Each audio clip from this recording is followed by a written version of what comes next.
Level up if you wanna be the champ. Take control, take the chance. Level up, be the champ. I'm coming for the big man. Gotta level up, gotta take the big chance. I'm ready for the big bang. I don't take a second cause I wanna be the big champ. I'm coming like a big man. See, I'm coming here to write a different plot. I don't have no questions, I'ma give it all I got. I already loaded, so I'm taking all my shots, yeah, yeah.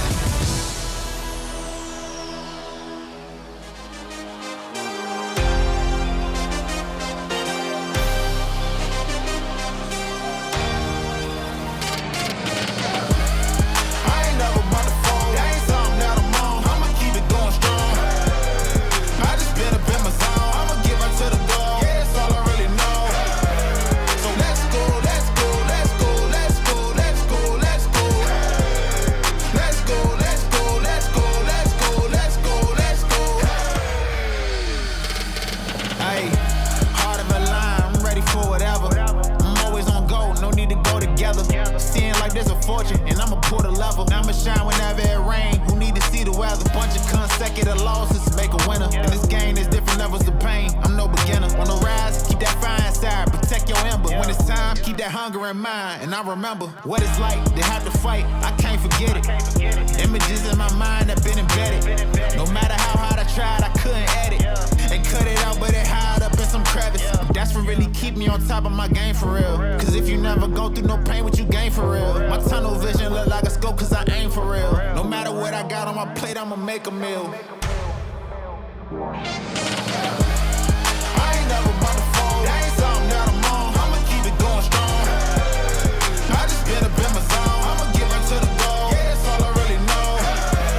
So let's go, let's go, let's go, let's go, let's go, let's go. Let's go, let's go, let's go, let's go, let's go, let's go. It ain't no excuses not to go hard. If you don't move your feet, you ain't gonna go far. Better do it now like it's no tomorrow. I ain't never heard of leaving battle without no scars. It ain't no excuses not to go hard. If you don't move your feet, you ain't gonna go far. Better do it now like it's no tomorrow. I ain't never heard of leaving battle without no scars.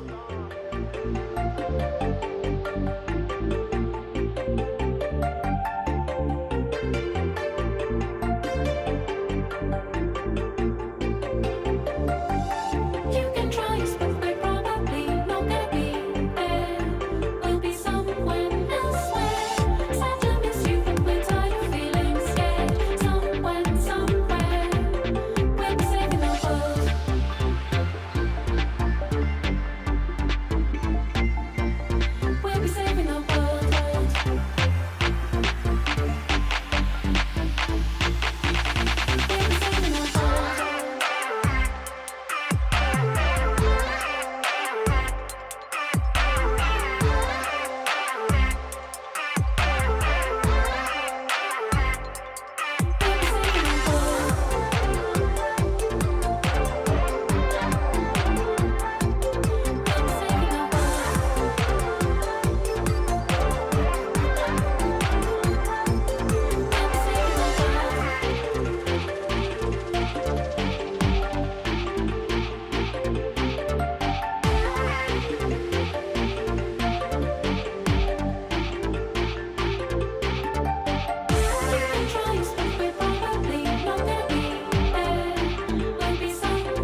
control, take the chance.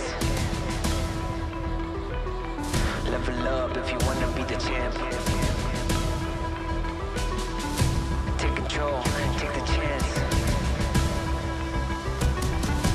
Level up, be the champ.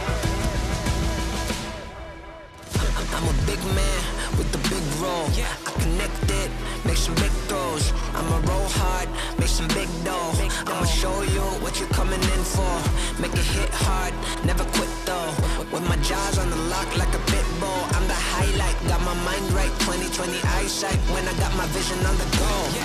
I'm coming for the big man. Gotta level up, gotta take the big chance. I'm ready for the big bang. I don't take a second cause I wanna be the big champ. I'm coming like a big man. See, I'm coming here to write a different plot. I don't have no questions, I'ma give it all I got. I already loaded, so I'm taking all my shots, yeah. I'm coming for the big man. Gotta level up, gotta take the big chance. I'm ready for the big bang. I don't take a second cause I wanna be the big champ. I'm coming like a big man. See, I'm coming here to write a different plot. I don't have no questions, I'ma give it all I got. I already loaded, so I'm taking all my shots, yeah.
Powered by the most advanced wind force cooling system, reducing temperatures while your competition sweats. For the flagship Aorus Extreme Water Force, premium liquid metal for GPU delivers up to 10 times better heat transfer efficiency and is accompanied by multiple layers of protection. This is the Gigabyte GeForce RTX 50 series. Play hard, stay cool, feel the chill.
A battle of blazing pace and power. Watch out for Hunter, the ambush predator. Boom, sniper. One shot, one kill. Rolling thunder, it's Raider. Death from above, it's Jet. Hook, line, and sinker. Bet. Here comes the storm. It's Flash. Oh, heavy. A fortress in motion. It's the greatest sport in the system. Rivals Hover League.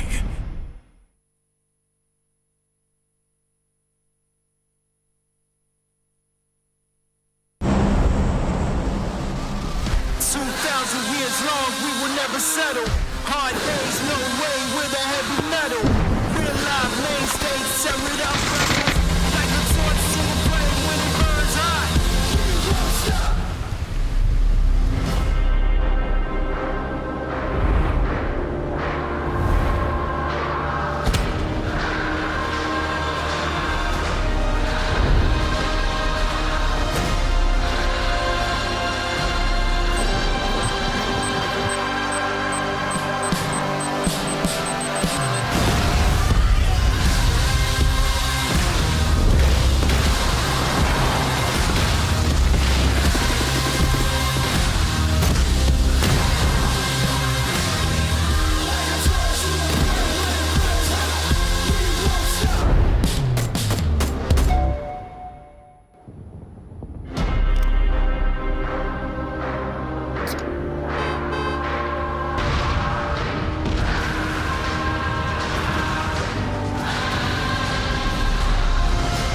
Hello PUBG Esports fans, it's that time again, time to kick off another year of global PUBG Esports.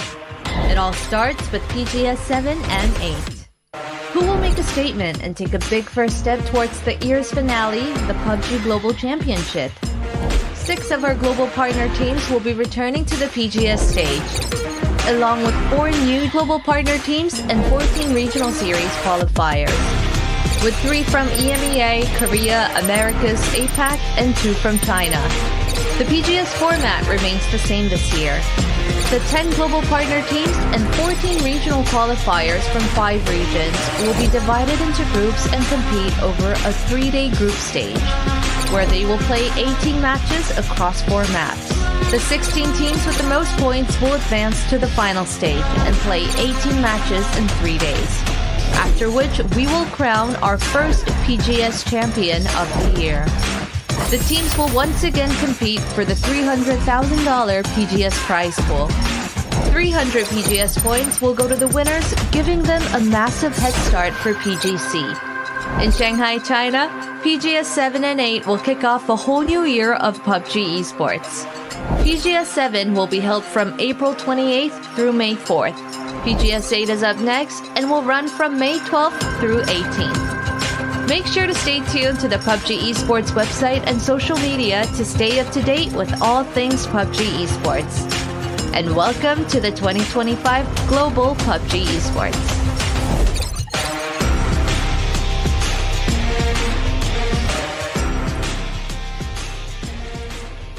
Oh, what is that? Wingardium Leviosa. No. Forward. 你会明都没会明白。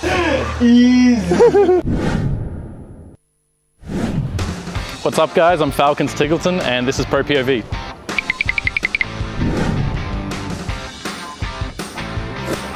Oh, hello. Hello. 大家好，这来自漂流的明明。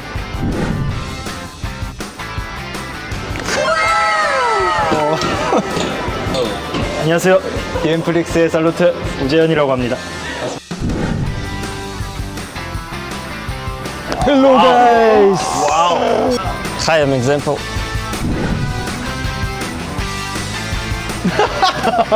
So clean. Always just like hello. Alright, how are you guys feeling to be here? Very excited. Yeah. Excited. Banger. 이거 잼플 선수나 티글튼 선수랑 하고 싶습니다. 最想跟死路他吧。 你有女朋友吗？我有的。我觉得我们俩一起应该有信心。 1, 2, 3. 打不是一个人赢吗 ？1, 2, 3. We're cooked. Example wins, no? He did paper, we both did rock. Тиглтон. Я думаю, нам будет проще, потому что можем между друг другом коммуницировать, потому что английский мы будем использовать, а другие друзья не смогут, я думаю. I hope you've been learning Chinese. 倒了。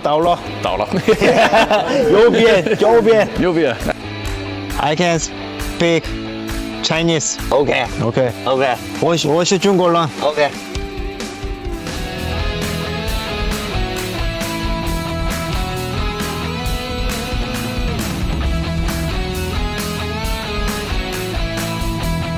Давай. 掉。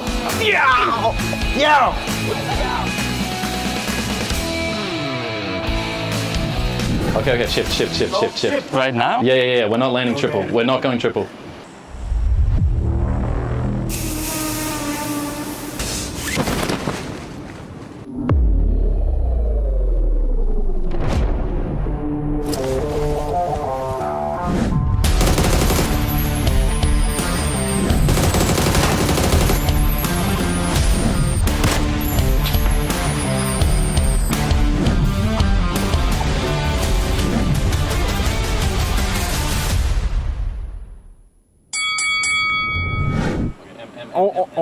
One more M. M. M app. Let's go. Jump. Okay. W. OK。 Go. Forward. He went forward. Okay, shift. Right now? Yeah. We're not landing triple. We're not going triple. S. Okay. Good. Look at him in the sky. WS. Okay. Open your inventory immediately. Open your inventory right now. Loot the MP5K. Let's go. Loot. Ammo. Hollow side. Reload. And stop. Strelets. Jet. Z. Okay. W. Okay, look the best. And Okay. F. Shoot. F.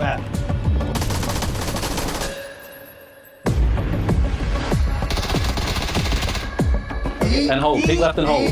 Yeah, D. Okay. ADS. Yeah. When he peeks, still left.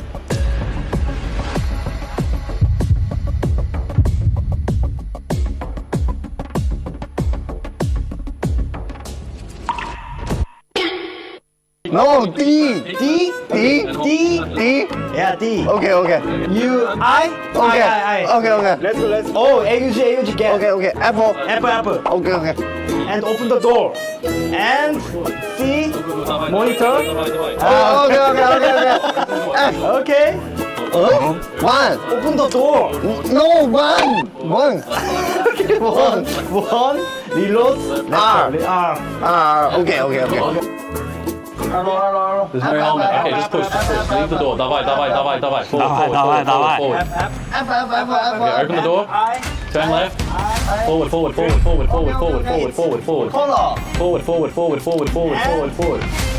Давай. Open the door. No. There. Da. Okay. OK。 A。 Through the doorway. Turn to the right. Go forward. Turn to the right. He's in the room.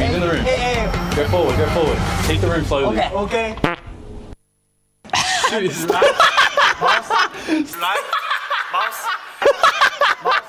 Strelets. OK。 你会明都没会明白。 언제 왔어?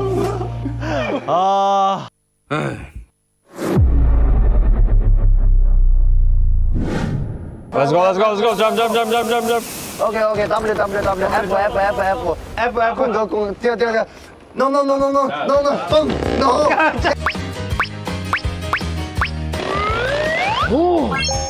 No. Yeah. F. W. Volt on this. What is your vault button? It's not mine. S. Chuẩn. U. W. Okay. Left. Left. Stairs. Left.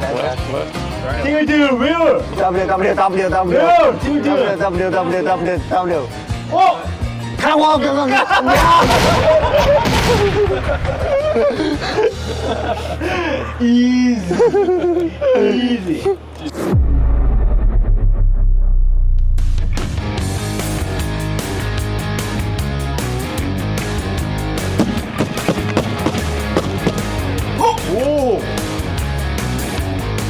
，What is this? What is this?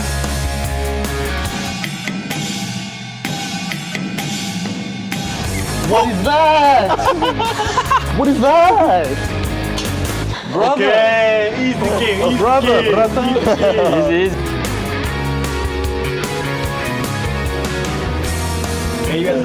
Where's Mayweather? Boxing. I'm gonna smash you. No, Yeah. maybe I'm Mayweather, you're McGregor. No. Double. Oh, yeah. Aim to yellow. W. D. U. W.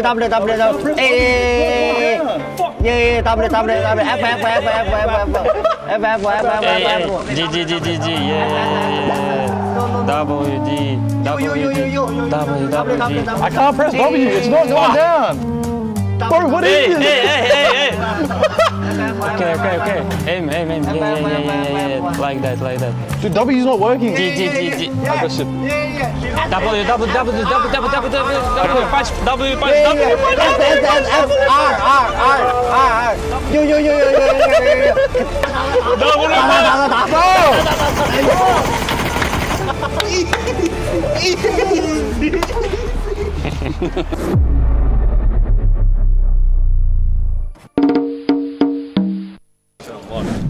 In Guardia Leviosa.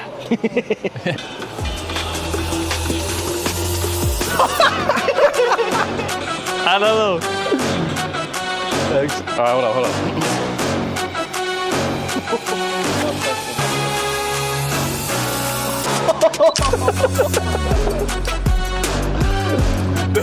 Very good. Okay, nice. Cool. Thank you.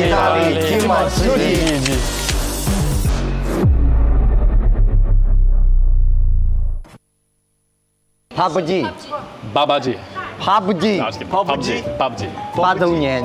8周年。 8周年。 8周年。 8周年。 8周年。 8周年。 8周。8周。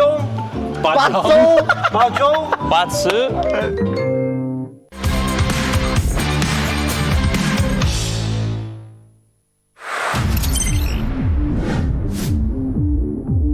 Gonna force the issue. Sungjong around the corner. Finds Sungjong. Unbelievable. Ruining the Falcons' day here. Just held the angle around the corner of the car. Can he find any more? And look at that. The mortars from Souza are going to land right on top of Jacob Endurance. So the ditch was not to play. Dip not free. No dip is free. The mortars are in the lobby.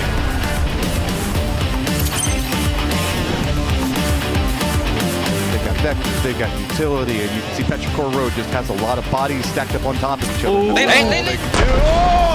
Whoa! This is where Forrest drove down the hill. Kiss. Wow. Okay, with a barrel. Finds two. Then he gets another. Just running him down. Trying to use the moment to push. He'll find Logos, but he gets traded down by Xiaowu. Xiaowu gets Bill first as well. It's all down to one for BB Team, and Xiaowu wipes them. He's the last player. That's going to be a 1v1v1. It's 17. Boom, but he gets shut down right by Xiaowu. Xiaowu's up, and he's got the win.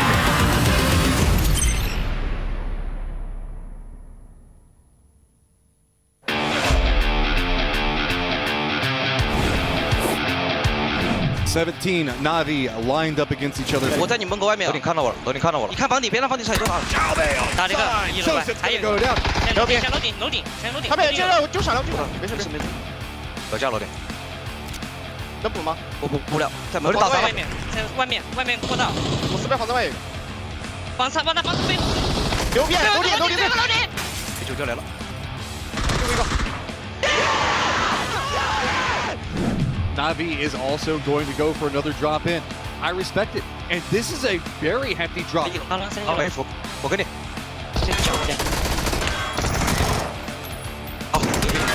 不下了，就下了。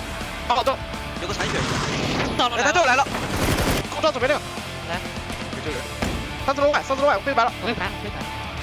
他防一了。出去帮忙了，帮忙背后。23位，还有一个。1打1。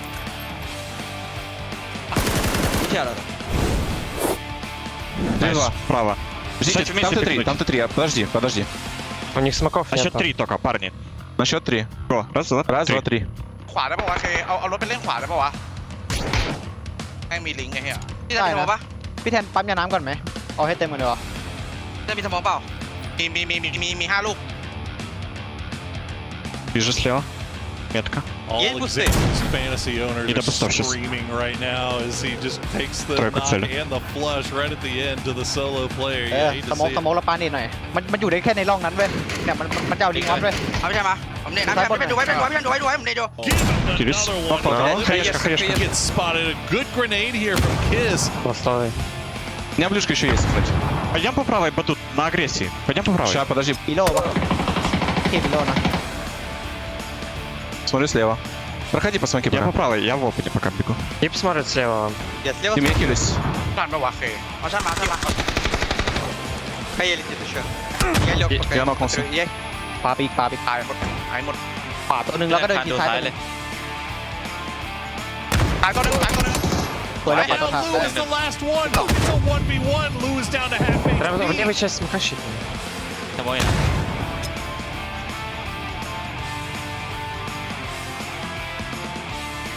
Флешку ебало. Хуёвая блюшка, нормально. ตั้งเราได้ Вот ставлю прямо на него. За спрей. Щит, он за щитом, там щит.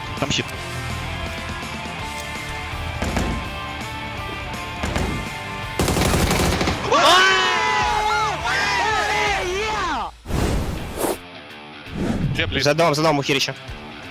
Один бежит еще, ребят, бежит. So crazy. We're in the second to last game. 16th, 17th, 18th, and 20th are all still alive.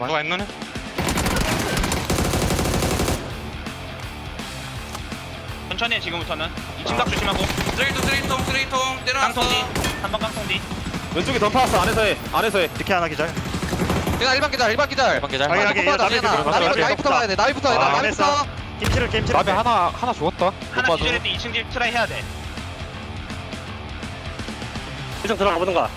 산이 너무 이거 안 할게. 이거 안 할게. 너 창문 걸치는 것도 조심해. 핫길이고. 저희 왼쪽이 등포 오는 거 생각했는데 둘 남았어야 돼. Нави переживай, да, нормально. Датек. Еще один. Еще два. 넘겨줄게 나한테 됩니다 얘들아 썼어 넘겼어. 왼쪽 아래 필이야. 머리 봐줄게. 머리 봐줘. 왼쪽 끝에 필 왼쪽 기절. 잠깐만, 왼쪽 이거 기절. 부터 재현아. 머리 봐줄게 천천히 머리 라스트야. 천천히. 아삥 나와줄게 재현이 형 아, 피 괜찮아. 야 тор차 깔아줄 수 있냐? 이번 쪽. 머리만 봐줘. 나왔어. 끄자 얘들아. Petrichor Road, Twisted Minds, goals as we're headed back to the apartments right on top. Окей, 도산 레가. Если пойдут они. Они на лестнице, Тёма зачекали. Юбин богоса Чё дают? Флэш. Я ног не флэш дали.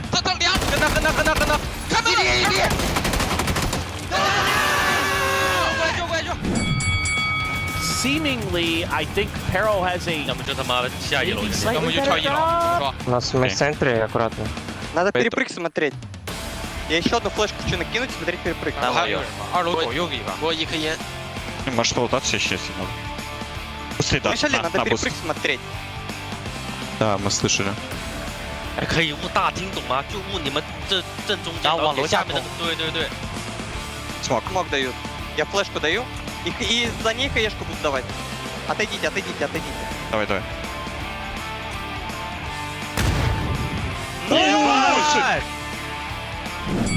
And the continual, I guess, evolution of the hot drop between Petrichor Road and Twisted. 牛逼！я могу хаес надать. Вот тут опушит.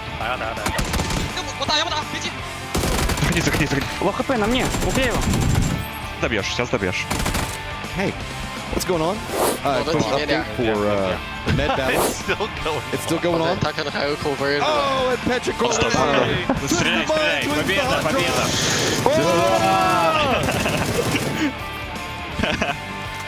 Тихо, я не решу. Сейчас кажется, что... А, нет, ты не можешь, да? Еще на путке, да? Рез, Тём. Да, у меня со смоком. Джокер이야. 3번 차이 하나. 나 오른쪽 파도 돼? 아, 네. 추가 3번만. 나도 팔게 이거.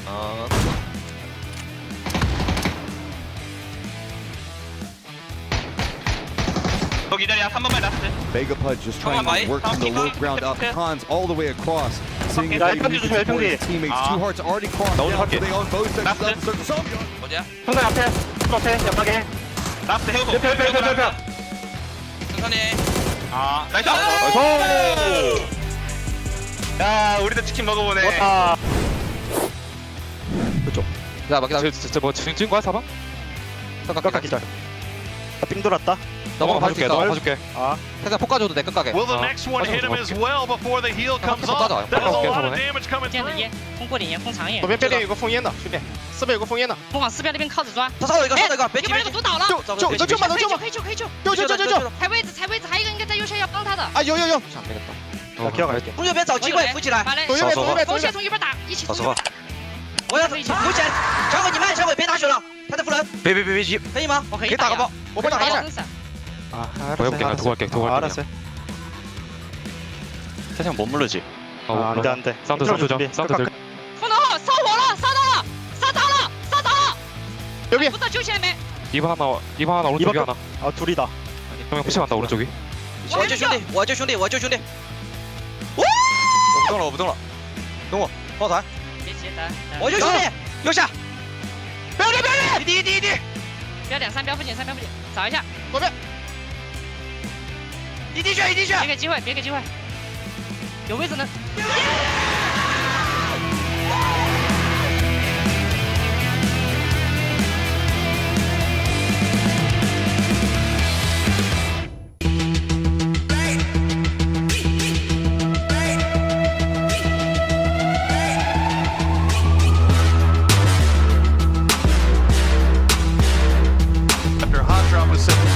Now they've managed to make it. Trying to make a send for the... Oh my goodness! Now is the arena still trying to get rid of what's left of Petrichor Road? There you go. Nurins will find the... Control. It was... That whole top bridge, it split everything. Bodies stacked up on top of each other. Oh, they can do... Oh! A little bit. Good grenade throw. It's right on point. Flashbang favor. And comes in a big way. Guns are out. Blue. Balls Will can get involved in Wendrix as well. It's all down to going to be a 1v1v1.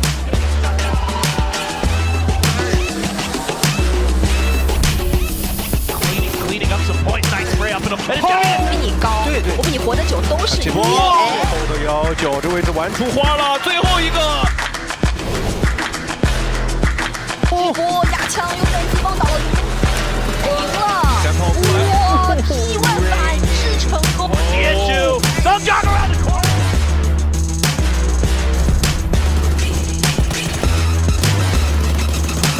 Kiss, wow, with a barrel, Then he gets another, just running him down.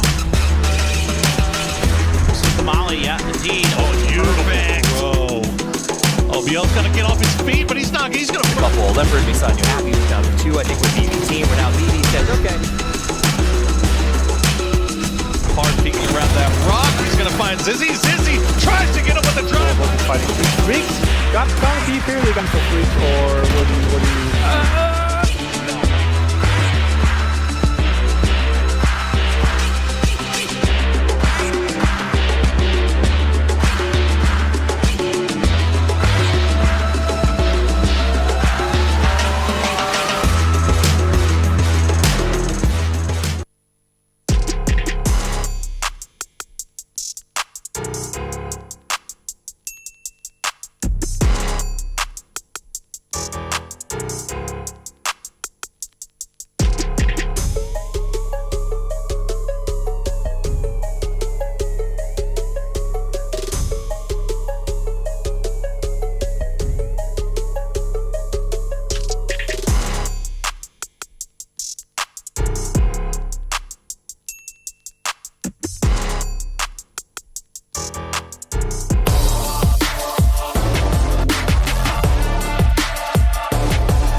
I'm Tego and Lilik. No, Lilik.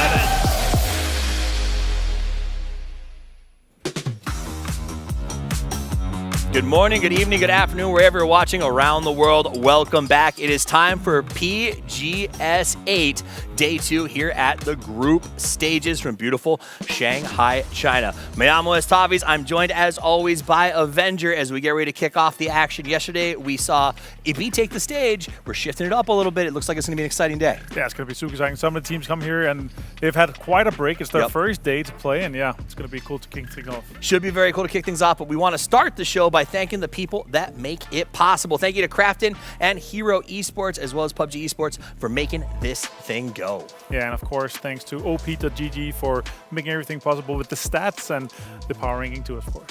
And of course, Oris, our official PC partner, for making sure the game is ready whenever the players need it to be. And to power the computers with some of the world's most powerful processors, of course, AMD. Thank you so. And a big shout out to Zowie, our official monitor partner, so you can see everything pixel perfect. Yeah, and of course, you gotta make sure that you're comfortable out here. Comfortable. And you are comfortable in the seats, so thank you guys for also coming here with tons of these seats. And tons of memory. We're thanking Lexar, our official memory stick partner, for making sure that we get what we need on the go. Thank you very much for all of them. Let's jump right into the action. What to expect. Yesterday was an exciting day. Not huge runaways, so I think when we look at that leaderboard, we're going to see it's still attainable for most teams. It is, and obviously some teams are going to be close. If you're in the 50s, you would be very comfortable. 46 even, you'd be very comfortable. But some teams obviously had a terrible day. You're going to have a massive day to kind of jump back. We saw some of these cutoffs in the mid to high 50s or in the 60s. So that's kind of where the aim is for the majority of these guys. On the other hand, some teams had some pretty good starts. Yeah. And teams are coming in with 0 points. 8 of the teams are coming in with 0 points, right? And if you already had some kind of a head start, you might be able to close it out early. You only have to make the top 16, and the good news for them is 2 of those teams are already struggling to keep up. Let's take a look back at some of the best action from yesterday, because while it wasn't a runaway for teams like Daytrade, Navi, and 17, they definitely continuously put down good performances and showed up at the top of the leaderboards. Daytrade Gaming in particular looked just like the Daytrade that we sort of expected. They, record-setting team, great moments. Tigger seems like he really is the fit to make this roster fly. Yeah, the glue of Daytrade to come in, especially for the group stage here. Obviously, Flash also with this moment here, I was like, wow, that you're able to, with 2 mortars, take out a full team like that on a pretty strong position. That's fantastic. Daytrade here, and obviously the last game, I was sure that the Freaks had this game here, but they did not close it out. Yeah, it was, if that dot had been like 2 pixels farther outside of the wall, maybe. But they played it really, really well. Freaks, having lost Salute early, put them in a tough position, and they had to deal with that 3 versus 4. We saw some other great moments. Na'Vi, a team that did not even make it out of the PGS 7 group stages. I got to ask this. Yesterday we talked a lot about it because they weren't fighting 17. Sure. Is that fair to say that that's the one big difference maker, or is that a little too easy? I mean, they've put themselves into this spot where it's like, okay, we're going to try to fight for it, and it didn't work out. And now they're not fighting for it, obviously. You're going to have tons of opportunity and potential to have some great games, and they're able to, especially with this one here, close that out early on and getting this points. And that confidence and kind of momentum they're going to be able to roll into the other games. That worked out for them fantastically. And yeah, to be 50 plus after 6 games, that's amazing. They're definitely going to be in the finals. Another team that played it deeply confidently was 17 Gaming. They came out as the defending champions, and they did not let off the gas. Yesterday they looked just as good as they have been. Is it fair to start putting them in that, you know, maybe 3 or 4 teams that could win it again? Yeah, I would say so. Okay. Honestly, from what we've seen from them so far, I'm super impressed with them. I like it, but also they have some of the strongest positions on the map, right? So, yeah, to give it like that, you are having a huge advantage, and that's what we're going to be seeing through, obviously, this as well. When you watch them play, you can understand why Na'Vi wanted that spot so much, but Na'Vi does seem to do better with that. Now, a lot of teams did really well compared to PGS 7, and especially from the EMEA region. So let's take a look back at PGS 7's performance results for EMEA, and with the exception of BB Team, it was a very rough run for y'all. Let's not talk about it. I have to talk. I don't get to do this often. Martin, I don't get to say, Martin, what happened? No, it's true. The biggest one, obviously, BB Team, they've been extremely consistent. I'm excited for them, but the biggest one is a back-to-back-to-back champion of Twisted Minds, only getting 12. That's shocking. That's really shocking. The other teams, obviously, Na'Vi, they put themselves in there. VP had a terrible day one. They had 8 points in PGS 7. GK not playing with their full lineup roster that we kind of see them, but they popped off. GK actually had a fantastic group stage yesterday, so they're in a situation where they can quite easily make it into the finals of 8, and that's exciting for them. I think that for me was the big takeaway. Seeing that interview yesterday where they said we'd do it for DiffX, you know, he's watching from home right now. He's got to be proud of the way that they played. He wishes he was here, I'm sure. But the fact of the matter is when you got Hyruzen as a coach and he can sub in as a player who's pedigreed and knows how to handle situations, he looked great yesterday. Yeah, yesterday, honestly, for me, Hyruzen was such a standout player for them. There's multiple moments like, okay, he's fragging out, he's positioning himself extremely well, he's making sure that he's being that role that the team needs, right? And before we started PGS7, I was like, what are you going to do? Are you going to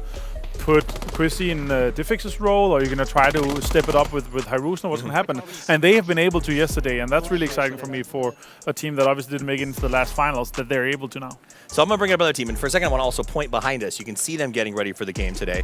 The fun part of the way we have it set up is some of our teams are sitting directly behind the desk. The Falcons do this huddle before every single match or start of day. They love hugging. They love hugging, but also they loved hugging the top of the leaderboards when it came to PGS 7. They started a little bit slow, ended up in a really tough 3rd place because they missed it by that 1 placement point. But I want to take a look back at Falcons and sort of what their stats look like, because they are coming in, for me, as favorites for PGS 8. Yeah, they looked extremely good PGS 7, right? It was the margins that didn't make him win the whole thing. Obviously, we had a fantastic kind of ending with Freaks in 17, but still, they were close. And with just a few more kills here and there, they could have made it. But to look at this, it's extremely stable to have your IGL to have 30 kills. It's not that much less than your 2 fraggers that is in there. Kickstarter have adapted extremely well with the team, and also to be able to take the least damage and do the most damage and only have 4 less kills than Tickleton. That's quite impressive here for Shrimps. I'm going to love watching the team. As we check out the highlights from this team, we're going to get to experience, you know, this is a team that has been playing not necessarily together, but for a very long time. All 4 of them were rostered on NPL teams, even to the fact where Kickstart aged into eligibility during that year. So he has been playing for a very, very long time. And the thing I love about the Falcons is honestly Kickstart and what he's brought to this roster. It was a lot of back and forth. If you were a fan, there was a lot of talk of, was this the right choice? He's moved from roster to roster.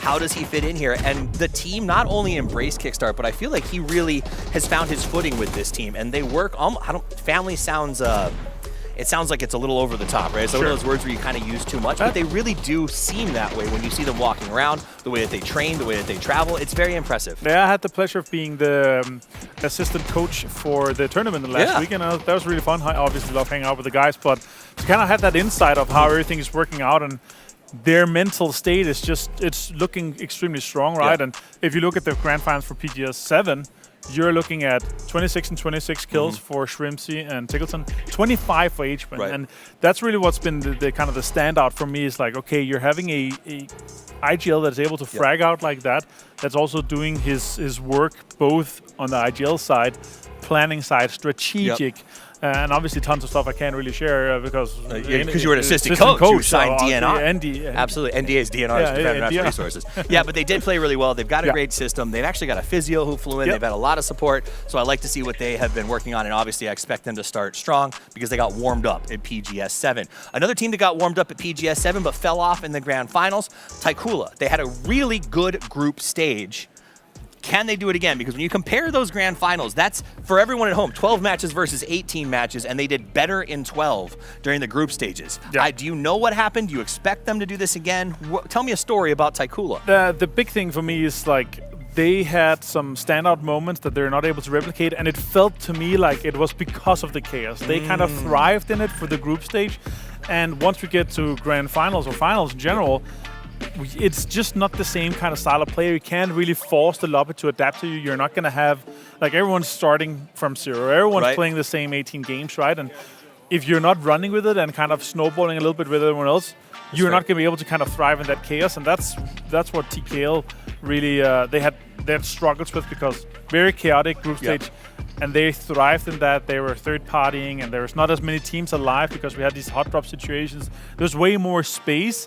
And that chaos in the group stage, they really feasted on that and took advantage of it. I think that that is a very good point. You talked about feasting. Let's talk about what you can feast on, chicken dinners. These are the teams that came out at the top, 4 biggest chicken dinner counts at PGS 7. But I do think what you touched on with the hot drops did open a lot of space, and we're not seeing those hot drops this time around. Teams have realized every single game counts, and they can't risk that as they look towards EWC. And maybe today we're going to see a little bit, but that really comes down to how many points you're able to get until you get onto those maps that there's going to be hot drop situations on. Now, let's talk about the guys with the most moms. That's a lot of love. They had 3 man of the matches for a lot of those players up there. Phil First, one of the ones that I've been excited to watch play really well. BB Team in the grand final, kind of always snuck on to the end game. What is it about their game that is working so well? I mean, they're extremely capable fraggers, right? And they're playing a game where they're like always trying to get into these spots where it's like, okay, we're going to be able to either get a ton of frags from here, or we're going to be able to get into late game and then get the frags late on. And that's why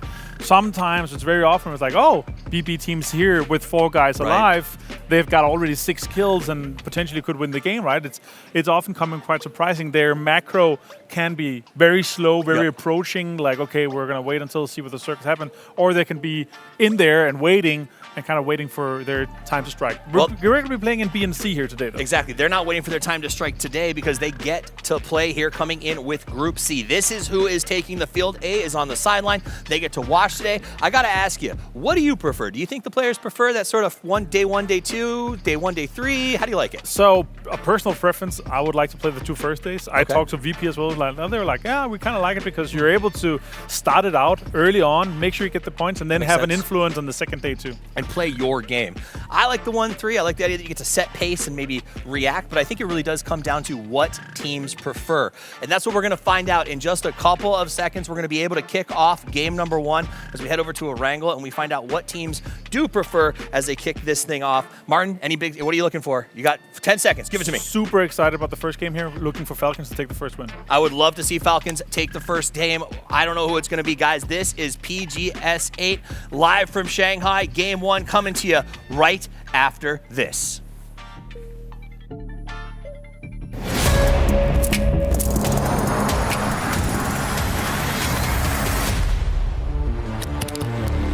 Play together, fight together, and slay together. Has a lot of bodies stacked up on top of each other. That might open up the doors. 来吧，飘柔，准备干了。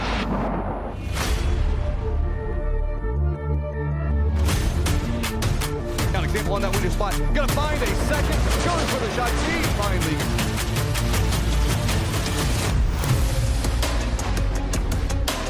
对于跳点上的冲突，我是绝对不会让 T1 进入到 PGS 8决赛。 Uploaded, he's got it. Free Fire's around the corner, has one down.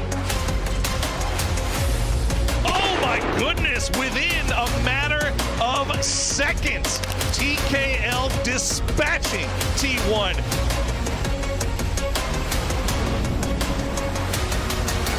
당연히 저희는 멸망전 뺄 생각은 없고 당연히 붙을 수 있다면 붙는 게 맞다 생각합니다.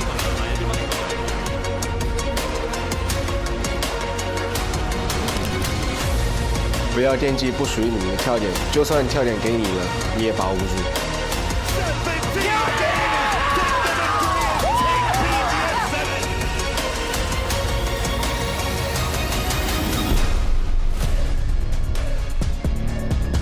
Ми хочемо максимально сфокусуватися на своїй грі, але якщо хтось буде заважати нам, ми їх знищимо.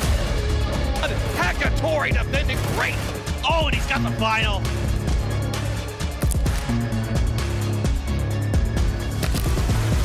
ก็คิดว่าคงต้องพ่ายแพ้ไปก่อนครับจนกว่าเราจะพร้อมที่จะคว้าจริง He gets punished. Jacob says, hell no. Shuts that one down. Zone Junk's gonna go down. We're like a snowball team, so if we have a good game, some good games, we're going to be really good.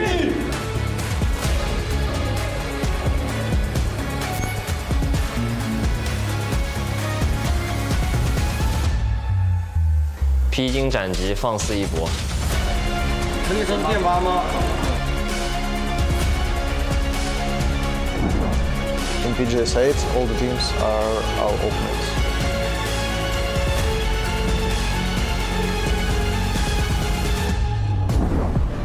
Em nghĩ là việc mà bọn em tự tin thì đấy là do bản lĩnh của người Việt Nam.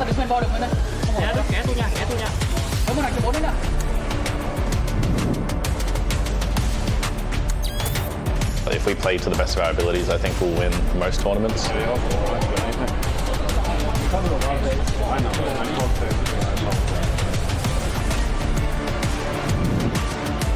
PGS 8에서는 꼭 우승컵을 가져오도록 하겠습니다. 야, 한 번 더 땡겨줘 그냥.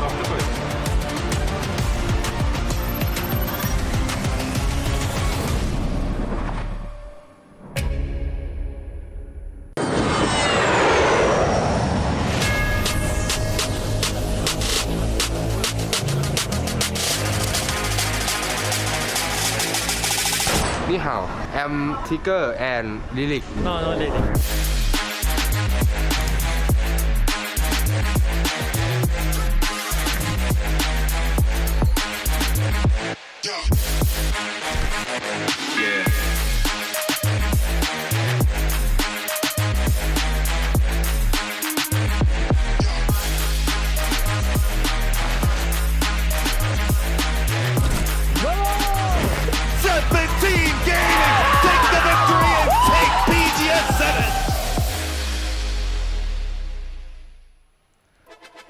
It's time for PUBG Global Series 8, day number 2. Matchroom here, joined by Paper Thin. We'll be taking you through all of the fun because it should be a very fun day today, Paper. No doubt about it. I mean, Groups B and C, especially with how yesterday kind of shook out, it was really close games in terms of like where the leaderboard ended up, and it was really crazy circles, which, you know, obviously I'm a little disappointed. I was just watching from the back. That had to hurt. Seeing that many circles I knew that you would like. They were bonkers. The reaction to it was just the amount of unplayable is insane. Yeah. And the reactions from the players and how they handled it, given the consistency that we saw, is absolutely unparalleled. This is just really quality play. I agree. I mean, I thought it was really disciplined play for the most part, top to bottom. I mean, I think you're seeing overall that the groups here coming into PGS 8 versus what we saw in PGS 7 have been a lot tighter. There's a little less chaos. Could change today. I mean, you have a lot of APAC teams. You have all the Korea teams in here today.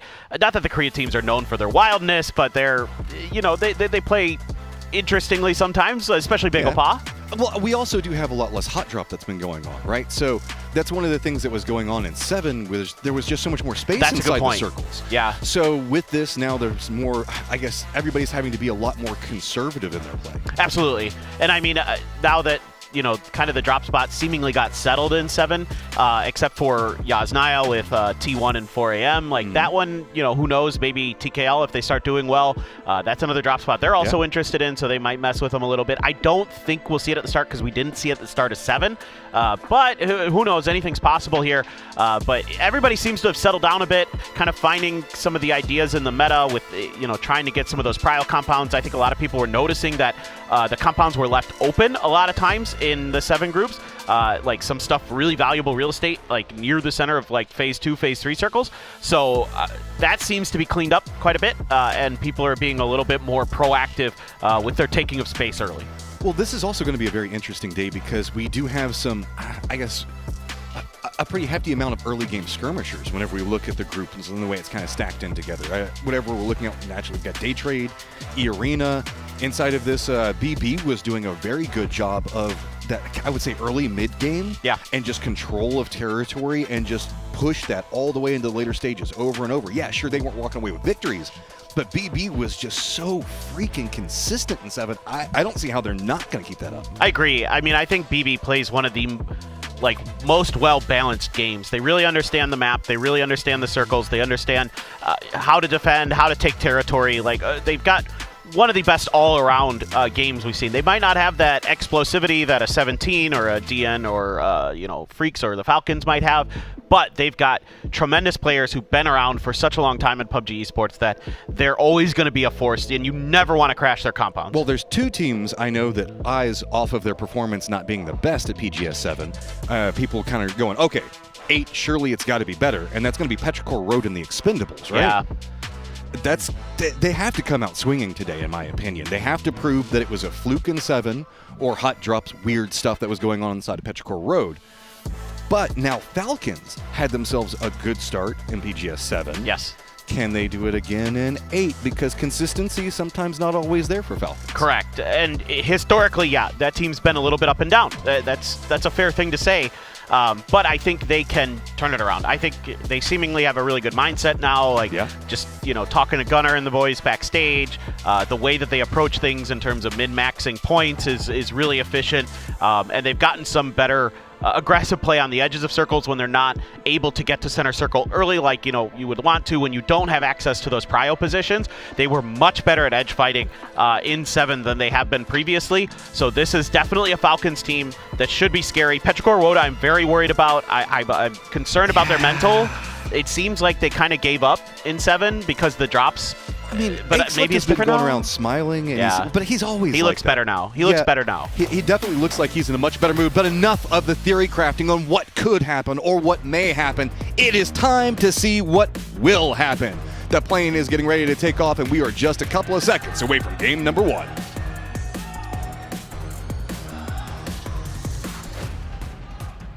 And of course, it will be Erangel to start here on day number 1, match number 1. I don't think... Are there hot drops today? I don't know. You know, every day I'm just like, every day I have it wrong. I'm like, I was told there wouldn't be and then there are. And then I was told there would be and then there aren't. So I feel like we get fed misinformation purposely by the players and the teams. I think that's the new game, right? It's been such a gentleman's agreement for so long. Just now mess with the sometimes casters. people... Well, no, sometimes it's just better to just not... like throw the curveball. That's out, true. Right? That's Say like, true. oh yeah, we're definitely not going to contest, and then suddenly there you are. Yeah. No, I mean, I think that's smart. I mean, it's keep your opponents off balance. It's some, you know, there's the whole stuff in Sun Tzu about keeping your own like comrades off balance, right? Like you don't want to give them all the info so that they maybe don't know your plans and kind of tip your hand. But yeah, okay. So Yasnaya is looking free for T1. VP's going to go past. Petrichor Road, of course, Twisted Mind's not in here, so School is going to be available to them. It's actually going to be Bego Pa in Pachinki since there's no 17, no Navi. So that's a pretty strong position for a Korean team. Yes, they made the finals in PGS 7, but they're not a team that anybody was expecting to come through here and kind of make a run. Okay, so whatever look at the playing path, Georgia Pool, about the only thing that's really out. There is a cluster of squads that jump pretty late. That's going to be Day Trade, UK as well as New Happy. They could end up a bit on top of each other, but I think that looks like long drops mostly.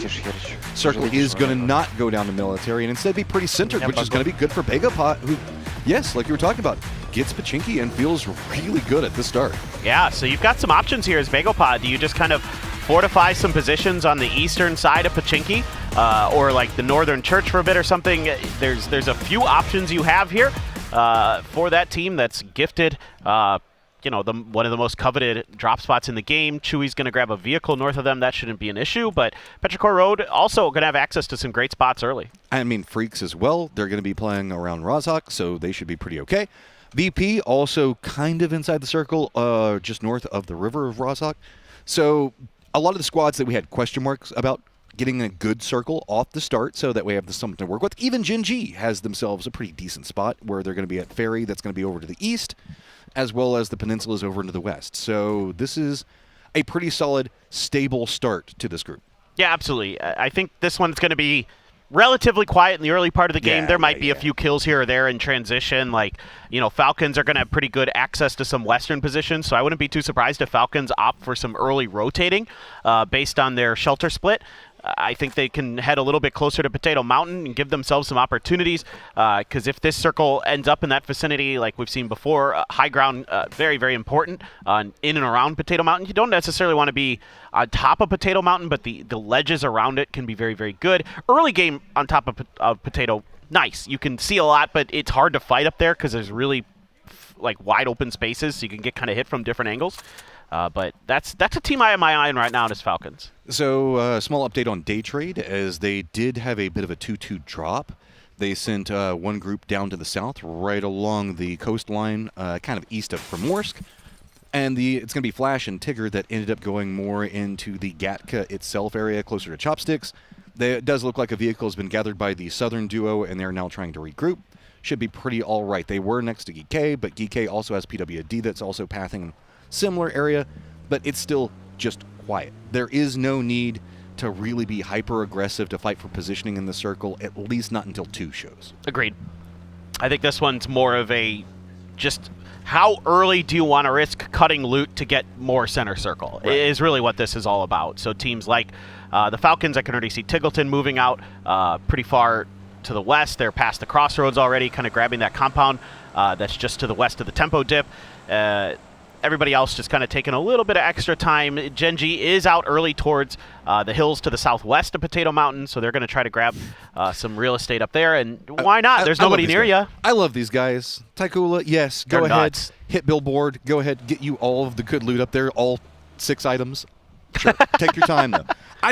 Every time I drop in military, you've got to go up there, though, right? It's just too fun not to. It is. There's something about the radar tower that's just way too fun. Gen.G, though, did seemingly kind of not maybe get all the loot that they want. Having a bolt there, I don't suspect that's necessarily their MO. I know it's not. The Divine is just help me out. What is Gen.G's MO? I don't know yet. You guys didn't see his face. He doesn't want to answer the question. they try to play more like kind of standard Korean 2-2 early split style, where they're just trying to lock down some space and then rotate in. That's an AWM, though. It's right in between Gen.G and Bagel Pa, so that one might sit there for a little bit. I couldn't tell exactly how easy the access was for Gen.G to get to it, but I think it should be covered by Bagel Pa if they feel like it. And just going to have to reposition that vehicle, make sure it's safe, get it nice and tucked in there. So Gen.G has some escape routes outside of their New Happy. Also coming out a little bit early in towards the center with that access from Ferry Pier area. BB rolling on in. So everybody kind of settling up south of Pachinki and just taking whatever's available. A couple of the farmhouses here for Divine. Ooh, out in the open. No damage. Okay. I mean, it's a pretty centered meta right now. Nobody wants to go over to Gatka because it's pretty much fields over there. T1 is regrouping, like talking about pretty close to Falcons. Odd teams out are going to be the Expendables. Oh, Falcons, that was a bit too close to T1, and that's going to be EN getting knocked on a kickstart. Well, this was Falcons territory originally. A drive by H1 is good. Takes down EN, Raining there to trade, though. And now T1 starting to bring in the reinforcements. Raining gets the headshot. Tiggleton repeaks, and Tribsy going to follow up and help out. Type down 2. Oh, this was feeling good on one side of it with T1, and suddenly it's just a neck and neck between the two of them. It is a 1v1 up on the top. Shrimsy has shifted down to the lower area. Feels like Heather might already have a read on it. Going to be using the car for cover, but Shrimsy is just too good. Ooh, this is brutal for T1, and this is why I was talking about the Falcons wanting to make earlier rotations because they're a step ahead of T1 here. They are able to be on top of this ledge, have a little bit of high ground advantage, and end up winning that fight and probably not lose a single player. You can see Salute was wondering. He's a bit hungry. Yeah, the Freaks need some points today. 30 is okay, but you'd love to get a few extra to feel comfortable.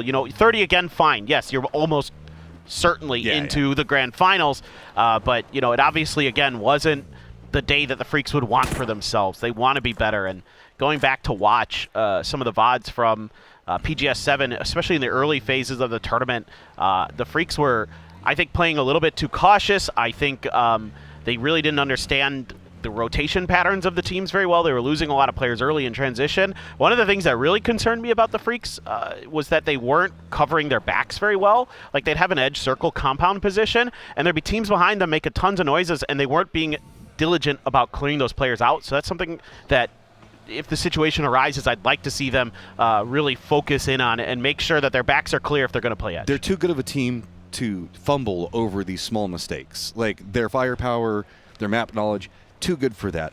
I'm continually having my eyes drawn over to Begapa running the 2-2 split, Pachinki still being a core component. But Geek actually has decided to send Hyruzen very high up onto Everest, and he's kind of scouting around, and I think taking some shots at Bestia. Well, you can see Takula is going to have Spaceman pretty much up in space right now, and he's going to be roaming around.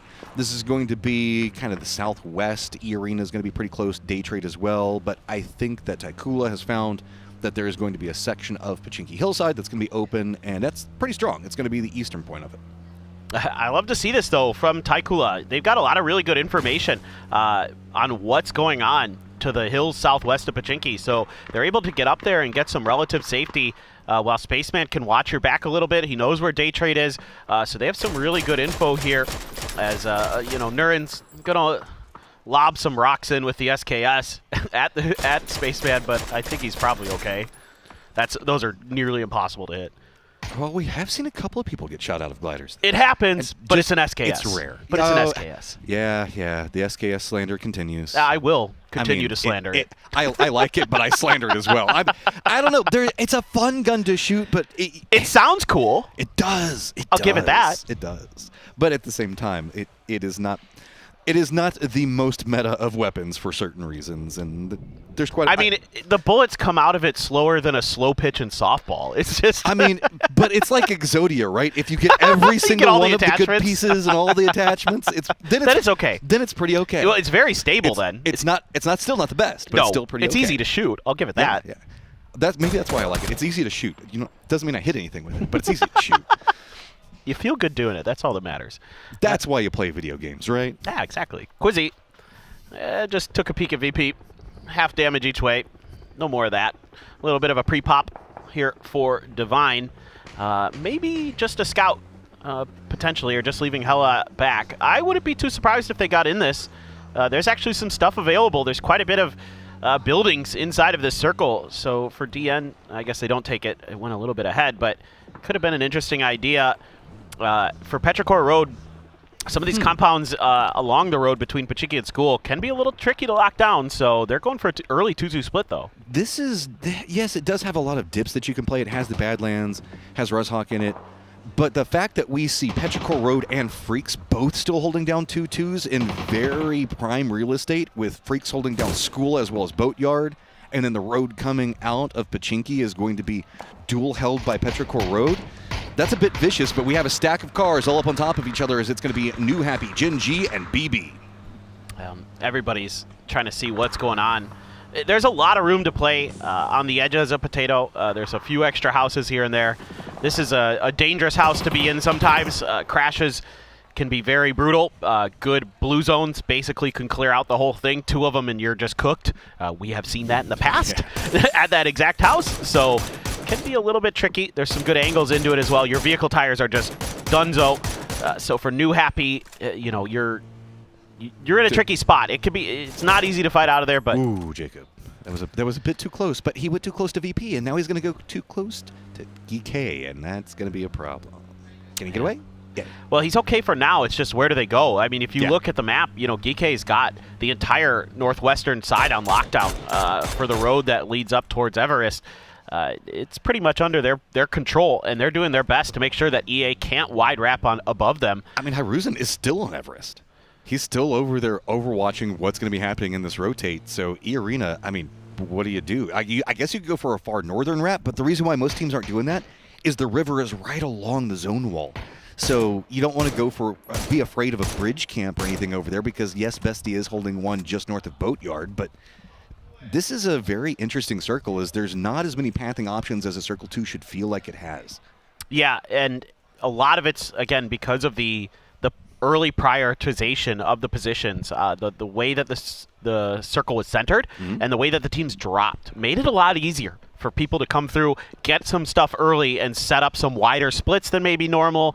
You know, Gen G's got all of Eastern Pachinki on lockdown.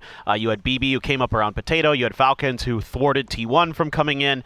Petrichor Road is a 2-2 split over some really valuable real estate in the dead center of the circle. Bagelpot did, in fact, just stay on the north side of Pachinki, one of the two options I thought they might go with. They're going to be playing Gatekeeper most likely here as the circles kind of wear down. So that's going to be some tricky fighting potentially. There's ways to get up into those compounds. Ruins fight? Oh, give it to me. I love Ruins fights. They are great. So Nixie is going to be the man for VP down in the Ruins. It's going to be Quizzy on the other side that has kind of spotted him out. VP is also calling an emergency pickup. It looks like they don't really like this terrain. They just kind of want to potentially leapfrog over the Badlands if that happens. But I don't think that this is going to get too aggressive yet. Well, the thing is Quizzy sees that US. So now Nixie's position is sort of known. So Quizzy being really careful about revealing his position behind this wall, at least for now. And I don't expect him to swing out too wide until he gets a little bit of extra help. The rest of his team is just kind of chilling in the house that's to the north of all this. I think that they're afraid of the position, so it looks like they're trying to prep vehicles. They could come over here and then maybe reinforce before going on their merry way, but VP, they're all stacked up. They've got this emergency pickup. How many of them are taking him, if any? Doesn't look like anybody is going to take it, so they're just going to let it bypass them. They want to make sure that they stay close enough to potentially help out. It's going to be Nixie that's going to be over there. Yeah, again, it's a little bit of a gamble to go for that emergency pickup right now. You know, you'd have to assume that a lot of the compounds are already claimed. There's a little bit of space in the warehouses that are north of Pero's 2-2 split. That's about it other than apps, which you don't want to go through if you can help it. It can be a little tricky. I mean, you do have one player, Tiggleton, in apps proper. It was a knock for Bagelpot. And again, a lot of this gatekeeping that they're going to have to do is starting to rear its ugly head as Tigger was knocked for day trade as he was trying to loop around the western edge. So we'll keep our eyes on the map at the very least. Petrichor Road, though, just has to hold their ground. This is a ambitious 2-2 split. Phase 3, you could probably get away with it for this circle. You know, whatever the next circle is, you got to collapse into 4, I think, if you're going to get deep into this game.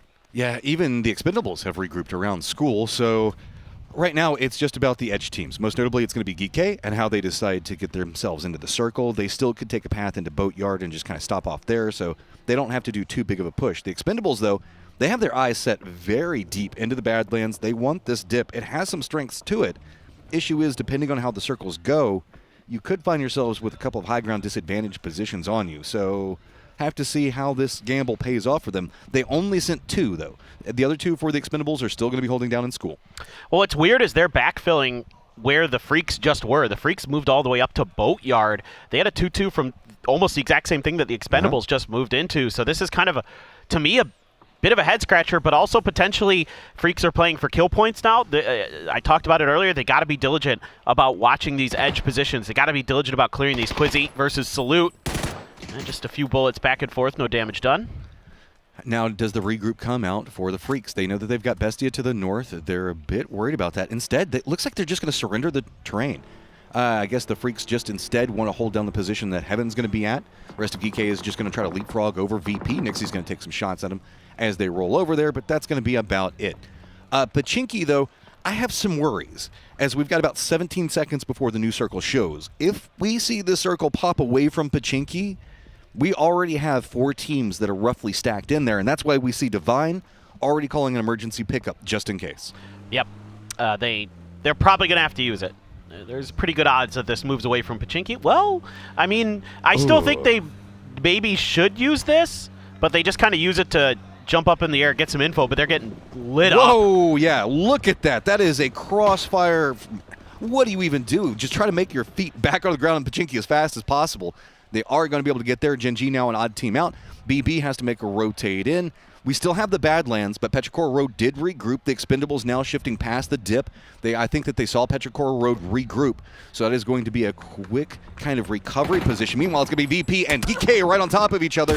They have to get into Badlands, and it's going to be Nixie holding the line for his team. That is impressive stuff from Nixie. DK, though, starting to lose players to different teams. Nixie able to claim at least a couple there, but the Freaks were able to salvage one themselves. Just Spyro left out in the blue. Nixie finding PWD, the initial knock that he found. And he knows there's one more player out there. And he's going to be turning his attention to Spyro, who is just trying to find ways to heal through this for now to see if he can find his moment to strike. Gen G trying to get a little bit further forward. Has a small dip on the roadside. You got a Panzer here for Orca. You do lose Bean in transition, though. Okay, there's a lot of little weird things that are going on. Begapud did go for the flat top. That is the northernmost point in Pachinki. That does mean that Song Jong did get knocked and flushed out. So they have themselves a good point for now. But if you have to get out of Pachinki, this is one of the better ways to do it. And did they perk that glider up there? Well, I guess so. That's well flown. That's cover up there now. I mean, that's oh goodness gracious, Park Pro. You almost paid the price for peeking that window. That's new happy all the way from that compound quite a long time ago that they took. There is an AWM in Gen G's hands, so got to be very careful about these peaks, my friend Two Heart. I know you are damn good with those DMRs. Shrimzy, though, gets cut down. Tiggleton very weak. The breach comes through. Tiggleton able to get inside just in time. Even found a knock on a Delwyn. This is a split coming up from the Expendables, so they can cover from one side of it, but really handling the pressure well. Blue Zone Nade comes out to force Tiggleton away from that, but he did get the meds off in time, so he should be able to get the res back onto Shrimzy.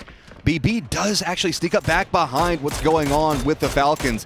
Gets a knock onto H-Win, and this is the worst timing that could possibly happen for the Falcons to have this happen. No, you're absolutely right. This is just phenomenal patience from BB. They were kind of in similar distance from the edge of circle that Falcons were. Falcons made the first move, and they're going to be on the high ground to punish this a bit. H-Win is res, though, so you're just going to lose Shrimzy, who got 3 kills against T1. So for Shrimzy, already a very nice game. Regardless, though, Falcons would like to get much further through. So BB going to be content with 1. Gen G has a Panzer, don't forget. That's pretty close. They're just going to go opposite sides, so they are just going to be very annoyed with each other. This is about all you can do. That does also mean that BB could maybe get in nade range. Yep, looks like they're going to try to drop those off. Oh, Gen G, you got to get away from those. That was a bit too close, but they managed to step away. They're fine for now, except for the fact that they have Begapod as well as E-Arena and Petrichor Road all shooting them. There's a fight going on in the northwest. It's going to be VP, the Freaks, and Bestia going to be kind of having a 3-way battle there with the Freaks in the middle. So they got to win that fight a little bit cleaner if they're going to get through. Orca trying to sneak up with this Panzer. Can't quite find the angle. There's just too much smoke there, and he's taking damage from Pero. There's just too many people with sightlines. Gen G, this is why we saw him just drop down on bellies. Continuation of the fight up in the north. Looks like the Freaks are just getting pinched real hard. That's going to be all she wrote for them. That does mean that Bestia, VP all have to come in. Oh, I heard that mortar. Where is it coming from? I believe that is Chewy from Pero. I mean, look, how appropriate is that? Molotov gets tons of damage and kills off of a Molotov. It is fitting, and he's going to get a little bit greedy to go for the boxes, and he's going to get cut down. Aches left, hitting some nice shots with the Mini, and he's just trying to keep them under pressure. And there's Chewy with that mortar, getting a little bit of help from some friends, trying to find the range. Have to see if he's close enough. Ooh, just too far. Just a bit. Just a bit outside. Okay, VP fight finally going to get finished. Bestia is going to come out on top for that one, but it does mean the fact that they are pretty damaged. Day Trade also making a rotation, trying to bypass right next to Pachinki, but it's going to be E-Arena as well as Divine taking shots at. There you go, Chewy. That almost got 2. That's a nice one. Besto trying to find his moment that he can get over there and help out with the smokes, but he's just pinned behind this tree. I mean, he's got a lot of cover. They've got some smokes left. Kickstart going down here. The Expendables still playing good defense. Tiggleton almost bled out just onto H-Win. Oh, spots on top. Good shots coming up from H, who tries to get inside the building, tries to get to safety, but the Expendables sitting at 4 kills, starting a roll. They held that down about as good as it gets. Only one knock suffered there to Calories. So, the Falcons had a tough road to make. They got cut up by BB team. Here's BagelPot still trying to hold the line. DN storming on in. Oh, that nade. I think that was from Divine. I stopped him in their tracks. BagelPot doing a good job on the defense for now, but Divine does have the Panzerfaust. Barpo does look like he's going to get right along this. Gotta be careful, though, breaching in. They've got a Khan sit and waiting. Wonderful, though, has the perfect way to knock on the door, but he's going to go down. What are you going to be able to do with this? BagelPot actually defending this one up. Absolutely beautiful stun from Akan. Kept him from getting cut down. He opens the door at the perfect moment. Beautiful stuff from him. 4 kills now for Akan in this game. Divine wiped. That was just wonderful utility.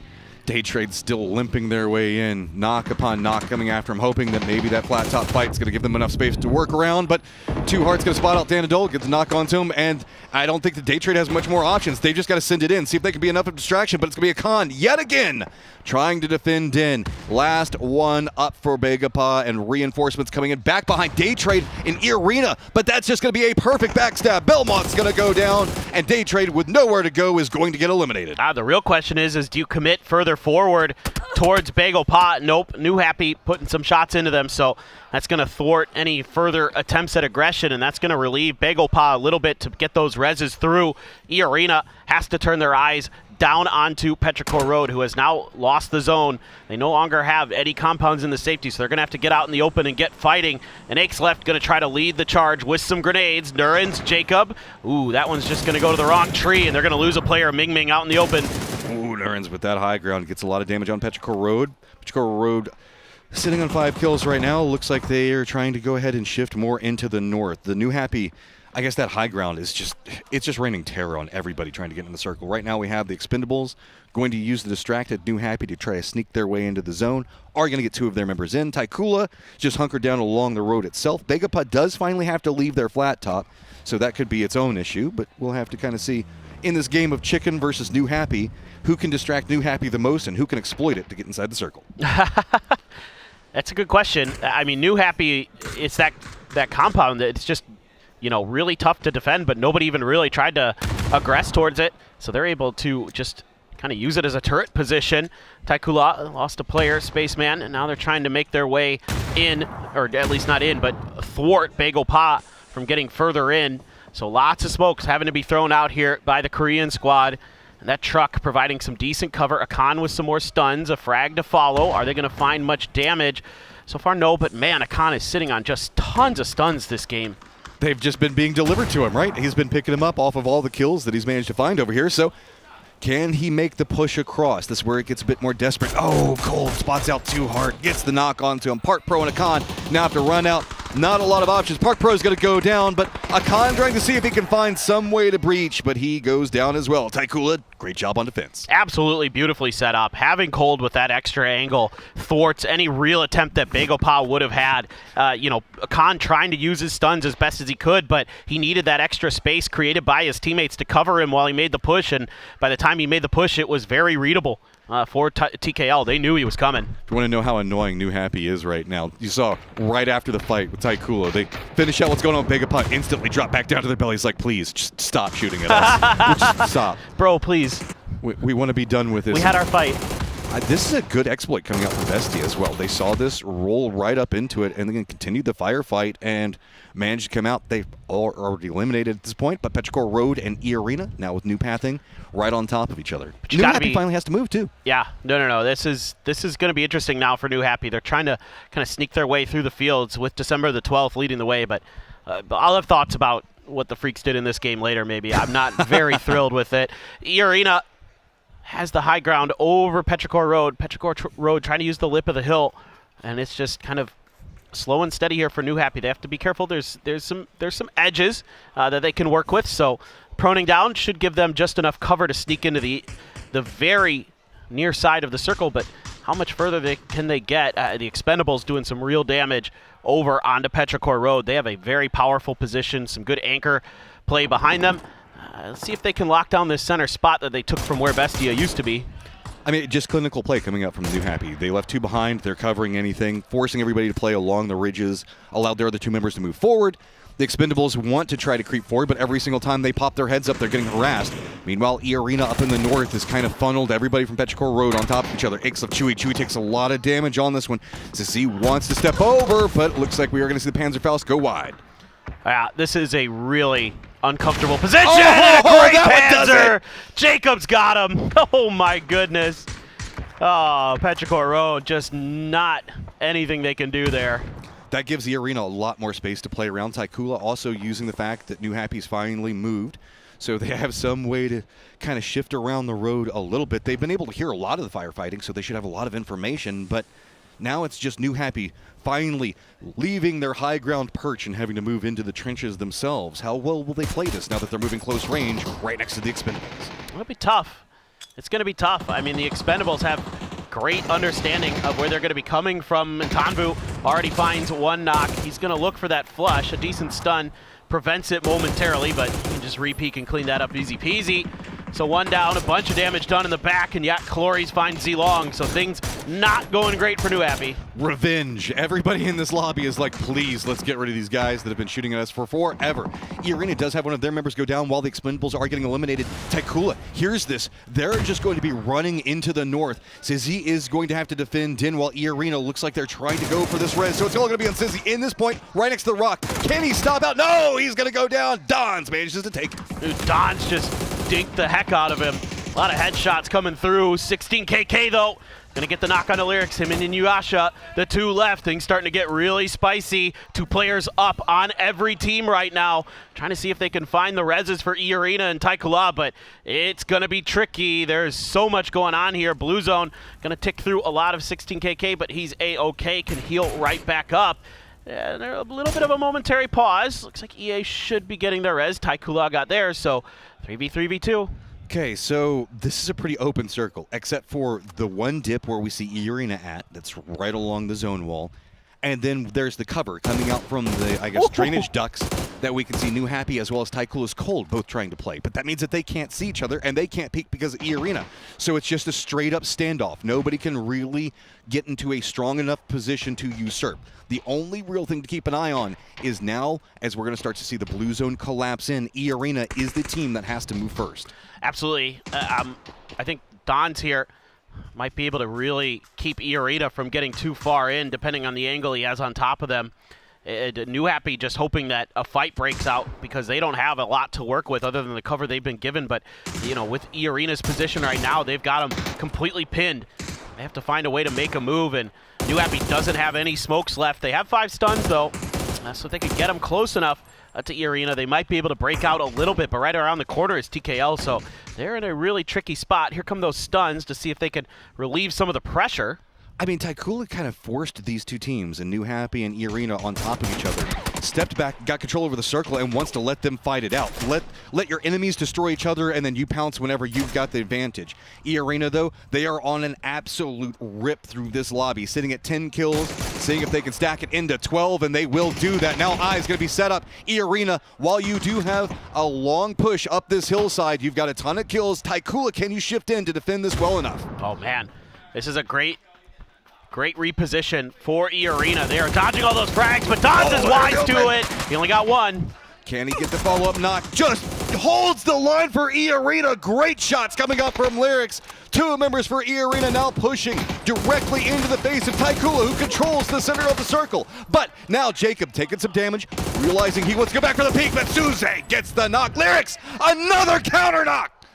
This is crazy. Lyrics is absolutely tearing through. Taikula wants to go for the res onto Nurens. Is that going to be the opportunity here for Taikula to respond in kind and get Cold back up as well? Seems to be the case. Are there any real throwables? There's 1 molly that E-Arena has left. Couple stuns as well. Still a frag for TKL, though. Okay, Jacob trying to crawl forward, feeding any information over. He should have vision on where Suze is at.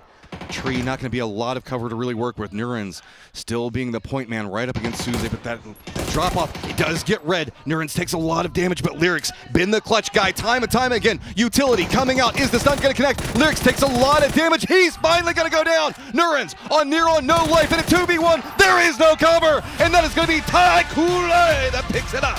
Very nicely done by Taikula, locking down that roadside position for quite some time and finding their moment in the late game. Great patience shown throughout a lot of those last couple of circles to let some of those other teams do some of the fighting and find their moment. But man, oh man, did E-Arena make it close. That was a rampage coming out from E-Arena, and I know it's kind of disappointing to not get the round, but that's still got to be a feels good. And given the fact that they're so focused in, they thought that they had that. They thought that they could fight it back, and that's what I love about that squad. They made the right moves. They made the right moves. They just kind of got outshot a little bit there at the end, and a little bit extra util in the bag, or better placed util, I'll say, for Taikula. Gives them a little bit of an advantage, but E-Arena just fragged out. You're going to be happy about that no matter what. Well, that is an interesting game to break down, so Toffee's Avenger, give us a deep dive.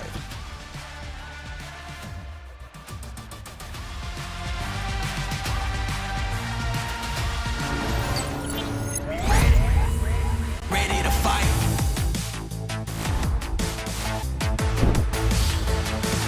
Ready to fight. Fight.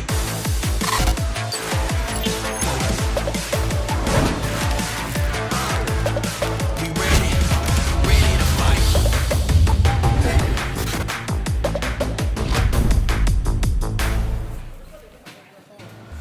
It's a victory that is just too cool as Taikula comes away with a win. We started the show, Martin. I asked you, do you think these guys, the group stage warriors, as Kylaris likes to say, can they do it again? Yeah, they can do it in the group stage. That's fine. I'm happy to see that. But again, thriving on this chaos. You don't sound convinced. Thriving on this chaos that this game was as well, right? Early eliminations, not as much kind of space being taken up, and also a very central circle where the teams from very early stages are very set where they're going to be. They're going to be fighting for kind of some of the same areas. Compounds are locked in very early. We had some 2-2 splits here and there, but still the compounds were locked in extremely early. And yeah, it's the teams that we kind of expected to be in there that got into the deep late game. Yeah, I mean, we saw it. Petrichor Gaming was able to drop at Little Pachinki, sit at Little Pachinki, catch 5 at Little Pachinki, and then catch a bunch of bullets from E-Arena as they eradicated them with very little love lost. We also saw 4 teams pack into Pachinki there by phase 3. Like you said, Falcons manages to phase off T1 and has to go against Expendables. There's a lot of tough crashes in this one. This was also pretty interesting. You see Bestia try to make a play here against the Freaks, but the Freaks, they started out, at the Shipyard and just sort of were able to play out of that, lock it down, and got quite a few points, though not that deep into the match. There are so many teams on that northern side, right? It made it extremely difficult for the teams because they had to fight. There was not really anything that could scout. And also how the circle kind of shifted away, where Pero, they had to control the northern side. They could just focus on eliminating all the teams from the north, gatekeep them effectively, right? And you're just not going to be able to get in. And that moment that you saw right there, Day Trade pushing in on Bagapos, getting them out of the garage house and hurting them, is actually what opened up the door for Taikula to come up with the win, because they were locked behind them in Pachinki. Then you see Petrichor trying to hold the line. They just can't do it. E-Arena is just too aggressive. They use that Panzerfaust to get them knocked out, and then we get to that late game. Taikula able to come in with 3 players because when Bagapos loses garage house, they're able to limp their way out of Pachinki and lock up a pretty good spot. E-Arena sticks the peak. They try to hold their ground, but they cannot do it. Taikula, I think, just able to do it based on placement. There wasn't much E-Arena had as far as cover goes over there. Right. For me, how everything worked out with kind of the late game, I was really happy to see E-Arena kind of take that space, but they got locked down. It was close. E-Arena had a lot of points, obviously, this game as well. So, yeah, it's a good game for them, although well and kind of hard fought for. They had to face so many 3- and 4-man teams, and they kind of blasted through them, so that was cool. All right, so let's talk about some of the surprises, some of the good turnouts. Petrichor Road for me is an interesting one. We wanted to see, are they going to bounce back? Are they going to be strong here at PGS 8? They have a very good game. They get to the late game, but a lot of that due to the fact that they never really had to move anywhere. And a lot of those kills seem very safe. Yeah, exactly. Did you like what you saw from Petrichor? Does they indicate enough that that maybe they're back up and running? I mean, the plan they executed like they should, right? They Exactly. take this northern compound here where they're able to lock out everyone on the northern side. Then they try to get in. They aren't able to kind of get a foothold inside that next circle. They got locked out early. And you see here, 13 kills for Arena. That's huge. Yep, absolutely. EA did play very aggressive, but this is what we talked about with them. If I remember PGS 7, they played those first 2 days aggressive. Everyone's chasing the White Rabbit, but ultimately when they get to the end game, they can't seem to make it happen in the later days. So we'll see if they hold on to that. But the stars of this match, Taikula, who come away with a victory and another strong start for themselves in group stages. It's going to give them that confidence. You sort of mentioned the fact that they got momentum in the last group stages. Here they are again. And without Spaceman popping off, we saw him as one of the top fraggers. We saw him as, again, in PCL as well. Before PGS7, he was one of the guys that put out huge numbers. And here, he's just one of the support guys. Cold also had good group stage performance, so it's good to see him here being able to come back at PGS8 and do that again.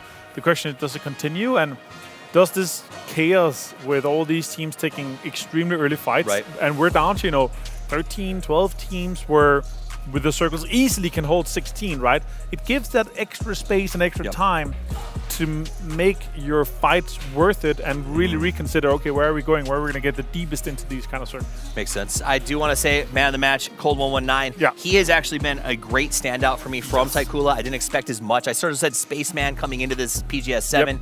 He was actually one of the best buys in fantasy at PGS 7 in group stages and has continued to put up some good numbers here. After match 1, the leaderboard is going to look beautiful with E-Arena coming out with 19 total points. Our actual chicken dinner winners showing up in second with those 18, and the Expendables, the defending PGC champions, going to get 9 points off of that match. But it's also, if you are a fan of PUBG, seeing Petrichor Road starting with a good point count is a positive. It's huge. Begopar here could have maybe gotten more out of it now. Yeah. Day Trade moves into 63 points. Woo! 10 ahead of Navi, obviously not playing today here. So that's them basically qualified now, yes, right? Is that problematic for everyone else? It could be. You saw what happened in the other time. We saw it kind of popped off 89 points in just one day, right? And that's the scary thing. Now, for the next 5 games here in this day, it could mean that, okay, we're just going to have to avoid day trade because all they do is push, fight, third party, and that is scary for the other teams that is on this page of the leaderboard. We actually already saw that in this game when they come over to that Begopar compound and say, let's put up some kills and try to make another play there. So day trade, I think, going to become a bit of a poltergeist in this lobby as they keep popping out and causing trouble for everyone. And when we talked about, do you want to play first day, last day, that's kind of the downside of not starting until day 2 is a team like day trade can come out there and throw their weight around as much as they want to. Obviously, if you guys are just joining us, this is day 2, BC playing, so some of those scores you're going to be like, why are they so far behind? It's because it's their first day of play, so give them some time also to sit there catch and up. the match is played, so you just read that column and then it's Not be, everyone reads, sense. all right? I'm from Americas, I know this. All right, the BB team looking good right now. This is another team. They didn't go as deep as I would like, but continuing. They backstabbed the Falcons on that crash to Expendables. They're always able to seem to find points even when there's no positions available. Yeah, and that's really the strength of this team. They're like, okay, we're going to be able to get in some points. We're going to be able to third party some opportunities, and we're going to try to stay 4 guys strong as long as possible, and then make a play to get into the circle, and then start fragging out again. I love to hear it. I love when the team has a plan, and we have a plan, and that is to head over to Erangel for game number 2 of day 2 of the group stages here at PGS 8. So without further ado, let's send it over to the grassy pastures and your casters, Paper Thin and Matchroom. Matchroom. Thank you, Toppy. Toppies. And Avenger. I like the finger guns that he I just know, gave you us. All right, so if you liked the last circle, this is our last plane path. This is pretty much the opposite. Now we're going to start in south. We're going to have military base, and then we're going to go over next to shooting range and Zarky right between the two. Could be a similar circle. It depends, I guess. Could be. Yeah.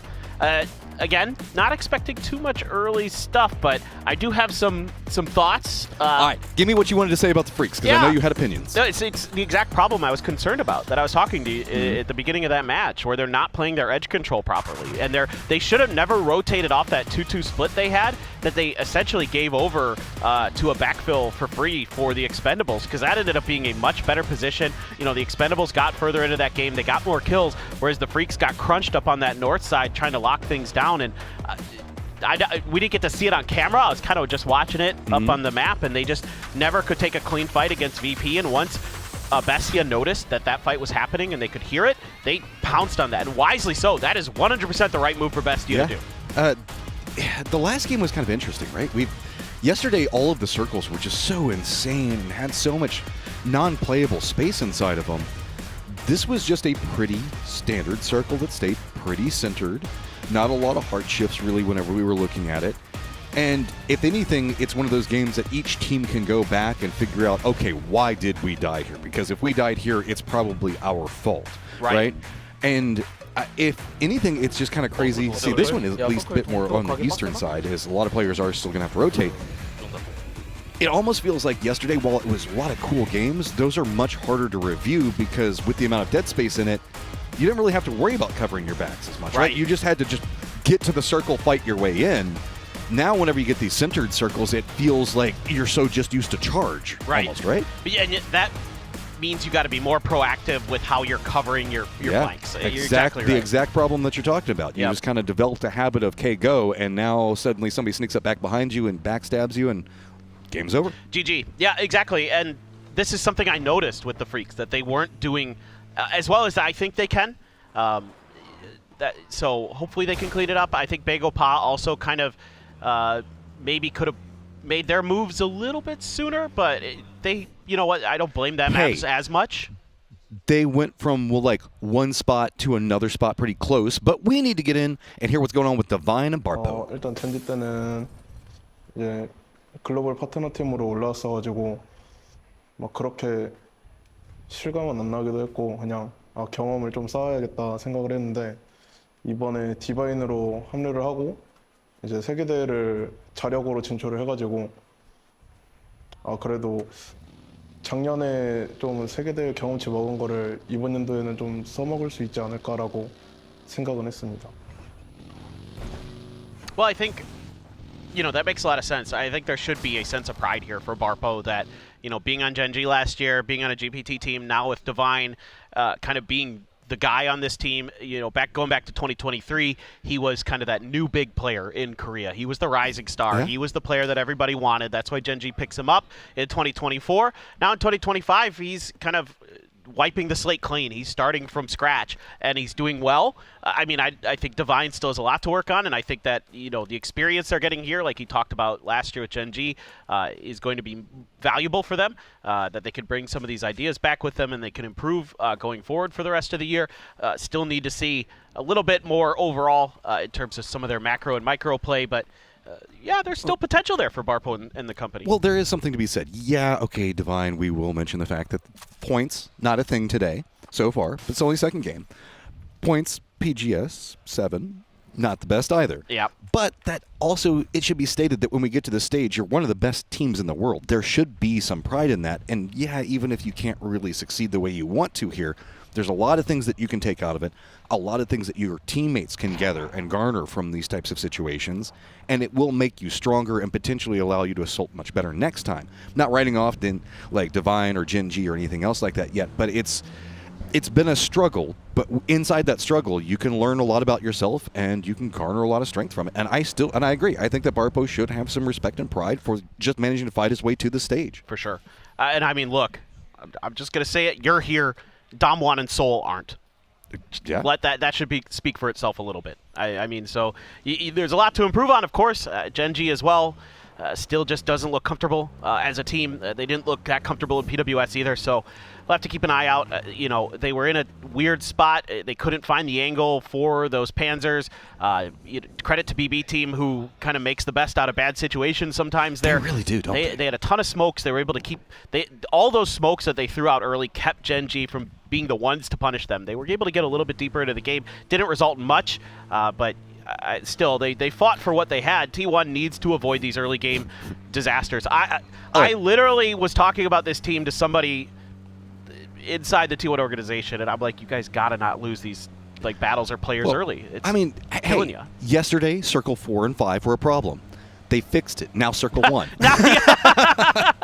Now you've got a whole new problem. So let's see what happens if they make it to Circle 4 and see if they fixed it.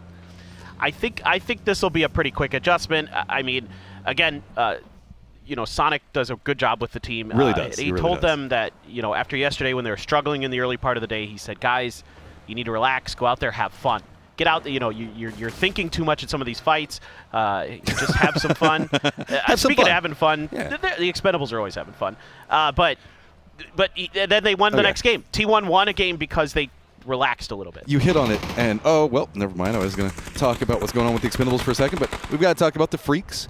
Looks like they are going to be fine for now. I don't expect that Petrichor Road is going to chase this too much up on top of Death Road. The players definitely feel this is going to stay along the coastline around farm. I don't know why. Maybe because we've been seeing that quite a bit. So most of our teams are kind of clustered there. The thing I wanted to hit on the Expendables was these guys, the way that they get ready for games is like they all go and like throw on music and like just start laughing and joking and like dancing and hanging out with each other. It's an like whenever you look at how certain regions like prep, it feels like whenever we look at APAC, or specifically like Southeast Asia, their way is, okay, let's just cut the stress. Let's just come into this fun. Let's make sure that we're all like good vibes, energy, and everything else like that, where everybody else like from like Korea and China, it's serious. It's like, okay, we've got to run through the maps again. We've got to do everything else like that. And I love coming to these events and seeing how all the different regions and their prep all interacts, because it's not just the Expendables that play in that way or prep in that way. Yeah, you're right. I mean, I think for the Expendables, it's very much a vibes team. That might be a little cliche to say, but you've got just dudes who are just constantly laughing, joking around, having a good time. No matter the situation, I mean, they have the utmost confidence in themselves. I'll always talk about how I went and talked to Duck Juice before the last day of PGC, and I said, bro, you're like whatever amount of points down. It was a pretty big margin. I'm like, you need probably 60 points today to win. And he goes, yeah, bro, easy. And he wasn't joking. Yeah, that's just, it's like, bad day yesterday. It's fine.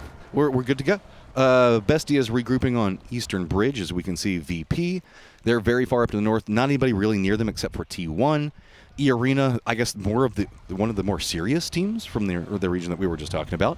They're definitely a lot more on the books and the reading and the getting everything ready. Sure. They're going to be wrapping in back behind VP. Taikula last round's winners. They're around Razak. Apps, pretty open over there. Day Trade, very far over into the west. But here's that Bestia rotation that we're talking about, is they're going to make their way into Milta, and it's going to be BB that is taking the shots at them. Yeah, you'll see BB play these circles like this because if they can go north, working along this road that goes out of Milta offers you some extra cover, kind of getting up into some of that flatter terrain that's near like where the Falcons have their 2-2 split, just a little bit further north, closer to Shelter. So they've won games from these positions before. They've come really close as well. In fact, in 7, they came really close to winning a game from a similar early position start. So if these circles do end up drifting north and not west, they have a really good chance to get deep into another one. And Day Trade, well, I mean, look. You know what? It doesn't matter. Well, They're coming in late anyway. He was trapped on a bike. Good job on his teammate. Tanadol comes over, picks him up. It's like, nah, bro. I know you need the cardio, but we're not going to go that far. Good guy, Tanadol. I mean, look, they're coming into the circle way late no matter what, so they have plenty of time. They've got a player who's on the edge doing a little bit of... Okay, so they're going to go for the glider, which makes a ton of sense I mean, that's an upgrade. Flash, would you rather have a bicycle or would you rather have a glider? Easy. Ride it with him, Tanadol. Do it. Be the turret gunner. Oh, no. Okay. He's like, I spotted it. Now you take the car. Yeah, I get to fly. I'm the pilot now. I'm the captain now. I think this is really smart for Day Trade. Coming up with no info? Yeah. Oh, yeah, exactly. Exactly, Matt. They have zero info about what's going on, and that glider is going to give them a ton of ability to do so. Looks like it's going to be just a Biza on this, so that seems like a scouting mission for VP. Hey, and right as he takes to the air, he doesn't have to do too much more scouting because it's going to be Taikula that is taking the shots at VP, rotating pretty close. Petrichor Road looks like they called emergency pickup as well. Milta is pretty much still open, but the cluster to the west, specifically along the coastline, is going to be what I'm looking at. New Happy is going to be rotating right next to Jin G. It's going to be the Expendables regrouping right next to Begapa, most likely. Kike is going to be coming in back behind that. Day Trade potentially as well. Petrichor Road's going to be wrapping up next to VP, and their rotation that they're trying to take, T1's got to defend in, but Raining already taking a face full of bullets. Yeah, Biza's going to try to push off the back of that. I don't know if he realizes that the rest of T1 is pretty much right here in his face. A stun going to dissuade him momentarily from making any more aggressive moves, and VP did lose Beamy. Bad luck Beamy here again in PGS. He has had a really rough tournament, usually a shining star for Virtus Pro. just hasn't really been able to get it going. Bagopot going to lose a player. I think New Happy lost one as well. So kind of teams trying to make their way through because, again, the center of the circle now is that more flat area coming off the slope of the lumberyard hill, so it can get a little bit dicey. So teams are making some more aggressive moves, trying to get into some kind of safety. I mean, we did see kind of an end game over here, I want to say in 7. Yeah. Right in between Lumberyard and Death Road and that dip that's just so open. There is just not a lot of cover to be had. So teams are already kind of jockeying for different points that they find control around. It is going to be the Freaks still holding down Death Road with the Expendables pretty close to them. Bagopod just kind of got shooed away from that point being, I mean, that's a very hard gauntlet to run through, so no surprise that they're going to head back over to Potato. Geek K has actually got an inside track on where BEB was at and the strength that you mentioned kind of along that coastal road coming right after the bridge leading into Milta itself. New Happy is just right in the thick of all of Divine, so everything's kind of settling down except for what we see going on with Bagopon. I don't know where they even go. They're going to have to wrap wide if they want to find safety. There isn't anything really that's available on this. And let's not forget about Day Trade also just kind of arriving into a very open circle. But they at least have the glider to give them something to work with and can spot out Bagopon. So, Bagopon. Do it. Do it. It never stops for Bagopon. The struggle is real. Dude, I love this. Tanadol doing at least a little bit of damage here. I mean, he's free to do so. There really isn't anybody else who's going to punish this. Petrichor Road out there at one of the crossroads compounds, but Bagopot has to keep driving. There's just no freedom. It is going to be a bit of a gauntlet. They're going to get shot at by Tanadol for quite some time. This is great. He's just, no, I got nothing else to do. Man, he's getting a lot of information. If anything, there is something about him kind of forcing them to keep playing back over into the north and the east because the rest of the squad can then follow in back behind Bagopot, and every single time somebody starts shooting at Bagopot, they can go, okay, don't go to that compound. You know, hilariously enough, this almost works in Bagopot's favor because it's actually forcing them towards the opener part of the circle. It is true. It's true. They're going really far to the north, up around the Alamos over there, and there's nobody there. Yeah. So kind of what are those butterfly effects of PUBG where a glider kind of puts you into maybe a better position? Because it looked like to me for a second that maybe Bagopot was thinking about settling up on the western edge, just like south of, or north of Death Road. But instead they're just like, we got to keep going. This glider is going to be a real problem for us. So that's the better play here. 2-2 split inside a farm for Divine. They're still going to be in the circle as it is centering up right along that road. So Falcons have a tremendous position. It's just about locking one or the other down, and it's hard to gamble here because both are basically equidistant from the center of the circle. So Falcons maybe going to have to defend some pushes with just those 2-2s. An opening kill here for Maladoc. Jumps in, Hyruzen going to go down. Maladoc finds another one. GK in a lot of trouble. PWD up on the top of this one. Couple of nades coming out, but reinforcements for BB going to be following in right back behind it. Nobody else really too involved in this firefight for now. It's just going to be BB. This is a concerted effort. They're wanting to regroup right into it, and yeah, there's just nowhere for GK to go. That's going to be 3 picked up real easy. Just a moment. Well, I mean, somebody might steal the last one. This is tremendous for them. If they can wipe Geek out from their rear, again, they can work south to north very effectively. Genji in a fight with Divine. It's going to be Divine losing a couple players. Falcons getting involved in that. Shrimzy finds a knock on to Daeyun. It's actually going to be Tanvu cleans that up with an AWM. December 12th, he wants to come after this. They do have that one little compound that's off to the side on farm, and yeah, you can hold it down with the squad, but you can see the rest of New Happy goes, nope, this is a week into Divine. Barpo. Let's get the shots. Let's see if we can get control over this area, and yeah, it'll also give them a path potentially up into Death Road if they need it, but Barpo, this is a late rotate into Death Road and right into the Falcons. I'd stop off as fast as I could with this many alive. There's nowhere to go, but he has to get away from the bullets. Where's he going to stop? I don't know. He's in a buggy to make matters worse. No, that's where BB is. He's in trouble. I mean, he can hold here for a little bit, but I doubt this is going to be a long-term play, especially if Maladoc feels like just taking a peek up and over this hill, or maybe throws a grenade over. It could be pretty short work here for Divine. Yeah, they're just going to pop those tires. Yep, just do damage, probably blow this vehicle up. It's already smoking. So for Barpo, he's going to be a little bit at the whim of where this vehicle ends up landing when it explodes, potentially. Just gotta watch in sadness. This is the life of a snake in competitive PUBG. Just watch all your tires go away, watch your vehicle catch fire. It is one of the worst feelings. feelings. Hey, Bagopot, you decided to come back into the circle, and you're gonna be rapping right next to T1 and E-Arena. So it looks like Wizard's open? Uh-oh. Yeah, are they going to stop off on the Wizard? Yeah, and that's going to be very close to Falcons. I'm curious if Falcons regroups or just decides to be fine with the fact that there's a squad right on top of them. That's a great question, Matt. You might be kind of okay with it because you're still in the 2-2 split. You can't really afford to send a player out there, maybe.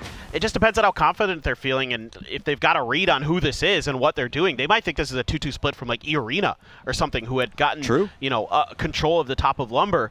So that's a little bit of a tricky spot to be in.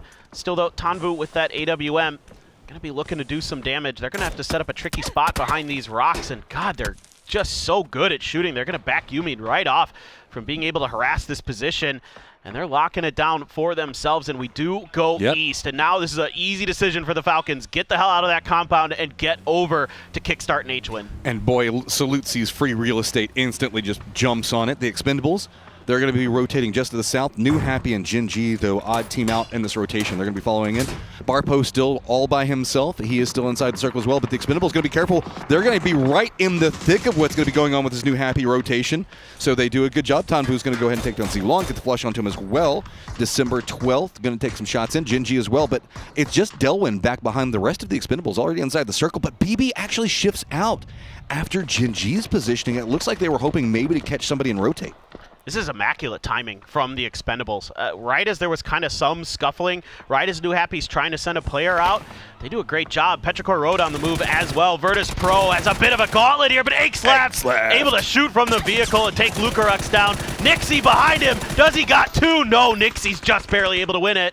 Okay, now Ming Ming, what do? Do you go for the fence? One top, there you go. Virtus Pro gets eliminated. X-Lift down, should be resable. How much do Day Trade want this? Chewy's very far behind. Petrichor Road could regroup. Taikula also going to be playing just to the east of them. T1 having to deal with their own problem. A lot of clusters coming in over here as Day Trade's going to defend on one side, T1 on the other. Taikula, Petrichor Road, how do you path in? It's actually going to be Silzen who ends up being the one seeing Barpo, taking him down. Genji on the hunt. BB already trying to wrap a little bit further into more fortified positions on the edge of the circle. And Genji, this is a tough crash if you're going to go for it. It might be a little bit more wise to just try to throw some utility at the Expendables. No. There are smokes out there. Oh, that's a tire pop. Oh, make it to the rock. Maybe that would be some form of safety in the circle, and I think that's all they could get. They just jump out. They can't risk trying to back it in. So you've got a rock. You're inside the circle. That's better than, I would say, about 3 or 4 teams right now. So with this, New Happy going to be content with what they can get. This is getting spicy.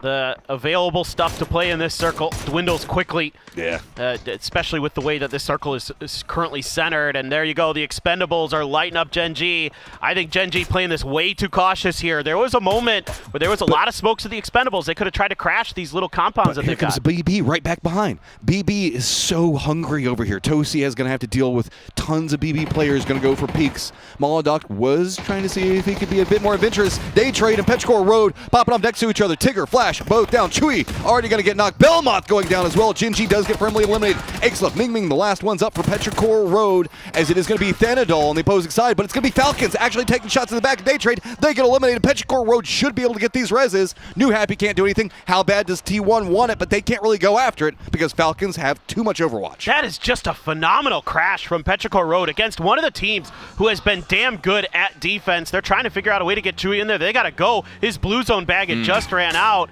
and Ming Ming there not able to get the pedal to the metal quick enough. And Petrichor Road only going to come through with 2, but it takes left in Ming Ming. I'd say if you're going to have 2 left on this team, these would be the 2 I'd want. Yeah, but the cost, they're not even inside the circle, and this circle is barren of cover. There is Begapa and Falcons in it, and then a couple of areas over into the east where we see New Happy. Yeah, they're going to get spotted and taken down. There's just nothing. There's trees, some rocks. T1 is so close to Petrichor Road. The Freaks are going to be coming in just to the south of Petrichor Road. I don't know what you can even do here. The only thing that you can hope is maybe some of these teams in the south run real fast and come in real heavy and distract these guys that have beautiful sight lines on the entirety of the circle. Yeah, and you're absolutely right. There's not great options for Petrichor Road. One of the things that you could hope for is somebody messes with T1 and relieves some of that pressure that they're going to be able to create when you try to make your move. Otherwise, you might just get cut down trying to drive out of there. The Expendables, they're right on top of BB team. A good spray from Delwyn. Finally finds the knock, but he's out in the open, and it's traded. Oh, this is poor timing for BB. This is just losing everybody. There's nothing they can do.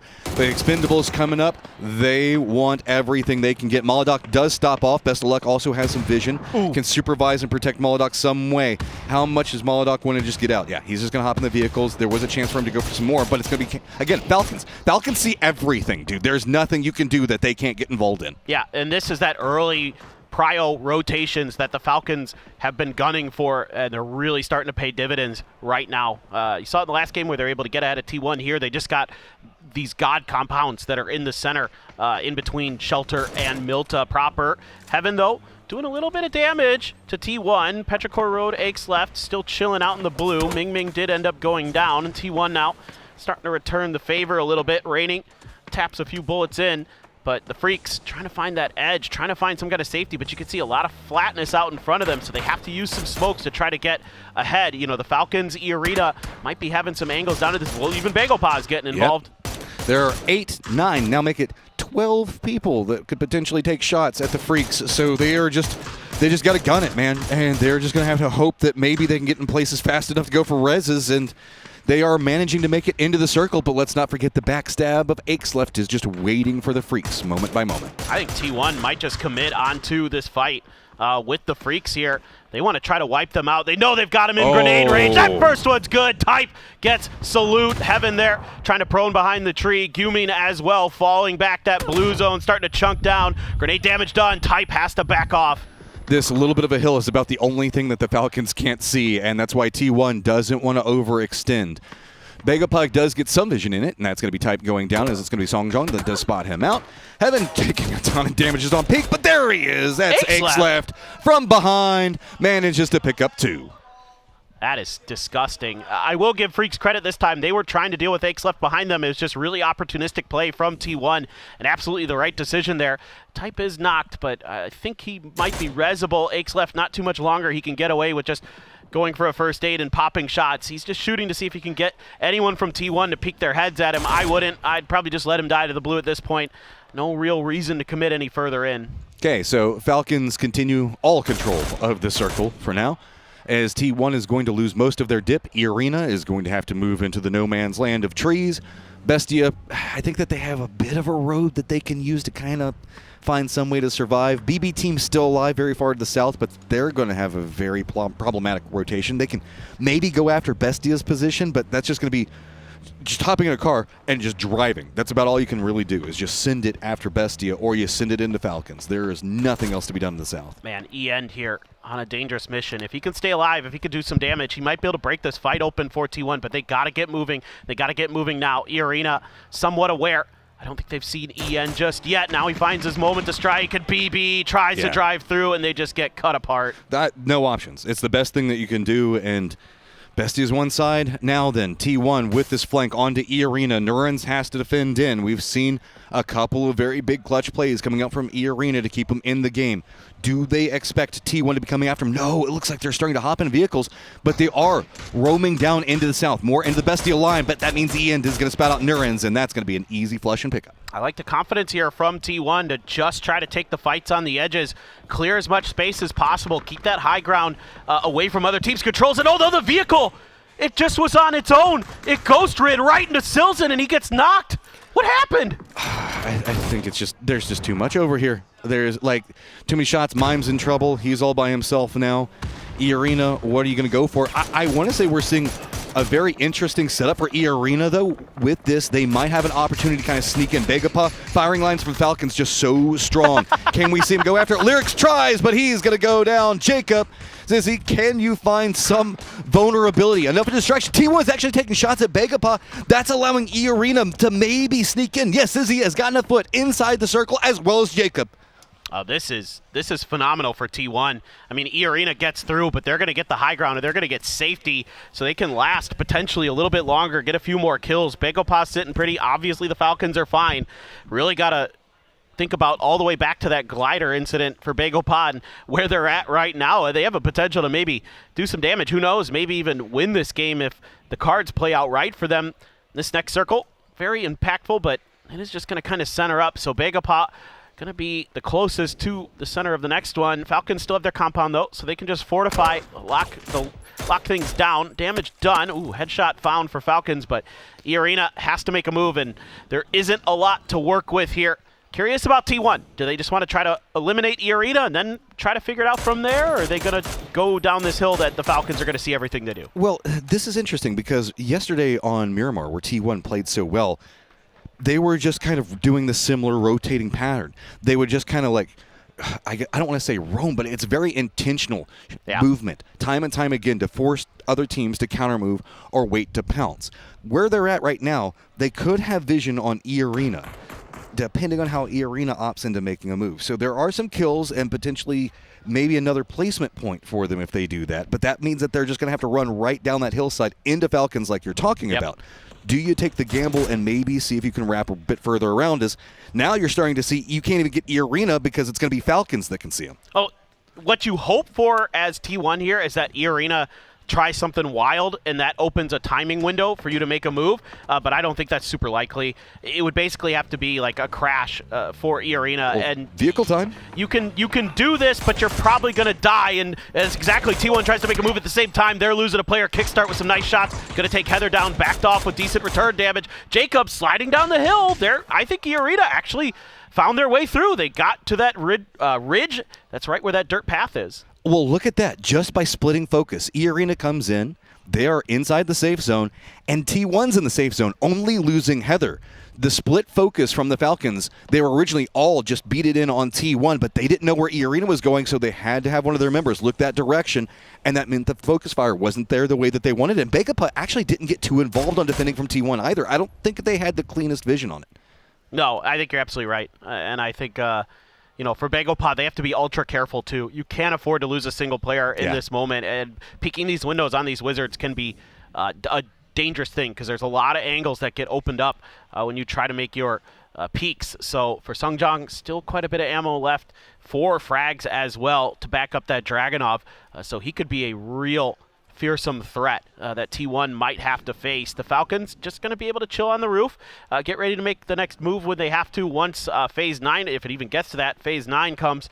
Otherwise, they can just hold the line. T1, though, has an edge as well.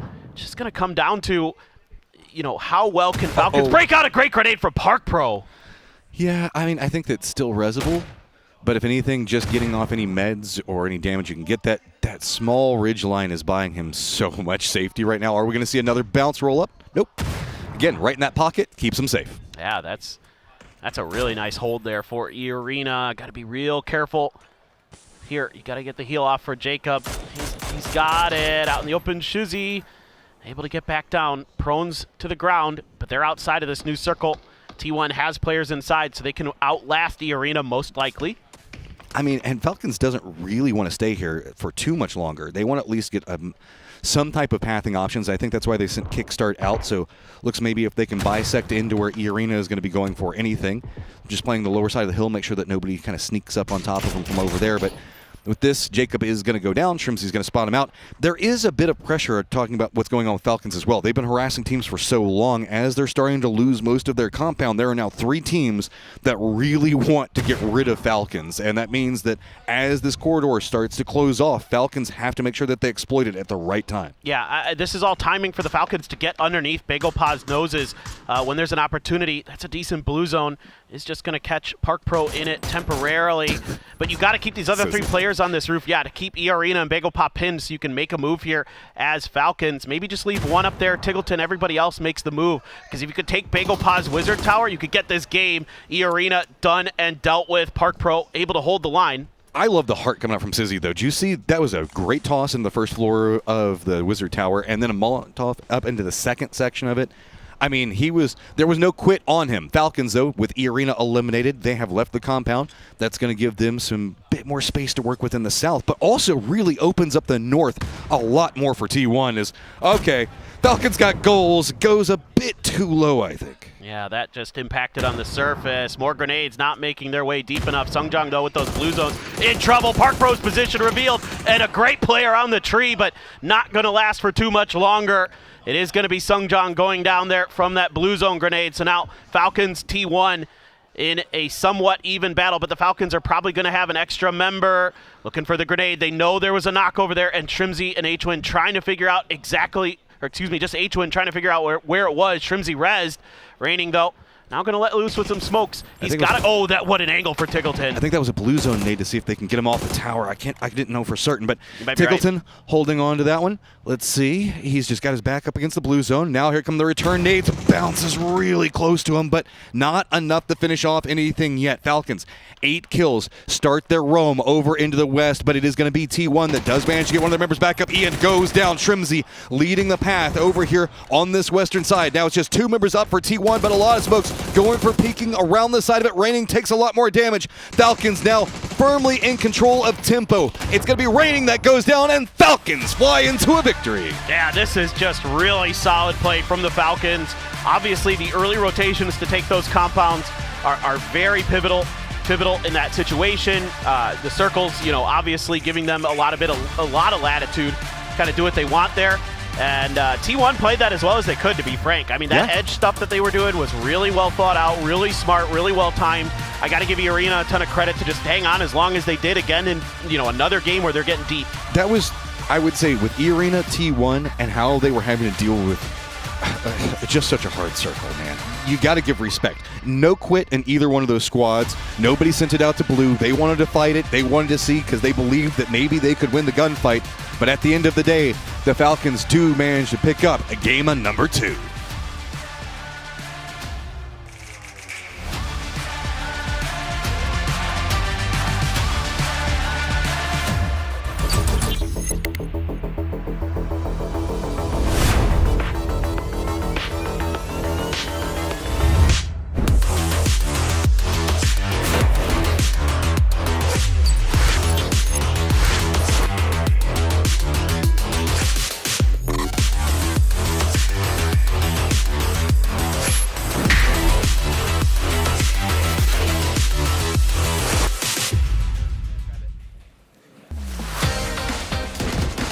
Welcome back. Big victory by the Falcons. We grabbed the birthday boy Kickstart here to chat with us about that game. I want to ask you the hard-hitting questions. Gifted game, cap or no cap? Full cap. Full cap. We're genius. We knew it was going to end there. Our comms are live. We marked it. I said it was going to end there. It ended there. What can I say? Nice, nice. Do you have anything you want to say to the fans on your birthday or anything like that?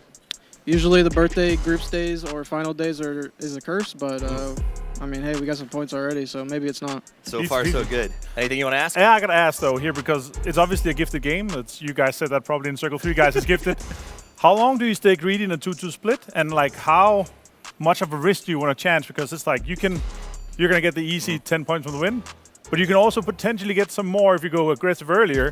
Like, what's the kind of situation and comms like, okay, when do we actually go out and try to grab some of the points? Well, we knew there was a 2-man on our tower, right, and we had 3 BZs, so...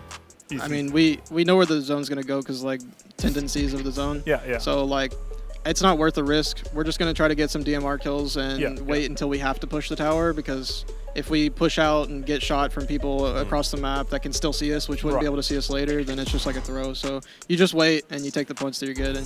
Fantastic. Nice. Awesome. Well, thank you very much. I'll let you go back to your team. Have a great day and keep getting those points. Happy birthday. I'm going to say happy birthday. I wore it because I believed it. Yeah. And they're standing up. But it's good to see the victory. So I said win. it was going to be the first game, but they did it in the second game. And it's still a wrangle, right? That's true. Still a wrangle. Still a wrangle. They played it very well. And there is, at least they're honest. They got some circles. They didn't have to do a lot of movement. You see they had the 2 red houses for just about ever. Yeah. And that collapse was really, really clean. So great game by the Falcons. No highlights for you. You don't need to see it. It was the end game was slow anyway. So it was nice we got to chat with Kickstart. Has his birthday. Kind of fun. In a way, we've gotten to watch Kickstart sort of grow through his entire career. Like literally from eligibility till now, continuing to grow as a player. Yeah, I mean, remember the good old times when he was 16, 17, and still fragging out. And he's been grinding his way here. And, pre-beard and now just more beard that I can grow, so it's good to see. It's a really nice beard now. All right, so good game. Let's take a look back at the stats. Falcons do come out in first place with those 11 kills, 7 for T1. Petrichor Road, another game where these guys, it was a little more quiet. Actually, it wasn't quiet. Axleft was super loud with his hiding in the blue, learned a little something from VP, got a bunch of good backstabs. Not 6 as much kills. damage, lots of kills. Yeah, 6 kills for Ixlef in this one here. The Ixlef captainers is going to be enjoying themselves. That's a good thing. But yeah, 11 kills in a game where these guys are saying, okay, guys, this is a win. This is gifted. Yep. I've heard them say it before, and it's like, guys, we're fed, we're gifted. This is the win. We want to lock it out. Usually we see it with lower kill count, and here it's like they're able to grab a lot of DMR kills. They're able to grab kind of the information they have of, they know we're 2 in the tower. They know kind of some of the teams that are coming down. They're able to grab a lot of the kills that potentially could have gone to some of the other players that were either in the tower or T1 on the northern side. So they kind of close it in. And also, being able to be on that roof of the garage is just so strong. H-Win! Until he fell off the roof. He's going to get the man of the match, though, here with 876 damage and 4 kills. Good to see. Yeah, the IGL at work. I love seeing the IGL at work. And, we often get to see Taylorton and Shrimsy pop up here to see H-Win get that man of the match. Big shout out to him, 876 damage. Now, those damage counts are obviously coming from the fact that they were able to get there early, bristle out, and there was just no space for any other team. Bagopot took that tower just north of them, and they kind of did the lion's share of trying to, I guess, draw the attention of day trade and other teams as they came in, and that really worked well in terms of how the Falcons got points in this one. 21 points for the Falcons. This is a really strong start to their group stage. Yeah, and considering that it's only the second game, right? And they're, for the looks of it, I think they're already going to be in the top 16, right? Yeah. So fantastic start. This is what is kind of the scary thing a little bit, to be in the C group, that you're not able to play day one, obviously, and you might have someone that kind of focuses a little bit. You're going to be in a situation like, okay, the third parties, it's a strong team. They literally just got a fantastic ending in PGS 7. Yep. They're a contender for PGS 8 championship here. So it's a team that, in a situation where if you're day trade or if you're some of the other teams here, like thinking, okay, we don't want a strong contender coming in. And look at that. They're already 15th with just 2 games played. Bestia has played 4 times the amount of games and has 6 less points here. Furia as well. That's hard. It's rough. That, Bestia, led by an ex-member of that roster, is going to be a little frustrated to see the Falcons pull ahead of them like that. 25 points actually puts them halfway to where our second-place teams are right now. So that's going to look good for them as they go through the day. And remember, as we kind of go through this, we're only 2 games in out of the 6 that we're playing today. So to have such a strong start for some of these crews, going to be very, very good. Petrichor also at 19 points off the back of 2, looking like a very different team, or at least a very different Ixlef here today. Not contested is what is the situation, right? For Pero, it's great. For Navi, it's been looking great. 17 not contested in the finals. It's almost like if you're not hot dropping, it's really worth it. It's almost like after 8 years of doing this, we've started to figure out hot dropping does not pan out in a championship. Any other teams? It was a little bit crazy up at the shelter region. We saw just absolute chaos break out there, but that seemed like a symptom of just nowhere else to go. I mean, the whole situation with this kind of northern side, right? We have some greedy splits, some 2-2 splits within some teams. We have some areas where it's pretty difficult to get into. So that's also why we saw so many fights along the edge.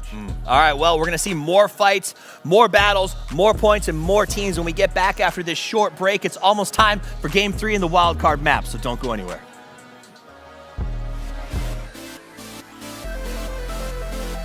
Powered by the most advanced WindForce cooling system, reducing temperatures while your competition sweats.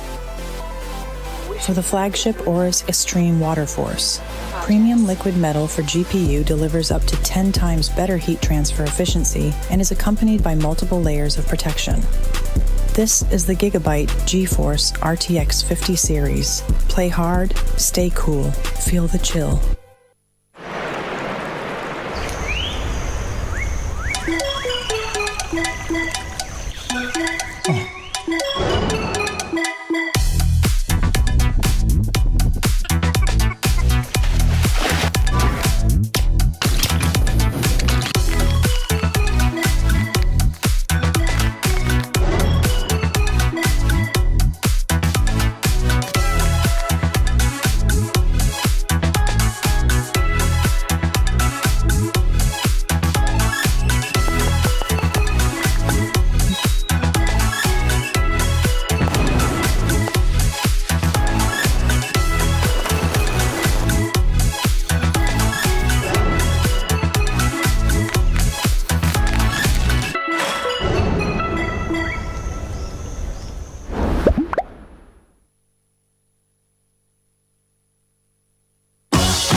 2,000 years long, we will never settle.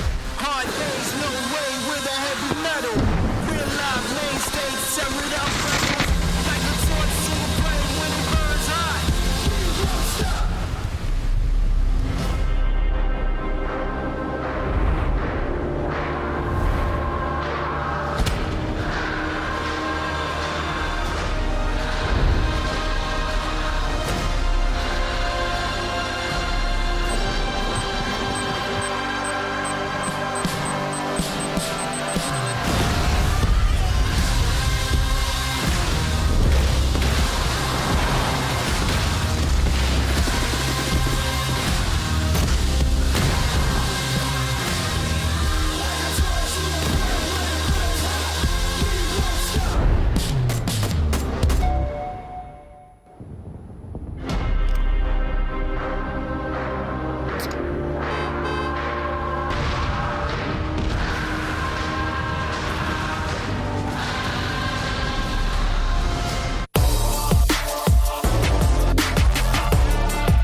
Ni hao, I'm Tiger and Lilik. No, Lilik.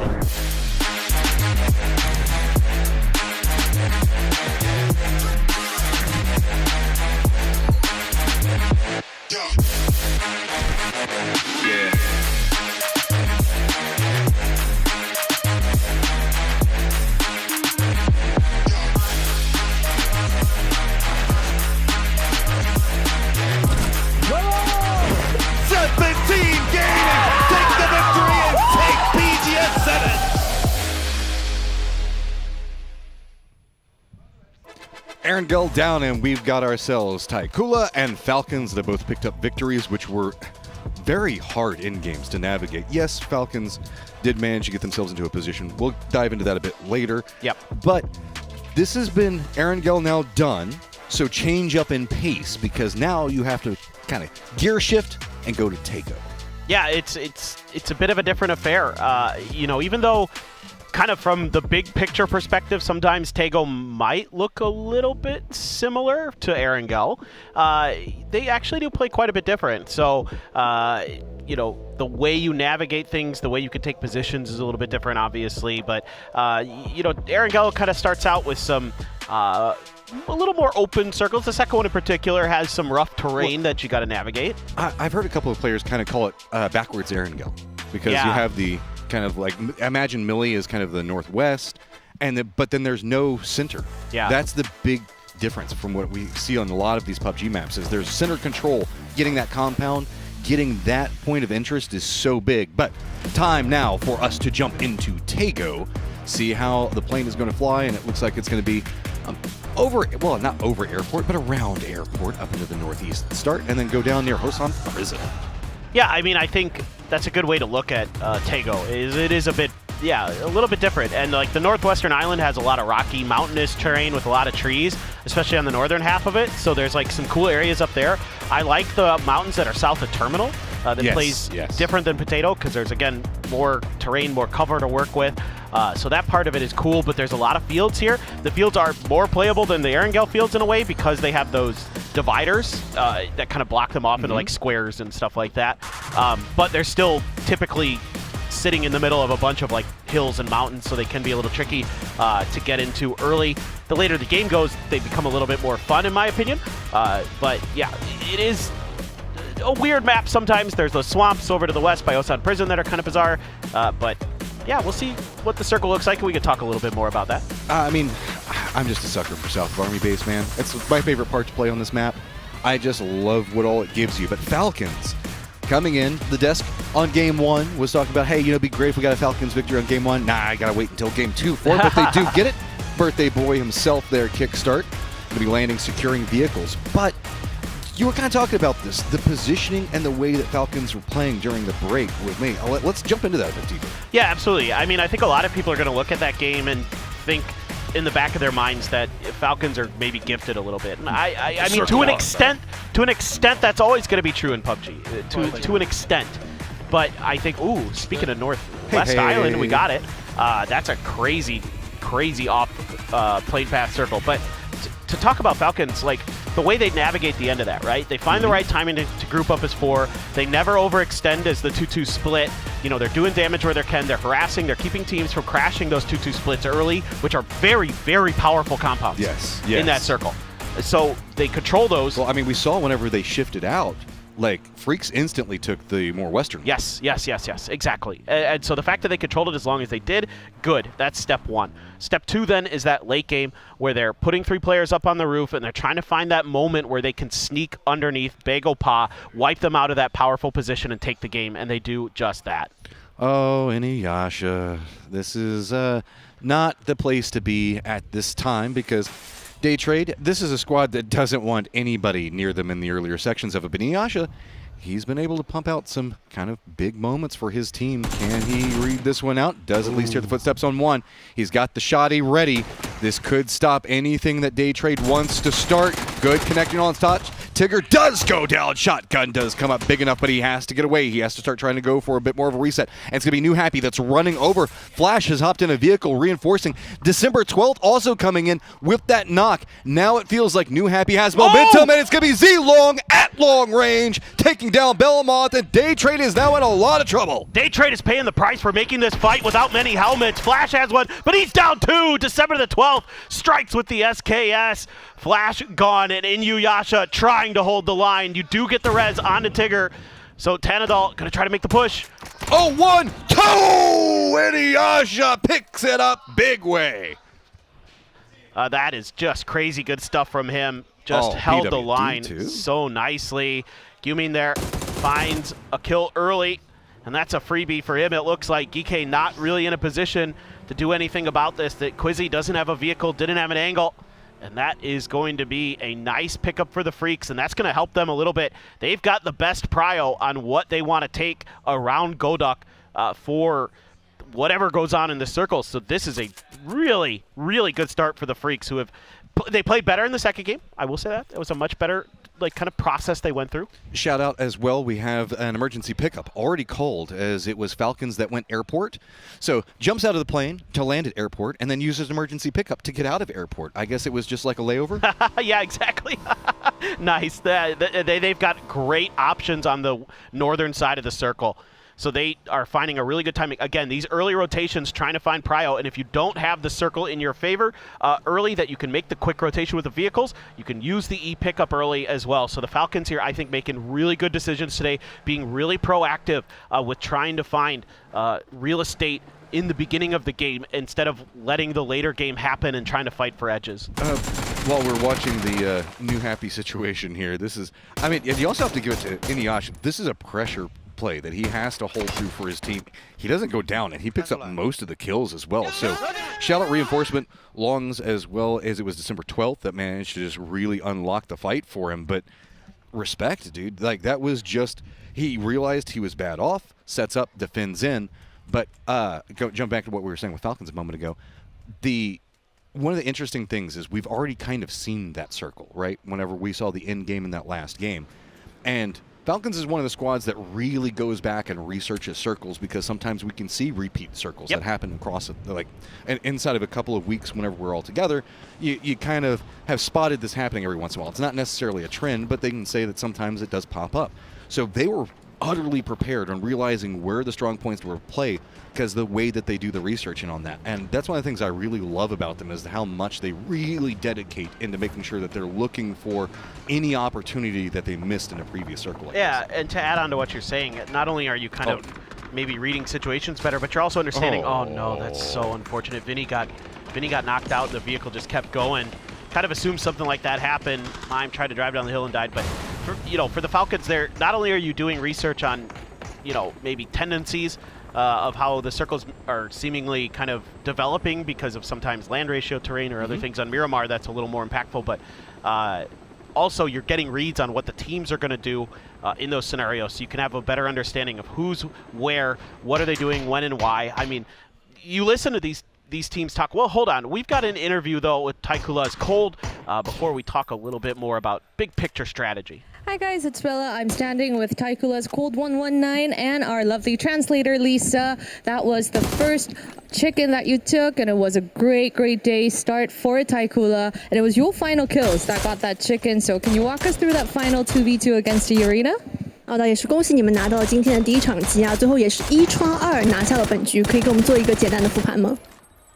当时剩场上3打3的时候，我们最后是我跟苏泽2个人，然后因为双方都服人了，然后最后也是误触了，然后最后是第2时间掏的闪光弹，然后正好是全白对面2个人，然后就结束了。 So back to that time, it's just 2v2 between we and E Arena, and we are both like saving our teammates. So it gave me times to take out my flash, although just a little bit mistake operation. But finally, I take out my flash and I just gave it to my opponent, and I just got them down. Yeah, bam, bam, and it was over. Good job. All right, we're gonna go back to Tego. Bye bye. 再见. I think that was Sungjong screaming when he killed. We heard a scream in the background during that. I don't know what exactly happened. Somebody killed Aches Left and they lost their minds. But I want to hold on. I was going to say Falcons off of their emergency pickup ended up very close to Begapa, and now H1 already down, flushed. Tiggleton bleeding out slowly. 2 members up for the Falcons, and it is going to be Begapa. Doesn't really look like they want too much more. They're just going to be ships separating in the night, so should be resable for Tig. Yeah, absolutely. But one really cool thing, you know, talking to some of the players and teams and stuff and hanging out with them a bit is, and listening to their comms behind the scenes, is how incredibly intelligent they are about tracking stuff in the game. Like, obviously they do their prep. They know kind of team tendencies, where they want to rotate, when they're going to rotate, stuff like that. But they even keep track of stuff like what vehicles their opponents are using, so they know what team is moving where and when and why. So you could say, okay, this team had 1 Dacia, 1 Coupe, 1 Buggy, or something like that. So you know it's Team A. And then this other team is using 2 Dacias and a UAZ or something, right? That's Team B. They're so good about being diligent about stuff like that. Just something I want to mention, because I think it's really just really cool how incredibly smart these players are and how good they are at like tracking so much different information. Like, not only do you have to track the kill feed, you got to track what's going on with your util with your team, all this other stuff. On top of that, they're even marking how many vehicles and what vehicles teams are using. I mean, some of the squads actually are tracking like how many nades are consistently being thrown at them, realizing what the weight limits are. There is a lot of background other than I shoot good and I move good with going on behind the scenes of what the players are thinking and how they're contemplating each movement. So with this Godoc kind of circle, we're looking and seeing that most of the teams pretty settled in. This has been much quieter than what we saw through most of kind of the PGS 7 and really just yesterday. This has been very friendly open circles at the start, and then it's kind of been I guess around circle 6, everything just kind of comes unhinged for a little while. Yeah, it's feeling like teams have kind of all shifted with where they see the meta, where they perceive it here for this PGS in Shanghai, that they want to go center early and try to fight for, you know, prime real estate, try to fight for those big spots. And if you get stuck on the edge, it just becomes looking for those third parties, looking for those opportunities to deal damage. That way, looks like we're going south of Godoc once again, and it is kind of funny to me, you know, how much attention gets paid to the city. Again, that goes back to teams doing research with the heat maps of the circles where they're going to go. So that's why you see a lot of teams prioritizing positions around that city. Circles just kind of seem to drift in that general vicinity. And it's also ironic to me because Godoc literally means lonely in Korean. It's not a lonely city in PUBG Esports. Okay, well, T1 going to be rotating very close to a Gen G. But this is kind of what we saw off the drop, and yeah, this is just very awkward on both sides. You can see that a lot closer than I think that either one of these squads were wanting to be off of the drop coming in from Falcons. But, I mean, they did separate away, and Beamy. Beam him, Beamy. Yeah. No more bad luck, BB. I'm very happy. The poor guy has just been having a rough tournament, so maybe that'll get him firing. I'm not sure if he was the one who screamed there or not, but what a player to find. That's Aches left for Petrichor Road, so that's a huge loss for them off of that emergency pickup that they tried to take. So a couple of the teams that took early emergency pickups suffering a little bit of damage, even though the Falcons have 3 up still.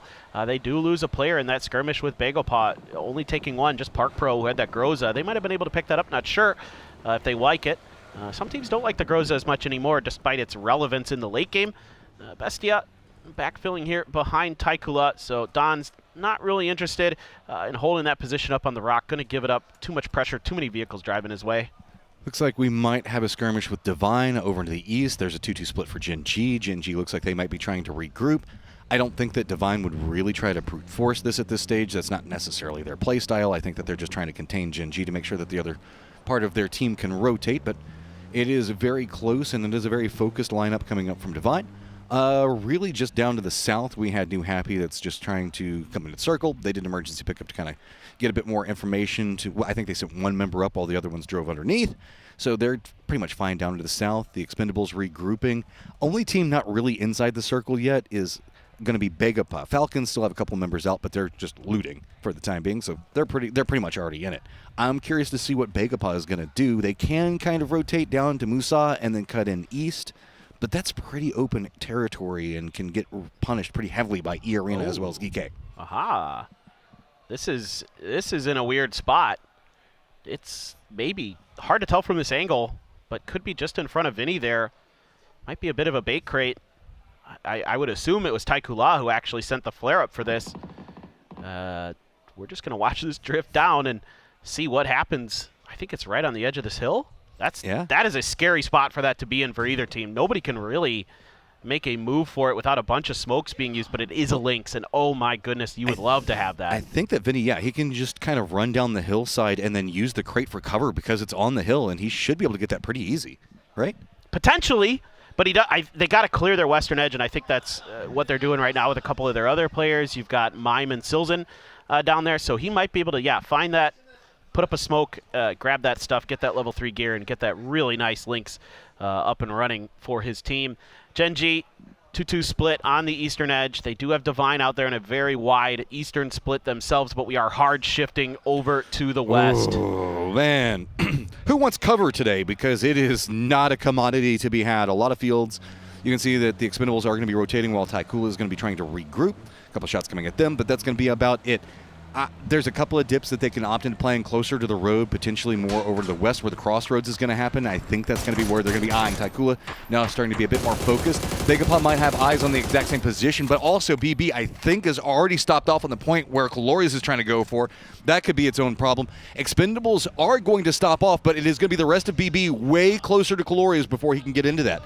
The rest of the Expendables are coming in back behind this one, very separated out. So any shots from Taikula that can get any damage in could prep this up. But I don't think that BB can really step up and go after anything that's going on with the Expendables just quite yet because the shot's going to be coming out from E-Arena. Now BB is getting harassed from Taikula as well, and that's allowing the Expendables to kind of sneak into the spot. They just have brilliant sense of the timing to at least get somewhere. This is tricky, though, for the Expendables. This is, you've got a little bit of cover around these edges, but here goes New Happy, and the tires pop. That's going to be a player down, you would think. Maybe just able to slide behind the hill in time. But he's going right into the Expendables. There's nowhere to go. This squad just rolled right into the wrong neighborhood. Inuyasha is just having to roam up into the north. December 12th has jumped out. This got way hotter than anybody was expecting. Here comes Jacob now starting to get some vision on one side of it over into the west. So the Expendables kind of weathering the storm for the time being with BB on top of them. But now it is only Inuyasha up for New Happy. Wow, that's not great, to say the least. Oh, boy. If that mortar gets a little bit closer, that could be really problematic. And they're starting to land in there. It's actually Delwyn who's shooting these. This is like point-blank mortar range. Just go away. I don't want to deal with you right now. I love this. Look at he puts the smokes in between him and BB, and he's trying to see if they can break BB team out of this position. See if this one's going to be good. There's not much room for, oh my God. They can get in the crates. Okay, it's okay. You can get inside of those, so not the end of the world. But that is scary, scary stuff for BB. Stacked up on top of each other, we've got the Freaks as well as Petrichor Road. This is Godok itself. VP has also got Nixie that's going to be pretty close. Americano for Gen G could have some vision if we see pretty much any concerted push coming out. But these two squads on top of each other want to try to separate out. But I don't think Petrichor Road can. They're too firmly surrounded. Well, DL's on an island, separated from the rest of his squad. Curious if DN, the Freaks are just trying to kind of play a little bit of, like pretend here that they're weak and they don't really know where Petrichor Road is. But Heaven is going to get Chewy knocked there. Spray with the AUG, going to do some damage. Ming now starting to make his move. DL, it's going to be kind of a timing here when he strikes. He might just be able to rip Petrichor Road apart from the back. Grenade out, and it does quite a bit of damage, but doesn't find the knock. There it is. You have the perfect opportunity. Take him down. Yeah. Easy peasy. I mean, that's just cleanly played. A lot of communication, and that's why we see a lot of these urban firefights just set up around trying to make sure you get a lot of good control angles. Do see T1 also caught up in a firefight with Gen G. Bestia also looked like they were trying to see if they could third-party this, but due to the way that the hillside's set, they couldn't quite get there fast enough. T1, content with what they've got for now, they're going to head over into the circle. It's going to be Inuyasha, who was also trying to fourth-party that firefight. Could see them, but he might not take too many shots given the fact that he's all by his lonesome. Everybody's playing the edge in the circle for one reason. Look at it. This is what you're looking at in the circle. There is not a lot of cover, so stop off in a dip if you can find something that looks pretty worthwhile, because that's going to be about all she wrote and all you're going to find. I love this. Genji has a Panzer ready in case they come across anybody. Inuyasha alone. Genji swarming. Orca seat swaps to try to do some damage, and it's actually going to be the Panzer from Americano that gets him. Well, hey, it's more cover, right? They've got a tree. A tree is good in the circle. I mean, the funny thing is again, because of some of those ridges that are in the fields on Tego, there's a little bit of playable stuff compared to what you might normally think in a scenario like this. That's why I don't mind if you're playing edge here, because if you're on the outsides of these fields, you're going to have view into what's going on. You're going to be able to put damage down. You're going to be able to make your moves a little bit smarter, and then you can kind of play leapfrog from field to field a little bit further forward. So teams like the Freaks, like the Falcons, I don't think have the worst positions on the planet, and actually could get pretty deep into this game if they can clear that space in front of them and keep their back secure. Okay, so BB is got to make their way into the circle. E-Arena has moved more east, so that means that they're going to be watching BB as well. BB has to get out of this, but the Expendables just won't go down. There is nothing expendable to them right now. No easy knocks to be had, and it is going to be Jacob going down from Colores just at range. Lyrics also does look like he's going to hop in a vehicle. He's going to go right to the hillside, so I think, though, that all of E-Arena's focus is on BB, though. There is a good backstab shot onto the Expendables, so I'm very curious to see where he prioritizes. This is not pleasant for Lyrics. He's on an island. Yeah. He's about 110 meters from the nearest teammate, and he's got two teams danger close to him. He might get a little help here with Taikula, who's getting right on top of the Expendable. Spaceman, if he can find a good grenade here, could do some real damage, and he sees those shots heading out, or at least hears them. He's got, he almost had him dead to rights. Go, Tanvu! That was sick! Instantly reacts, pops it back around. Now look at that, pops another one. That is Taikula. They wanted this. They thought that they could third party and exploit, and now it's going to be Colores on the other side. The Expendable stopping every single team that is coming after him. This is insane stuff from the Expendables, and now a doozy just crashes right in the middle. Another knock. The kill feed is going absolutely wild. Clories gets taken down here. Phil first, trying to do what he can. The Expendables, as good as that started. Tanvu, the only one left on his feet, trying to find a way to survive, and E-Arena has a door open to just wipe everybody out on this southern edge. Taikula, though, starting to make their move, too. It's 4 teams versus the Expendables, and they're trying to find them all. BB got too close. E-Arena is going to spot them out. E-Arena, how much more of this can you swoop in? Dons really wants to come at. Try to see if he can get Tanvu from behind. The best of luck, where his position's at, he could potentially also get some shots into E-Arena. Now GK has also sent Quizzy out to look in this direction because of how it's popping off. Finally, Dons takes down Tanvu, but good lord, that was a great defense against so many opponents. It's hard to do it better than that in a really bad situation for the Expendables. BB team tried to find a timing to make their move, and they paid the price because the Expendables were just better. Taikula as well took a ton of damage, so they're trying to get out ahead. Suzette going a little bit further forward, but E-Arena has to deal with Besto on their backside. And maybe buy themselves an opportunity to try to get a little bit further, but Geek going to be holding the line. Bagel Paw somehow still alive, somehow found a corner of a field to hide in. Yeah, okay. Gen G, Orca, you can see that we're not done down in the south yet. Irina still has to path in. Besto is still alive over here. Taikula still has to deal with what's going on. Quizzy could still get involved from Geek onto E-Arena. Petrichor Road is eliminated. While this is going to be happening, Falcons are going to be regrouping into the north. Freaks are going to be looking at VP, but Divine is kind of, I mean, they're just holding down in fields. So really it's going to be E-Arena just trying to push in while we see how bad it's going to be for VP to push into the north.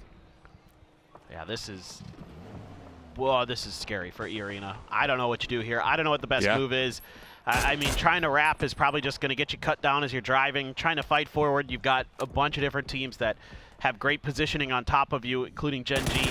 They're going to be watching this. Besto finds his moment to strike. That's one, that's two, and he just dies to the blue. But with the last breath, I stab at the E-Arena, now in some trouble. I mean, are they going to try it? Yeah, they can't even really. Looks like Lyrics was thinking about seeing if we maybe grab somebody, throw them in a car. But Taikula trying to get some more. But it's going to be actually Geek Aruzin that gets the shots over into Taikula. That's going to allow Lyrics to get in the circle. But Quizzy as well as Spyro are going to be wrapping right back in behind E-Arena. But Begapa still close to Aruzin is going to force him away from that angle. This is madness, dude. I mean, Gen G could get a little more involved here potentially, but I think they're getting gate kept by Geek. Potentially Lyrics still rocking and rolling. Saw how good he was in the first game, doing tons of damage. Nurns is Dunzo. Orca gonna clean up that kill. So 3 so far for Gen G with 3 players still alive. Lyrics with the smoke right next to Dodge. He walks up right next to him. Who's gonna win it? Dodge just barely. A little bit of a do-si-do. Okay, Taikula, you get a second to breathe now as it looks like EK is going to go back to their compound. Gen G, you're going to have to take a few steps forward into the circle. Falcons, Divine, and a VP up in the north. That's going to be harsh. That's another firefight that you really can't avoid too much of. No, you're absolutely right. It is harsh, to say the least. Oh, boy. I mean, Taikula has just enough of the edge of the circle here, I think, with this UAS. They could hunker down for a moment, but if Gen G was afforded the opportunity to crest this hill a little bit, they might be able to wipe them out if they have a good grenade or something. Maybe they've got another Panzer in the back of one of those trucks. Tosi is going to get the top of that rock. And yeah, he's thinking about it, but Taikula wisely spreading out a little bit, but not going to be able to do that for too much longer. They're just going to have to edge along this hillside to try to survive a little bit longer. Maybe they could get an extra placement point.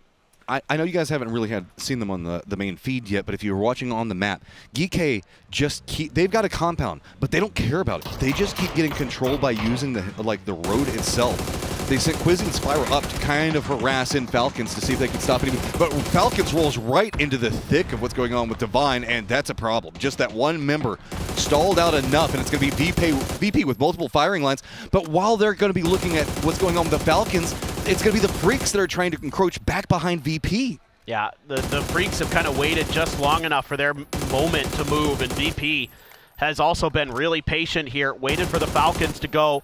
They're trying to blow up their vehicles. That's going to be another point going over to Ibiza. Bagel Pa starting to do some damage. They clean up Nixia from VP. Akan got a knock on a Suzette. And Trimsy, as damn good as he is in a really tough position, and the circle is going to force a move here shortly. Dons gets eliminated. Gen G now 4 kills in the next circle, so they're A-okay. They've got some vehicles back here. There's some things they can do. So again, it's the way Geek is just really holding down and controlling the West is denying any form of anybody to really encroach onto where Begapa is, because Begapa is playing the dip opposing them. Freaks over into the east have pretty much taken control of all of the east. And backs against the wall, it's Gen G. That's what we're looking at for the time being. EB just trying to creep his way right up next to the blue zone. Not too many more ways he can really do this. Smokes being down do provide him some cover, but that means the fact that everybody knows where to shoot at. So he's going to go down. And now we are at our top 4 with phase number 6. Yeah, Sungjang has got a P90. 7 kills here for Bagel Pa. They've been locking down this corner really well, and that's a huge loss for the Freaks. That's a Lynx in the hands of DL. Are they going to be able to get back to him? That bush knocking off your cover from bullets just from sight. Somehow, though, Tosi can't connect the Mini 14 shots just yet. Just one more, and that's going to do the trick, but there's just really no hope here, I don't think, for the Freaks. Circle pops, and it does favor the Freaks off of this. Heaven looked like he was headed back more into the north, but I think that they've just kind of written this off. Instead, nope, let's just control the circle. Begaput doesn't have far that they have to go. Geek finally going to have to push themselves into the circle, but they've got vehicles. They've got a lot of utility to still work with. Gen G has been harassed for so long. I am worried about how they can get into the circle. I think that they're just going to have to clown car and send it, and that's going to be scary. Well, the good news is they still had vehicles up on that hill that they were able to keep somewhat intact. Enough. This is not an ideal drive here for Geek. Well, I shouldn't say not the ideal vehicle, but they get there, not a problem. Gen G going to make their move at the exact same time. Headshot lands on top of Orca, but they find a little bit of safety behind the Freaks. We're going to back off just enough. Tosi, though, is going to die for this move. Salute trying to keep his eyes on top of them, trying to find their moments when they're peeking up. He was thinking about going up on that rock a little bit to see if he can get a better angle, but not really going to be afforded the opportunity. Damage is there. The grenade bounces up on top. It's an air burst. Doesn't get any knocks, though. Oh, the follow-up. Is it going to be enough? That is going to be 1 going over to Salute, 2 over to Heaven. Make it 3. There you go. So, oh no, that is 2. Sorry, it was a down and a flush. So now it's going to be Begaput having to defend. Quixie is playing down to the south and is trying to distract Songjung, though. Looks like he's going after the other 2 members for Geek over here. It is a bit more of an open sight line, but nobody really getting too much that they can really take control over the west yet. If anything, this hillside has now become contained. That ridge line where we can see it just kind of drop down in between where the Freaks are at and where Begaput is all Geek has to work with. Oh, Quizzy had a moment there where maybe he could have gotten a knock. Turns his attention back over to the Freaks to keep them pinned down so he could try to make this maneuver. The grenade explodes right in front of Hiruzen. He's going to put up a little bit of a shield for himself, try to provide some cover. The Freaks just hunkering down, trying to set up a crossfire. Two-Heart going to take down Quizzy. That's a big knock there. Begaput using these small amounts of cover they have very, very nicely. This is starting to switch the momentum into their favor. They still have Spyro and Hiruzen that they have to deal with, but really Geek hasn't been too active. It was all about just trying to see if they could keep that solo man up so that way they could have angles to really hold back. Begaput, though, can't surrender too much more of this circle to the Freaks, and the Freaks actually go up into the north more after Geek's position. I'm laughing at Songjong. He's got a P90, and he's just down on the ground, maybe backpack off, just trying to scooch his way forward, get into this next circle as best as he can because he's out in the open. He needs a little bit of help, though. And nope, he stood up and he's paying the price, trying to use that Scarecrow for cover. Cannot. Is just ripped apart. Two-Heart responding with a little bit of damage there. Akan just being constantly peppered. Scarecrow didn't do its job. Didn't scare off anybody. Okay, smoke is down, so should allow for the res. Heaven has now played very far up to the north for the Freaks, but again, that hillside has left this entirely its own firefight for the time being. With the way the new circle pops, neither squad between Geek as well as Begaput are in it yet, so they're going to have to slowly contest along this ridgeline while it's going to be the Freaks on the other side of it. Are we going to see maybe Hiruzen, Spyro opt to see if they can push along this angle? If so, Heaven is going to spot them, but I don't know where else they can go. They just have to time this right and run in, and it looks like Hiruzen did. Heaven has looked down to the south, and Hiruzen just cuts directly across and gets to that ridge. Yeah, the big thing for the Freaks that they have going for them is they have a ton of stuns left. They have 13. That's far more than Geek. Begaput is starting to respond. They have gotten a knock. Songjong rezzed and immediately gets to work. Spyro down, Two-Heart going to drive forward using these smokes to leapfrog a little bit further, but it's grenade. If it's good, it just comes up a bit short there from the Freaks. Only down to 2 more frags. Have to be very careful about when you find those opportunities. Flush confirmed. Point goes over to Begaput. They have 8 kills. The Freaks have 10. This is a strong game for the 2 teams that made it into the finals of PGS 7. Hiruzen just hunkered down. Got a shield. That's about all I can really do.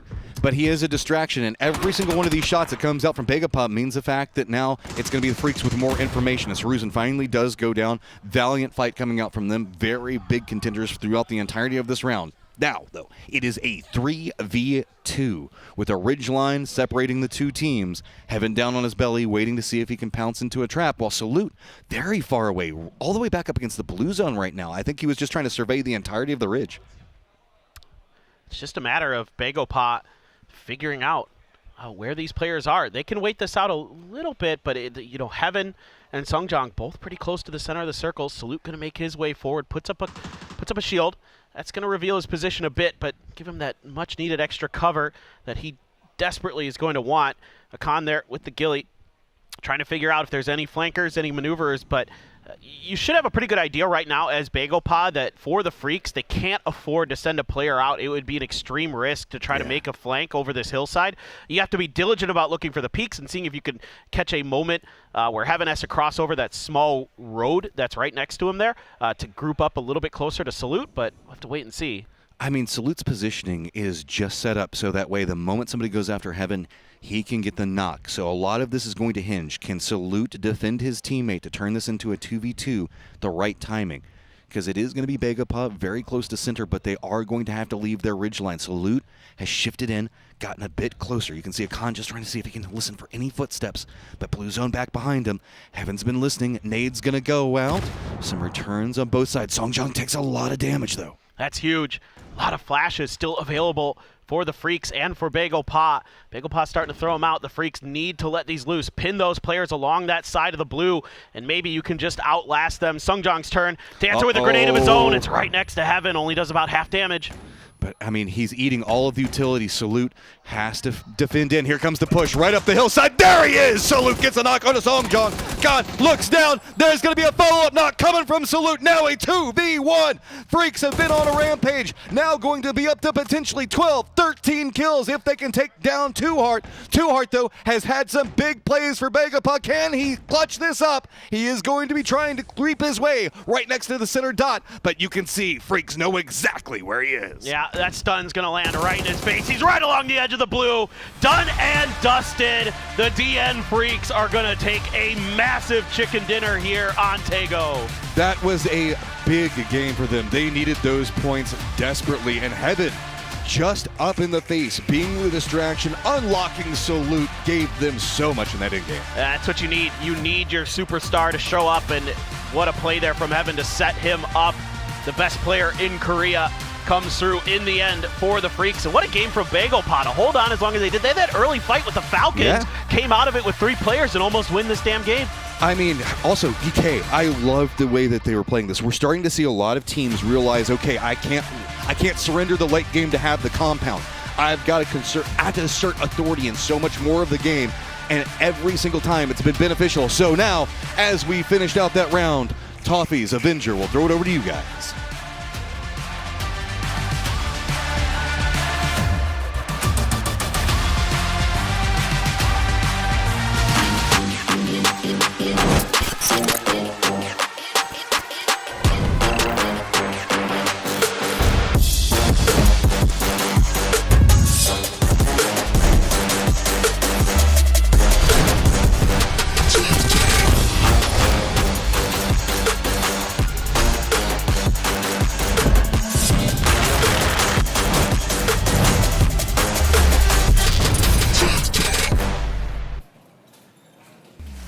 DN Freaks comes out with a big win. Honestly, it's a Falcons, it's a Freaks. It feels a little PGS 7 to me up in here right now. Yeah, it's is it going to be a repeat of just the same teams that we had that were favorites, the same teams have been doing good? On the other side, though, Freaks, yesterday, not as much, but today, they're like, I guess we got to make it. We got to go to the final stage.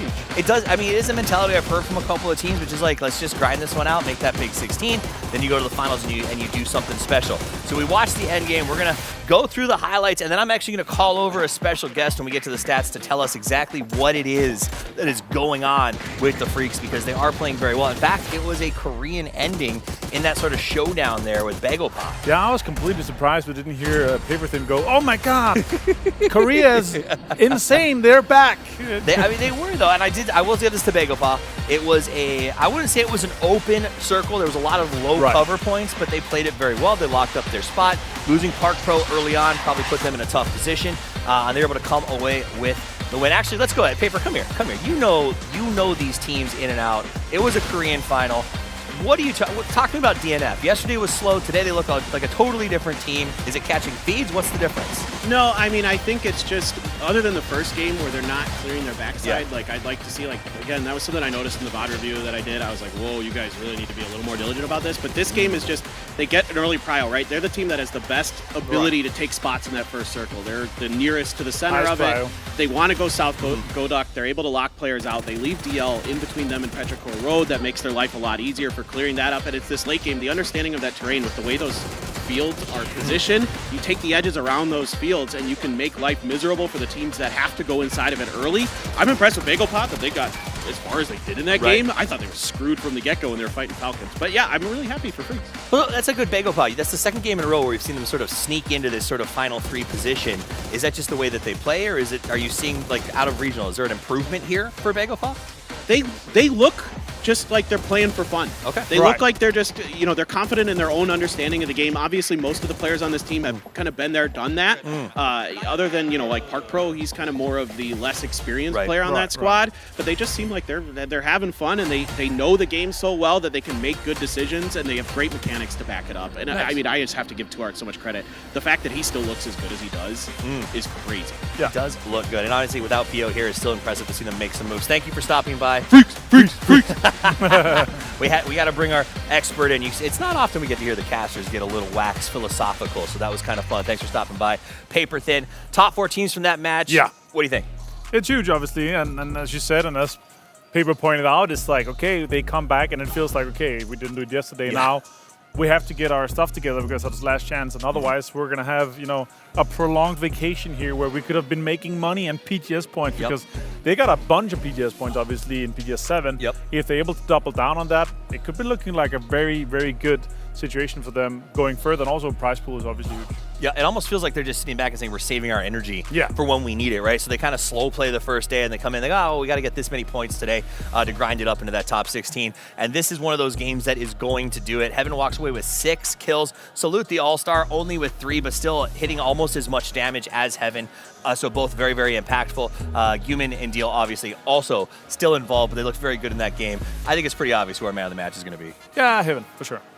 In the end game here, though, I will say we're looking at a 3 versus 2 situation. How they, in terms of like micro and macro play, how they locked down and kind of displaced BagelPop was actually just perfectly executed, right? And Salute obviously gets the 2 opening knocks. It's just almost impossible to do anything. They still had a bit of utility. Heaven's obviously going to be the man of the match here, so that's huge with 6 kills. And the amount of points they're going to be getting from this is going to shoot them up. The leaderboards still having games to play and lock out and get into. It's not going to be like triple digits, but it's still going to be safe enough to say, okay, we're playing the finals again. That's a good point. And while Heaven did get the man of the match, I could argue maybe Salute had the high impact kills because when BagelPop did that 3-stack left, they had a P90 out in front. And getting that double to open it up really was clutch. I think if Salute had gone down on that rush, it would have been a very different story with the P90 and the level 3s leading that charge. They walk away with 23 total points. BagelPop with 15. Gen G surprises us all, pops in with a nice little 9 to make it a K-pack up on the 3. Oh my God. Looking good. Day Trade Gaming 65, and now BagelPop and Freaks 2 and 3. And that's going to be way more than enough to make it into the finals, right? That's huge for them.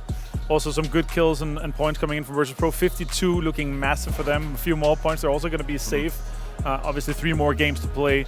Lower kind of leaderboard here. We're looking at teams that's already played a decent amount of games. Obviously looking good for Petrichor Road. 19, that's fine. Expendables 3 only, but 9 for Bestia and only 20 points. It's not going to be enough. They're going to have 2 massive games to push them in there. Yeah, we have a couple of teams who are in that position. Tough. So I did hear this. You said that we were looking at some teams being safe. Are you starting to feel out where the cutoff is going to be? Do you have an idea yet? We're still going to have this 55 to 60 point cutoff. We're going to have to get closer tomorrow because, again, it's been, anywhere from the start of the 50s to somewhere in the start of the 60s, but it really comes down to how much sponging are we going to be seeing towards tomorrow, because are we going to have some of these teams, like especially Day Trade, especially some of these teams that already has tons of points, right? Are they going to be able to log out? Or are we going to have this huge mid-pack where it's just like one good game pushes you up 5, 6, 7 places, and you're going to be safe after just one game. It's going to be interesting. PGS 7 was interesting. PGS 8 shaping up to be interesting as well. It's time for us to get into game number 4 as we roll into Rondo with your casters, match 'em, and the Paper Thin. Thank you for coming back over to the caster desk after doing some analyst work there, Paper. Yeah. You just everywhere. And then I immediately sprinted to the restroom and sprinted back. Wait, just enough time to squeeze it in, but yeah, I mean, look, I'm obviously happy in a way that, the Korean teams are playing well there, but I think, again, some of the mistakes that you see from the Freaks get cleaned up game to game. T1 as well, I thought, cleaned up some of their mistakes from game 1 to game 2 on Erangel. So that's what's important here, is that you're fixing the problems quickly, because you have to. These tournaments are fast and furious. You have to be on the ball with your adjustments. So credit to the coaching staffs for those two teams for getting those players all prepped and ready. And meanwhile, Bagel Pod they're just Bagel Pod. They're just so weirdly consistent, and it's shocking to me that they're like they're doing way better than I thought. But then, and I'm not trying to like dog on the players at all. It's just like this is like a hodgepodge team of like former pros, streamers. Pio's not here. And they're playing great. It's people that want to have fun playing the game together, right? Yeah. And so for them to be finding success, it's not going to be the most explosive success all the time. Well, but they managed to make it in the late game very regular. The read on the game is very good. Exactly. And so to go a little bit further on why I'm talking about them having fun being a big deal, it's because Sungjong talked about it in some of his interviews. He said, the only reason I'm back here is because I can play with my friends. The only reason I'm playing again is because I want to have fun playing. He felt like, back in his OGN days and stuff, there was so much pressure. You had to grind, and there was maybe some, things with the orgs and stuff like that. Now he could just play with his friends and have a good time, and it shows. They're playing great. Another circle without test track in it. So we're kind of looking more into the Zhao Tin line. Taikula is going to be very happy about that one. Freaks as well, as T1 looks like they're going to make their way over to Yulin. Jinji also inside the circle. Nero, nobody else in it yet. But, there's a lot to be had inside the circle. Zhao Tin itself is just a lot and can support a ton of teams. Absolutely. It is kind of cool. I like the cities. I like the look of the cities on Rondo. How about I put it that way? Well, let's go ahead and hear specifically for what's going on with the Freaks, as we do have ourselves an interview.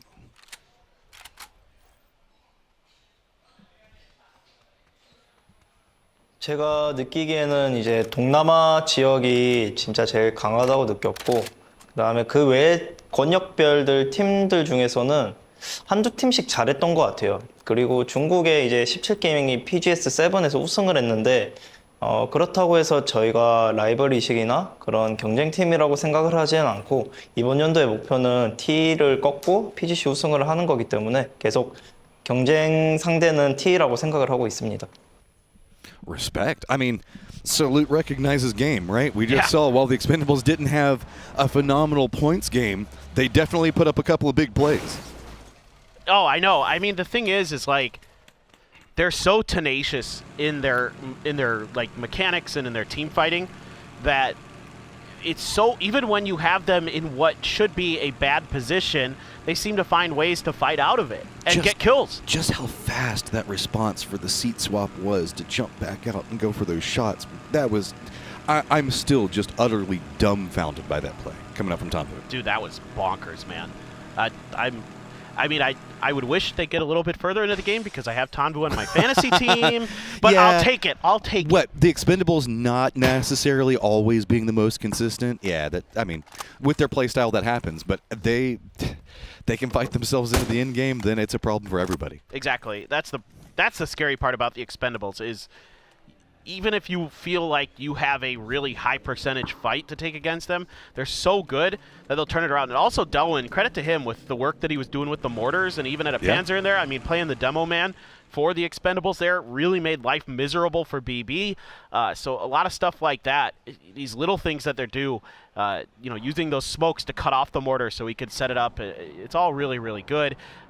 Speaking of smokes, I thought Bagel Pow was doing a great job with theirs in that late game. I got to tip my cap to the way that they're kind of positioning themselves for some of those situations. But Divine, one of the other Korean teams, still struggling here. Only 4 points on the day. Dead last so far. They just can't quite get it going. We saw them get one chicken dinner in the group stages of 7. Other than that, it's been pretty darn quiet. GK, they had a great day yesterday, and they've managed to make it in the late game in that last one. But the first couple of games were just a couple of early losses. Even the last game they had an early loss to PWD. This is a squad we know that has a lot of upward potential still, even though that they're having to deal with a lot of outside and stuff that's going on.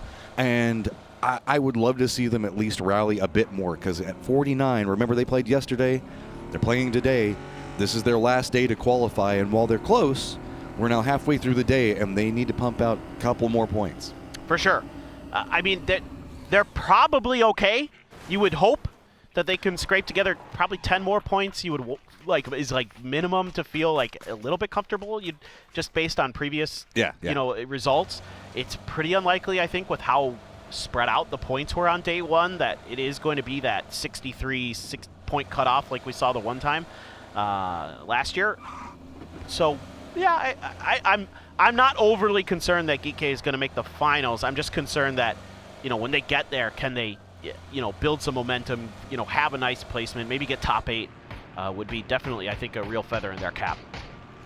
VP also wanting to net themselves some more points as they're kind of eyeing out. It's going to be Bestia in front of them, taking some shots, as it is a 2-person glider. We don't see that much anymore. No, it's a little bit risky, and now B's asked to ask him to turn the glider towards the other direction so you can put it facing the other way, so that way you could use the bottom of the glider for protection, because you can't shoot through the bottom of it. And VP should be okay. You can heal from that back seat, no problem. So for Ibby and Nixie, not the end of the world, and they got a lot of room to go, but with those gliders there, might be able to find a decent position. Could even get up on one of the really high, pillars of God that are floating around inside of these circles, potentially. Don't have to use any pickup. The expendables, that's not what you want to be rolling into, and that's going to be a day trade trying to regroup, spotting them out, but the expendables can be their own problems. Duck Juice is going to go down. It's going to be Tigger that spots him.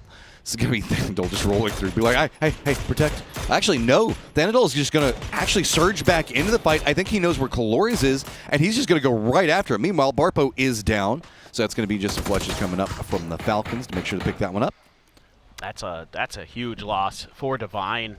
Losing Barpo, your best player, this early in these wide 1-1-1 splits that they do. Oh, Thanadol got punished running after Cloris. I mean, Cloris is not really going to let somebody just drive straight at him, right? Well, I say that. Looks like Belmoth might have a similar idea, seeing if he can get a different angle. A couple of tires look like they're being shot at, not popped yet, but now it's going to connect. And hey, Tanvu is going to go to the other side of this. So this is just a counter move into a counter move around each other. This is APAC PUBG at its best. I love it, dude. I just love that they just want to scrap. I mean, you killed one of our players. Cool story. We're gonna turn it right back on top of you. And the Expendables have the confidence and the ability to do so. Daytrade does too. I mean, Daytrade has been phenomenal the last couple PGSs. So you got to realize that these are two really damn good teams to square it off. Flash trying to make a counter move. Tanvu there. He doesn't want to shoot because he knows that he specifically took the spot because he knows Belmoth is here. And if he takes the shot, then Belmoth will know where he is.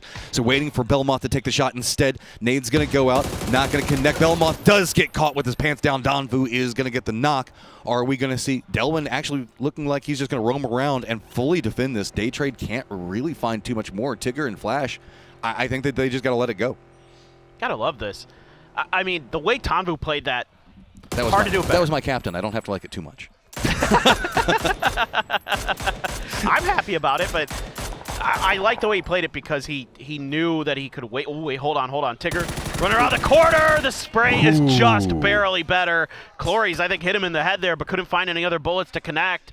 Flash waiting on the other side. Delwyn, grenade prepped, trying to find that kill if he could just get it in the right spot, but cannot quite suss Tigger out. And now trying to rewrap, but does he know that there's another player pretty close? Flash waits, doesn't really get the angle on that he wanted to, but still just trying to see how much more time he can buy. Gonna get spotted. Delwyn with some great shots through the window does take down Flash.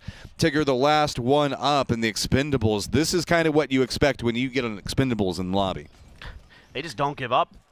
And they're so talented individually. I mean, Flash has the better position, hands down. Just Delwyn better with the spray. Reinforcements arrive. Tanvu going to try to flank around. He knows they've got him pinned on the outside of that fence, and he's going to find the angle for the grenade. Oh, throws it on the side of the building. Doesn't spot out yet, but, I mean, so much utility. He's going to get flashed, but good knock coming up from Tigger. That's made this into a 1v1, but a lot of damage on Tigger's side. Delwyn knows this, trying to run after it. Going to go for a bit of a seat situation, see if he can swap around it, but his feet get spotted. Delwyn picks it up. Lots of cost on both sides, though. Yeah, but for Daytrade, this is less bad because of the fact that they're just sitting pretty. They've got plenty of they're points. Qualified. They're qualified. No, we can absolutely say that. So, for the Expendables, you get kills, you get points. You're probably okay. You're sitting on the bubble right now technically, but obviously going forward, there's still another day to play. So, yeah, I think they're feeling somewhat okay-ish. It's just a matter of can they do any more damage in this game, get a few extra points. Who knows, maybe sneak their way through to some placements. Meanwhile, the circle did shift south of Jiao Tin, so moving away from the stadium. We do have GK trying to see if they can navigate in between Gen G's 2-2 split. They don't have all of their members inside the circle yet. Divine actually roaming out into the EMP, while we can see, yes, Petrichor Road just trying to get as centered as they can. They've got T1 on one side of them. They had to deal with Freaks on another side on their approach. Up to the north, we also have New Happy and E-Arena that looked like they were about to bounce into each other, but instead, they're both going to go east and west and separate out. Petrichor Road, yeah, centered, but this is about all you can get. I mean, a lot of people are going to have eyes, and most notably, it's going to be BB that is kind of raining down a couple of shots onto him. So not content. Nan's already found somewhere new, and it looks like that's going to be where they head to. Yeah, that's a good shout there from Nan, leading the charge, at least finding better hard cover. You know, you're going to be out in the open a bit no matter what if you're going to go for center circle here, and this is way less bad than just trying to set up a 3-car fort out in the open. Divine, oh boy. They put themselves right in between K, but I think that they're, well, no, somebody was looking at a map. So, well, they're going to stop off there, and they should be okay for the time being. Gen G's now kind of let all of this go in front of them. Falcons are also kind of roaming back behind Gen G.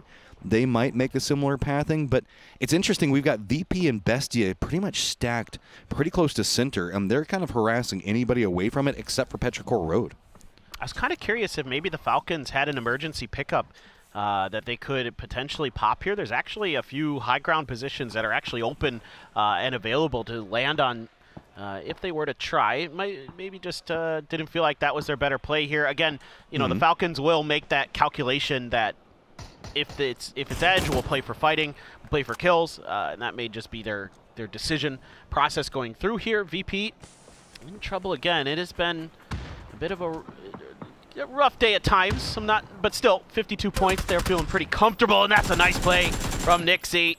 AK actually point stolen. Heather takes down DraftKing. Okay, Bestia, how much more are you going to commit in as this is starting to become a bigger problem? Heather gets the knock onto Mime. So, he's down inside the smokes for the time being, but VP, I think, is just full-on just trying to hold him down and hunker, and Bestia wanted this. Smokes came out, but the angle from T1, they're running a 2-2 split. It's just too strong. Vago Pot getting involved in this from the southwest as well, so a lot of teams finding angles into this fight. Things getting pretty dire for Bestia and VP. They're suffering tons of damage throughout. Ibiza and Lukaruk's gone. So Vervitas Pro split between a couple different compounds. Bestia looking for the res. Again, Raining is just finding his angles. Late rotate from Falcon's going to be big as it does lean Yulin's side.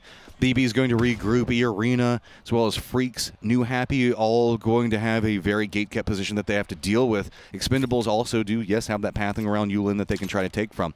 The VP fight that's going on in the middle looks like it's entirely calmed down. They did get the res onto Mime. Begapa, though. Begapa, I wouldn't be surprised if they maybe wrap a bit more into the east and maybe come along that road that's around where there's a couple of little shacks and things that they can play over there, and I think that's where they've been scouting. If they do a little bit more recon around the side of this mountain, they can actually see exactly what you're talking about, Matt, that there's a lot of space on the southern edge of this circle that they could potentially fill in. I am curious about T1. Dead center of the circle, 2-2 split.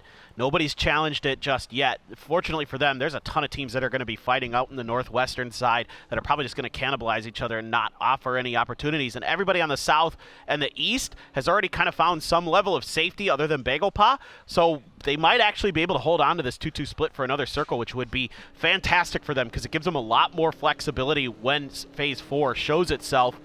New Happy making a wide wrap around the north, but you've got Taikula, you got Gen G up there. I mean, and then after that, it's pretty open, leading all the way into Yulin. So I don't know. It looks like they still have their eyes set more east than this, which, yes, they can kind of jump down that hillside, but that means that it's going to be directly into Gen G. The only benefit for New Happy off of it is the fact that Gen G hasn't firmly reinforced yet. You can see Freaks. they don't exactly know where they want to go either. They do have Salute inside the circle, but they are so close to GK that they have to be cautious on it. They know that E-Arena is still back behind them as well, so they know that their pathing options are really, really bad and just taking the best that they can get. But Salute is going to peek up at just about the perfect time. Spots out Quizzy, does get the knock. Okay, that's damage done. Are you going to be able to do much else off the back of that? Well, you're getting help from Petrichor Road. Yeah. Axlef just quickly dispatches Spyro. So Geeke in a bit of trouble. E-Arena trying to bypass the Freaks' fortifications. And they do take some damage, but they haven't lost any players. But there is a ton of teams shooting at them. Lyric's going to get taken down. Nurens, oh my god, be careful. This is not the angle you want to approach from. There is a full nother team there. This is why it was so stacked trying to get your way in.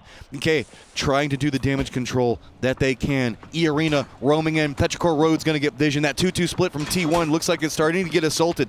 The crossfire, though, right in between the two, looks like the shade that E-Arena is going to try to get through. And with that, they've actually managed to deny all shots from the southern section of the 2-2 split. Ooh, tire popped. Is it going to be enough? I don't think that they have an angle. T1 with this little bit of a ridge line, I don't think that they can see this well. Yeah, so he managed to survive for now, but this is going to be where they have to stop. That is incredibly lucky. Oh, no. He should be dead here in a second. Yeah, there you go. Raining's got him. Raining might be able to finish another. Hit the head, but couldn't find any more. Now, thinking about the grenade, he's pretty far away, so he's going to have to get a little bit closer, I think, to get in a range. But maybe not. Maybe he can roll it down that hill. We'll see if he's going to go for it. Oh, E-Arena wants none of this. They're like, it's time to go. They heard the vehicle. They've got to get out. But there's nothing to be had much more into the north. It's going to be T1 that just forces them out. But while T1 is caught up looking at E-Arena, they've got to be cautious. Bestia is rolling up right back behind them inside of vehicles. So T1 hears this. They've got to regroup. E-Arena roams out. But guess what? It's going to be Geeke on the opposing side of this hill. They have no more options. They have to stop. Emergency pickup has been called, and that's going to be from BB team that's going to be jumping into no man's land.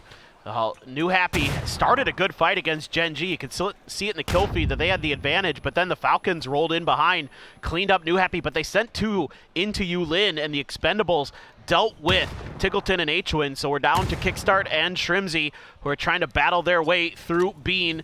Bean, another frag being thought about, a good stun here, but that frag, if it's on point, he did some damage. Oh, it's so close. The bounce off the hood pretty much saved their lives. Blue zone nade slowing down the pacing. Falcons trying to figure out exactly where he's gone to with the way that the smokes are set. BB is also in the air right now. Very curious to see where they go. Molotov is going to be enough to get the knock onto one. Bean, can you clutch this up? You need to make sure that you stay alive over here because it's do or die. You're pretty much all by your lonesome no matter how you stack this one up. But Freaks are actually going to be hopping in vehicles. They're roaming on a similar path in the way that they're getting shot. This has to finish fast between these two solos. Oh, he hit him with the molly. He hit him with the molly. Shrimzy's just done. He can't get through it. Bean's got him dead to rights. The Freaks lose Gumin in a car explosion on the drive in, but they're trying to find safety inside of buildings. Gumin, nothing you can do there. Dons gets knocked. Salute, able to trade the favor onto Taikula. Dio with a great double headshot, takes down Cold. And Taikula just in shambles right now. Zuze looks like he was trying to position in to get some vengeance back. Spaceman, not much he can do over here. So actually it's going to be Bean, and now hearing this, looks like he's trying to set up to see if he can get any shots onto anything that's going on. Divine is just going to be to the south of this, but I think that Taikula's just got to entirely pump the brakes. They cannot play any part of this aggressive anymore. This is interesting stuff from the Freaks. Found a little bit of safety, made a risky maneuver, lost their IGL for it, but hey, you get there, you get some points.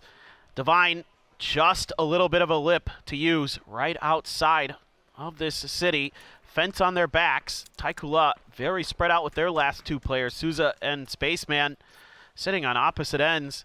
And the Freaks trying to be a little bit more diligent. Bagel Pot starting to lose players to VP. They're trying to wrap over towards that edge of Yulin, but BB team is right there after their E pickup. Yeah, I mean, BB has to be cautious, though. They have a con that's back behind them and could backstab.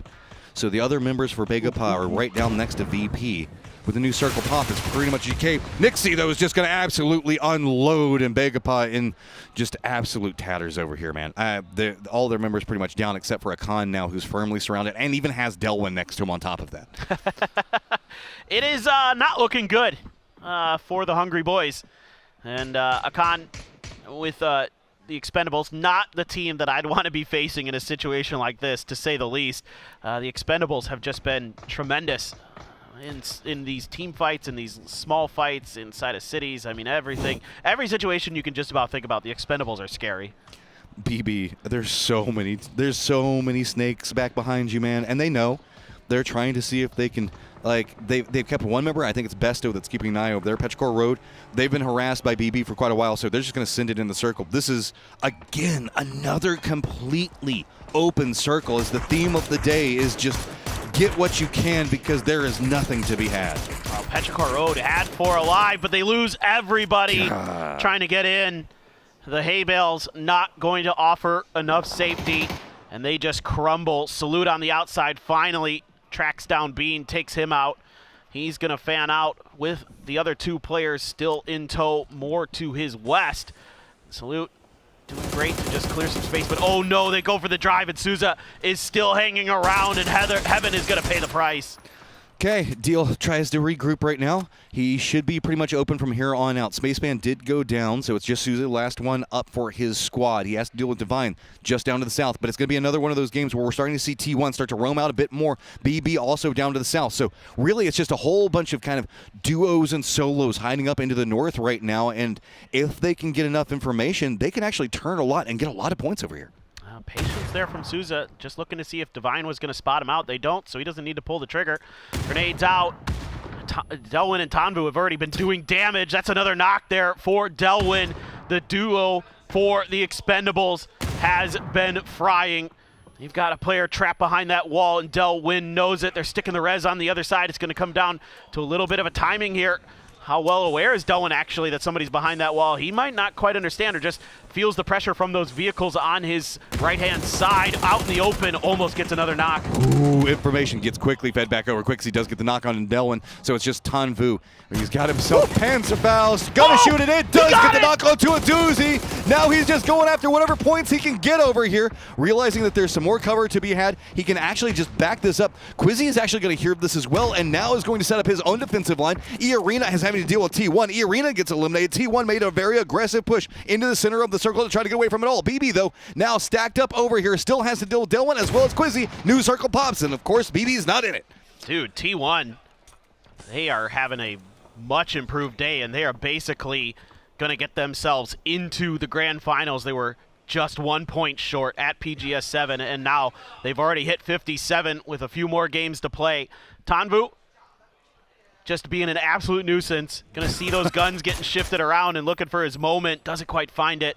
This is such a unbelievable effort that the Expendables are putting in here. I want to shout out T1 right now. They're going back into that. We were talking about it when on the Erangel game. They just keep moving around. They keep hearing a firefight, kind of drive over there, send a player over there, get some more information. So it does go down. It's going to be PWD that also gets the flush onto him. But the way that T1 plays so actively once they start realizing that they've got authority over a circle is really neat to watch. I agree with you, Matt. That's a really good shout. I think that, you know, they've kind of made an adjustment, and especially with these circles being wide open, you have to make sure your backs are clear, because you're only going to have, you know, slight ridge lines here and there sometimes to play with in situations like this. So you got to make sure that all of that space is yours, so you have the ability to control that territory, to control the fights in these later circles. So we're down to 10 alive. Is, well, it's going to be pretty quick here, depending on how much more T1 can rain in off of it. But really, it's going to be Heather, not Raining, that's doing all of the damage for the time being.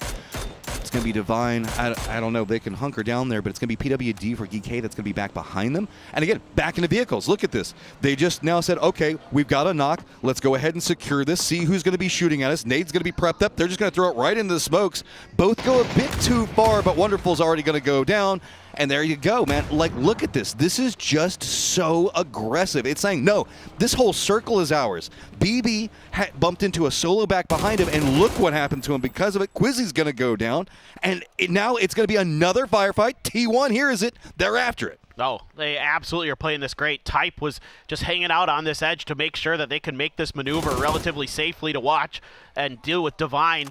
By the way, Tanvu, still alive somehow, some way, has clawed his way into a third place after that early fight. Day trade, a great grenade from Heather, gets Quizzy. Geekay looking to be down to their last player. PWD nowhere in sight here, and T1 trying to work their way through to a victory. And of course, it's Tanvu. Tanvu was just such a pest, and I love it. I just got to spot out PWD, and just go for the blue. There you go. Just run it out. TE at 10 kills. Can he get spotted at the end? And I think that they managed to pick it up. I don't know for certain, but T1 picks up a strong victory. And again, just so aggressive, hunting down every point they can get. Yeah, I mean, you can see that first game where they just had a kind of a late rotation and they died to the Falcons very early. Since then, they've been playing a lot smarter, they've been more diligent, and in these late games, now that they're getting to them, they're making the most of them. Well, that was the problem, right? It was just the mid-game collapse for T1 just was not working in their favor. PWD also, shout out to him, he was getting picked off very early in a couple of rounds before we got to this one. Managed to survive in the late game, but Tanvu, dude, he's a menace. He's putting in work today. Dennis the Menace for Tanvu. All right, well, we now have to get ourselves ready for a Miramar, and so we're going to go ahead and throw it to Toffees and Avenger.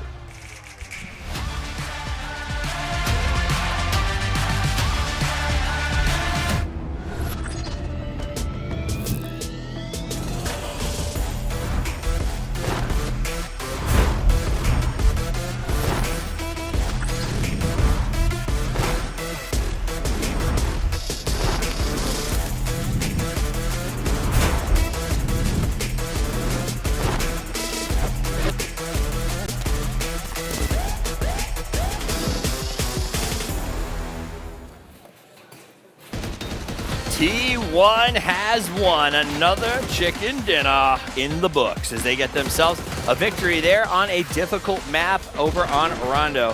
What do you think? Good game. They came out. It was a bit of a slow ending, but a good win as they had to go head to head here with some tough fights. Yeah, very predictable ending. And yeah, obviously with how everything kind of turned out and how T1 took them out of control they did, it's hard for the other teams because there's so many early fights that put teams on 1, 2, 3 guys left, and yeah, then you just have teams just running around and gunning. And here, Kickstart gunning the links. So you know it's a predictable circle. A lot of teams seem to understand how Joutin's going to play out. For those of us at home, for those of us who maybe don't spend as much time at the pro level thought process, what are the challenges inherent when it comes to these Joutin circles? So especially here for Rondo, there's all these pillars. We have land ratio, phase 4, everything moves away from water. Land ratio is also the unplayable area, and there's a lot of unplayable areas on Rondo. The pillars are considered unplayable, so in phase 4, as you see here in the background of our highlights, it's going to move away from those circles, right? And the teams, once they see the circle pop, they're already contemplating, okay, in third circle, if it goes here, it's going to go away from that in fourth circle. So you're already kind of chess moving around like your pieces ahead of time. That's why we see a lot of teams kind of push into areas where it's like, oh, why are they going here? It's not really, it's because they're going to know that in phase 4, it's going to move definitely here in this area, or move away from a certain area. So when something is that predictable, or roughly, how does that play change the way of play, right? Like, so me as a casual player, I'm used to just a lot of crazy when it comes to playing in these games. These players seem to have a very different style of play.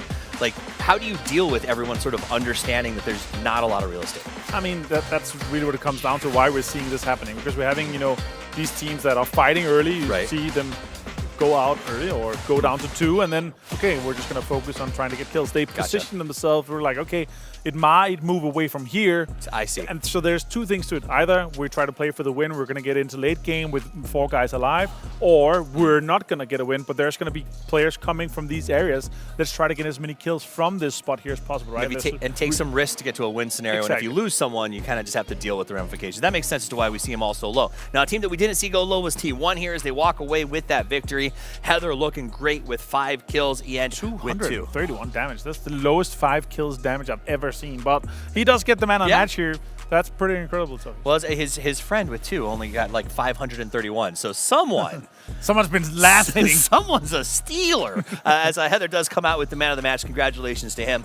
Clinton's got to be jumping up and down in his happy dance, as it has been back-to-back Korean wins. Yeah, it's been huge for them, obviously, and for how Korea has kind of evolved to where it is. Also, we have the Korean teams in the Yes. lobby here today, right? So it's pretty stacked. So It is stacked. The chances of it happening is obviously higher here. But to see T1 come in and get 18 here is huge. Expendables getting this much. Remember, Yeah. they were fighting early. They lost Clarice. That's a good I point. have Clarice on my fantasy team. I was like, oh my God, he got no kills. He got no damage, but the other guy's been fracking out. And they're kind of stepping up to a little bit of a higher degree, right? They've gotten 21 points before this game here. Yep. So they're getting closer to where we're going to be seeing it, where it's comfortable. Yeah, when you're talking about defending PG's champs, it's one of those things where I think Right. you want to put that time in, you want to live up to the expectations of the following season, Yeah. and the Ooh, rest of the look at team this. has stepped up to that. Now let's take a look at the total leaderboard as we T1. are 4 games in to day 2. T1 with 70 points climbs into the lead off the back of that game.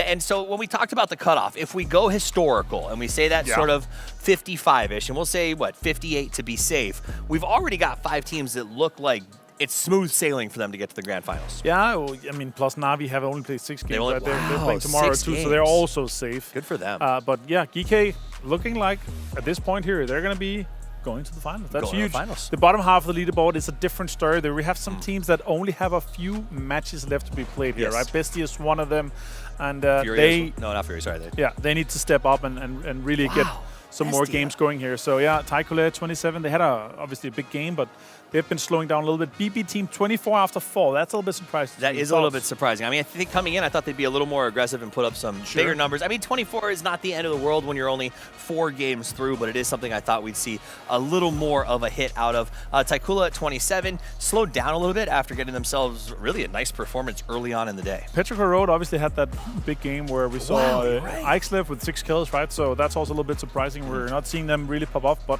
we do have more games to go. So more chances, and also in a situation where it's like, okay, we're going to be going to Miramar. Yes. Unlikely to be contested in some of the center spots, right? So we're expecting some big points for them going forward. I think that's a good point. They get to come out of those middle spots. Miramar has honestly been some of the most fun to watch lately. The teams not only know it well, but it has just a great variety of everything from circles to combat. Now the question is, will we go back to the mines? It does seem like mines have been favored when it comes to Miramar. Is there a little something to that? Yeah, we've been having a lot of southern circles, southeast circles. Like this area has, especially tendencies on this patch here, has been a lot. We've seen, like when you're looking at some of these heat maps, we've seen a lot of circles in the area here. So the teams that are home turf here, they look to be having a big benefit. So let's see what happens with that. We'll see what happens. We're going to take a quick break, and when we do come back, it's the dusty dunes of Miramar for 2 more matches here on day 2 of PGS 8.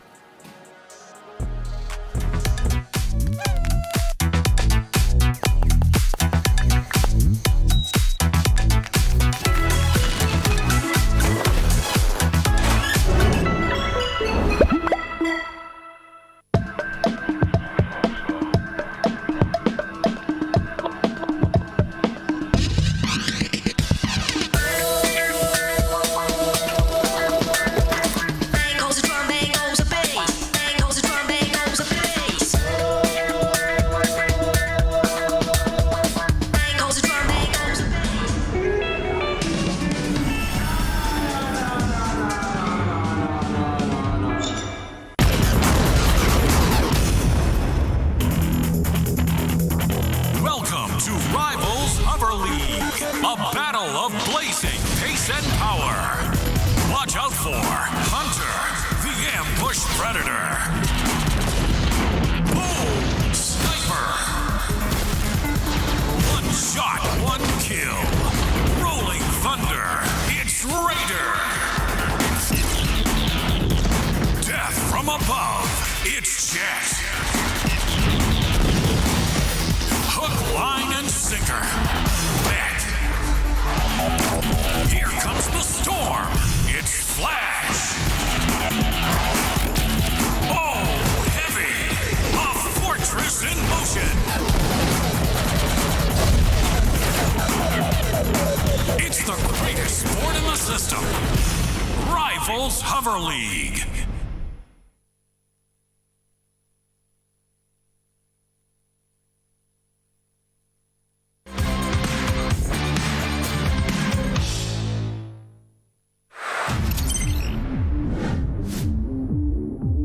Gonna force the issue. Sungjong around the corner. Finds Sungjong. Unbelievable. Ruining the Falcons' day here. Just held the angle around the corner of the car. Can he find any more? And look at that, the mortars from Suze are going to land right on top of Jacob Endurance. So the ditch was not the play. Dip not free. No dip is free. The mortars are in the lobby.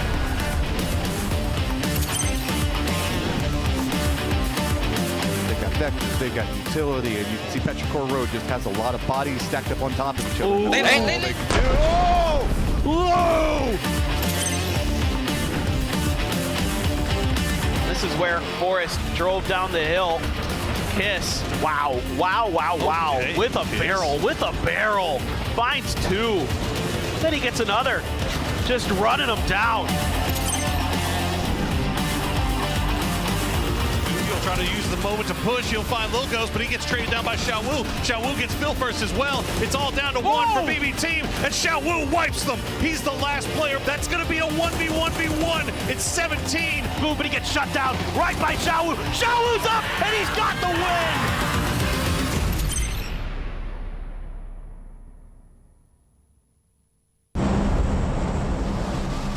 2,000 years long, we will never settle.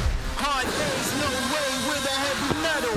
Real live main stage, tear it out, rebels. Like a torch to a flame when it burns hot. We won't stop.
Ni hao, I'm Tiger and Lily. No, Lily.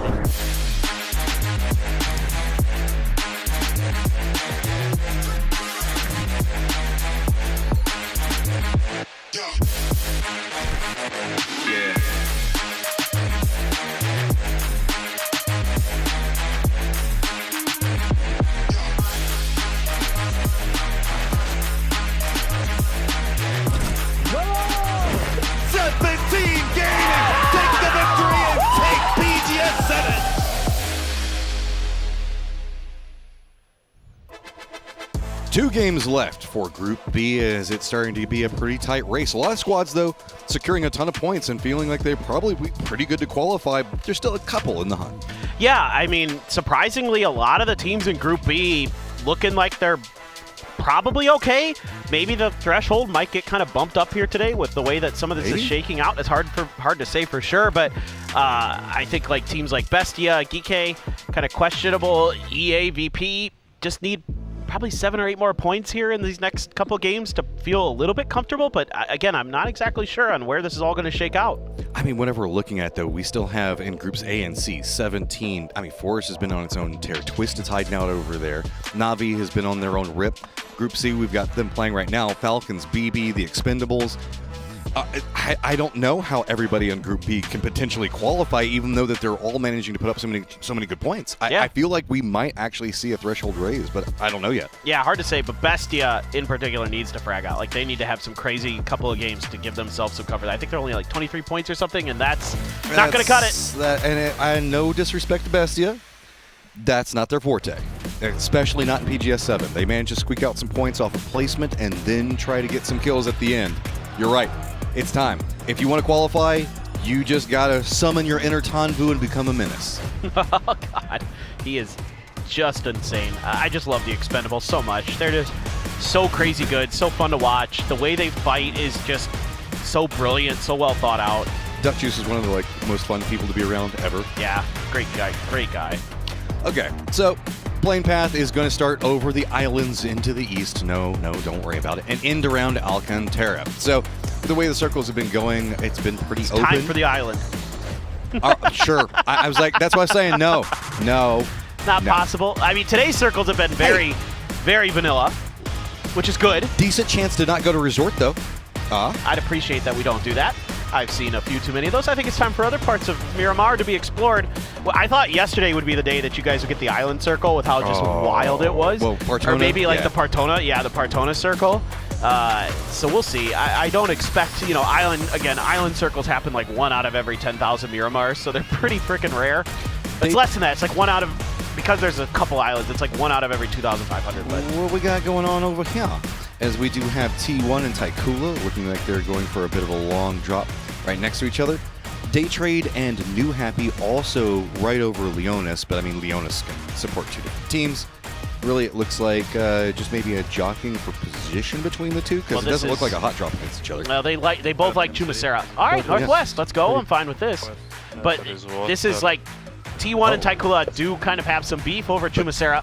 But Colt landed and got a gun. He's actually shooting at T1 right now. T1's got to get the heck out of there. Hard to say for sure, but you can see a lot of bullets being flown their way, and not exactly sure what gun he picked up. Okay, and somehow that is the first kill, because there's two teams in Los Leones. Yep. It's New Happy and Day Trade. So Flash down early. Day Trade plenty of points, feeling pretty good, but gosh, Day Trade just today has been hard, especially an early game. Circle 1 has not done them any favors. Yeah, after being the top point getter in the group stage last time, I kind of had some confidence that Day Trade would just kind of keep rolling here, and they're having a bit of a struggle, and they are probably not happy about what New Happy is happy about. This is true. So with the shots at T1 update, Taikula did actually manage to get Chumacera, but Salute, we need to hear for what's got them so kicked up and on a roll. Maybe. Hi guys, it's Bella. I'm standing with DN Freaks. Salute that 13 kills and that chicken on run. Tego, you guys are up in the leaderboard. You now have 2 matches to go to qualify for the final stage. What's your mindset going into those last 2 matches? 이제 13킬과 치킨까지 가져가며 테이고에서 이렇게 승리를 맛보셨잖아요. 파이널 스테이지 진출까지 2경기 남으셨습니다. 어떤 마음가짐으로 임하실까요? 일단 예선전은 사실 올라가면 그만이라는 마음가짐이기도 하고, 저희가 결선을 위한 좀 준비 과정이라 생각을 해서 일단 올라가기만 해서 만족스럽고, 그 다음에 2경기가 남았는데 2경기도 이제 결승을 위한 준비를 할 것 같습니다. The group stages, we are using that to qualify for the final stage, and I think we're just satisfied with how we're playing right now. So the last 2 matches, we're going to be using that to, prep ourselves for the final stage. All right, thank you, Salute. Best of luck. Fighting. Oh, throwing the guns out. Yeah, I mean, the Freaks looking pretty comfortable. Again, who knows where the cutoff ends up, but 61 points with 2 games to go. Yeah. Probably okay. You would expect that they're not going to let off the gas pedal too much here. Again, like he said, it's about preparation. Now it's making sure that their mistakes are cleaned up, that they're making good decisions. Seems to be better. I love this mortar top damage. Cold, Flash, Chewy, rocking and rolling with the mortars. Rip Flash. No. Well, Flash is dead, and that's sad. And he's on my fantasy team, so I'm more sad. Oh, I feel so bad for you. I was just talking about I actually lost points across the first 2 games. I was like right around 107, and then boo. And then it just plummets. It's just so weird how that happens sometimes. And it wasn't even hot drops. There's no hot drops on Erangel. Rotation. Yeah, it do be like that. Well, T1, though, it seems like they might be thinking about either setting up a trap or Taikula just wants to hunt them down over by the Brickyard. So there could be something that happens out of that. But Taikula, T1's at 70 points, man. Oh, what are you doing out of this other than just kind of trying to annoy them? Yeah, I think for Taikula, you would like to avoid a fight early here if possible. Oh, he just got shot out of the air. Yeah. Unbelievable. That is unbelievable. With a scar, an iron sight scar, too. That is disgustingly good. That is hard to do. There's been an emergency pickup called, and actually 2 of them. BB looks like they're taking one, and the Freaks could take another one, given the fact that they're pretty They're along that Impala Minas Generalis location, so no surprise there. So Taikula still on the hunt. Maybe. Looks like because they looted pretty quick, and they're just roaming along a similar path at T1, and they just keep shifting north. You can see it's like, I can't tell if they're just looking to see if it's empty or if they're looking to see if it's full and they want to go after. Yeah, I'm curious about that too, and how T1 wants to play it, because they've got better position towards the edge of the circle, so they could play a little bit of gatekeep if they choose. With those emergency pickups you were just talking about, I'm curious about who's going to take the top of the crater edges, you know, where there's those mountains that are hard to get to unless you have a motorcycle. Rocks. Yeah, the Batulin Rocks. So BB has the priority on that. I'm curious if that's where the Freaks were also thinking. What's going to happen with those two. Heather, watching this, but with the Dragunov and at that range, it would take an absolute miracle to hit some shots. So just going to track their movement and relay that over to the rest of T1. Raining, driving in that direction. Type has a mini, though. Don's got to be real careful. Kind of clip the edge of that building and should be okay to keep driving. A little bit of damage, but... It looks like maybe T1 wants a bit more of this as well. E-End is very far ahead of Taikula now on the motorcycle. Is he going to try to go for a cutoff on them, because he keeps leaning a bit more into the west as well? So this might be trying to get vengeance off of the hot drop, and these two teams kind of rallying against each other. Yeah, he is going to go for a bit of a hold off here, and it is inside the circle, but I don't think that Taikula looks like they're looking this direction. I think that they heard the vehicle, and so they're still playing right up against the wall. Yeah, I think this is smart from Taikula. Again, yeah, like we talked about. It, bro. Yeah, this is SLR AK. Last vehicle. This is probably the one if he's going to go for it. He gets to hit those heads. It's hard. I mean, that is a very up and down slope to try to go after while also dealing with bullet drop and the speed changes. So, I mean, respect for going for the shots, but Taikula is now going to find a compound a bit more to the west and cold, realizing that that's going to be open. Looks like BB is going to be fine on their drop. They are going to be pretty close to the Freaks. Well, I would say that they're pretty fine with it.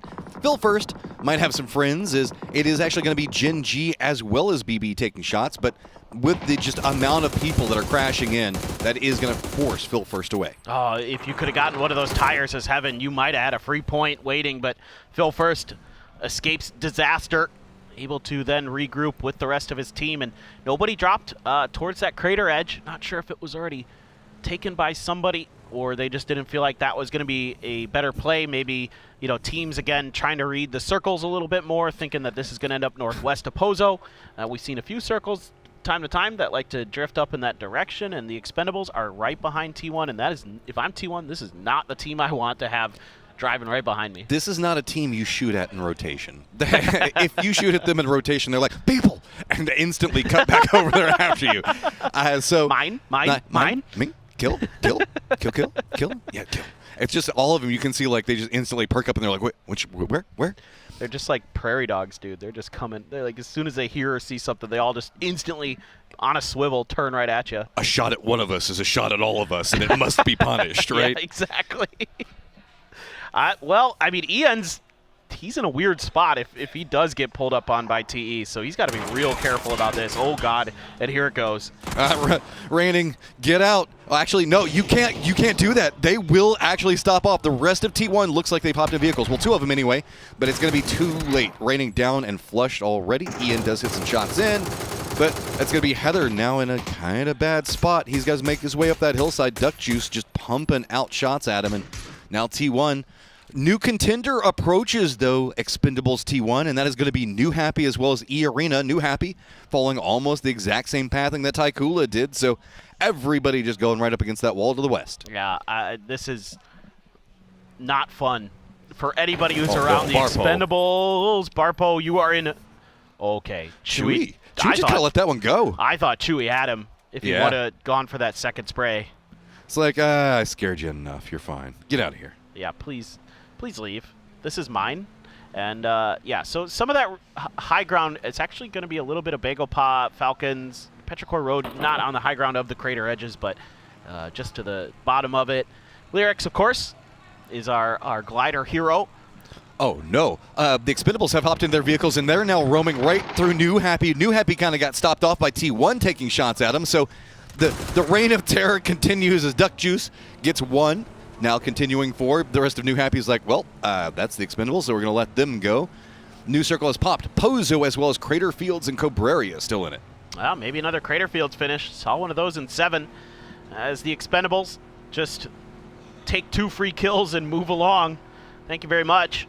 This team is just outrageously talented. I mean, they're so quick to make decisions, when to take fights. Like, there's no ifs, ands, or buts. Once they commit, it is game on, and you just don't want to be in their path. And PGC was just like, it was everything coming together for them, because it was like, there's a lot of gears that turn whenever you play that aggressive, and sometimes it can kind of come back and bite you. But, I mean, at PGC, it was the perfect storm for them to just exploit so much of what was going on. They were in their environment, and really in this game at the start, it feels like, specifically after the last game, they're really back in that same mode. Yeah, I love the confidence that you see from them. Day Trade is actually going to be using their emergency pickup to do what I thought maybe BB Team or the Freaks might, and get up on top of one of these Batulin's rocks and just make a go of it from there. Lyrics, we'll just see not a whole lot until he gets towards Petrichor Road at the edge of the Crater Fields. They're taking a few shots at him, so gives him a little wave. Ooh, takes a scrape of damage, and just going to use some of that glider wings for cover. Ooh, that's a little spicy, turning into him, but I think maybe he found something he likes, and might be time to land and wait for the rest of E Arena to regroup. Yeah, just a bit too hot. The glider is great whenever you're like really high up in the air and you can look down on everybody, but once you get next to these really tall rocks, suddenly your height advantage is gone. So, he found a Murado though. Yeah, no. Maybe even a couple vehicles off of pickup there if anybody needs to do a switch out. But this is very far down to the south. Remember, we also did see Divine as Barpo a second ago that was looking over here. T1 looks like they might be wrapping in back behind E Arena. BB is over into the west, and guess who they're bumping into? It's going to be the Expendables. Taking shots at them as now BB looks like they were going for a more western and southern wrap. Going to bump into the Expendables. Delwyn still on the tail end of it, and now BB has to kind of defend in, and this is very out of the circle. This is north of Cantera. Well, this has to be a bit of a head-scratcher for BB Team, and of course it's Tanvu. He finds the angle. They've got the car spun out there. Molodok trying to drive away, and instead Tanvu just says, I want to make sure we get this point. That hill there might provide just enough cover for this res, but I can see other cars driving in towards Clory's trying to get in. Return fire being provided, and there's the knock for BB. Yeah, okay. One cost is coming for it, but I mean, we're not quite done yet. Calori's just going to roll right through. Look at the way the Expendables do this. Confidence just roaming through, but Bestelok shuts it down. Duck Juice is going to go down. But this is now going to also be Deal at range, taking really long shots into this. This is madness. I mean, I almost feel a little bad for BB Team here. There's just no way in hell you expect a team. This is not madness. This is Expendables. Sorry. Terrible. This is Sparta. I appreciate it. I liked it. Okay, well, I mean, the good news for BB is you're fighting pretty well out of this. You're going to lose a doozy, but you've done more damage than you've taken here, so just Clory's left for the Expendables. And in a classic Expendable style, they're going to do damage and then maybe just kind of overcommit on the wildness. A lot of teams up on that northern side of the Crater Fields now having to make their way through. I mean, there's kind of that road that runs down the middle, and Hiruzen all on its own. Call yourself the Expendables for a reason, right? Hiruzen, you got a lot of friends, bro, and yeah, that's not going to do you too good. He's going to go down, so the rest of GK looks like they're going to be pretty okay, though. The Freaks do need to get themselves into the circle. New Happy down to the south also needs to get in the circle, and of course, BB. This is a very compressed circle with so many teams in it, but with Crater Fields, with the factory that's just to the east of that, and still Pozo and the Pozo hillsides between it, there's a lot of kind of segmented fighting arenas inside of this. Yeah, absolutely. And there's also a lot of cover to work with through the Crater Fields. I mean, other than the actual Crater Fields, I mean, the craters around it. The edges provide you a fair amount of ability to make your way forward with all the kind of dips and dives that work the edge of the Crater Fields themselves. So curious to see how all that shapes up in the north. E-Arena setting up for a bit of a split after their glider gave them the ability to find this spot and then lock it down, even grab an extra vehicle. They know somebody's up on top of there. We know somebody's up there, and it's Kickstart, the birthday boy. Just taking a peek, seeing what's going on. Doesn't like what he sees because that's a little bit dangerous. Doesn't want to get knocked up there. Inuyasha driving up behind. Is he the last member alive? Oh, no, there's two for New Happy. Yeah. Okay. December 12th, just to the northwest. Oh, now I see him. There he is. I was wondering where he went. We've been seeing a very centered meta until we get to this circle where we've got Petrichor Road really high up there. We've got Kickstart really high up for the Falcons. And then we've got Day Trade also all supervising the center of the circle and daring anybody to go for it. And unfortunately, New Happy kind of took that bait.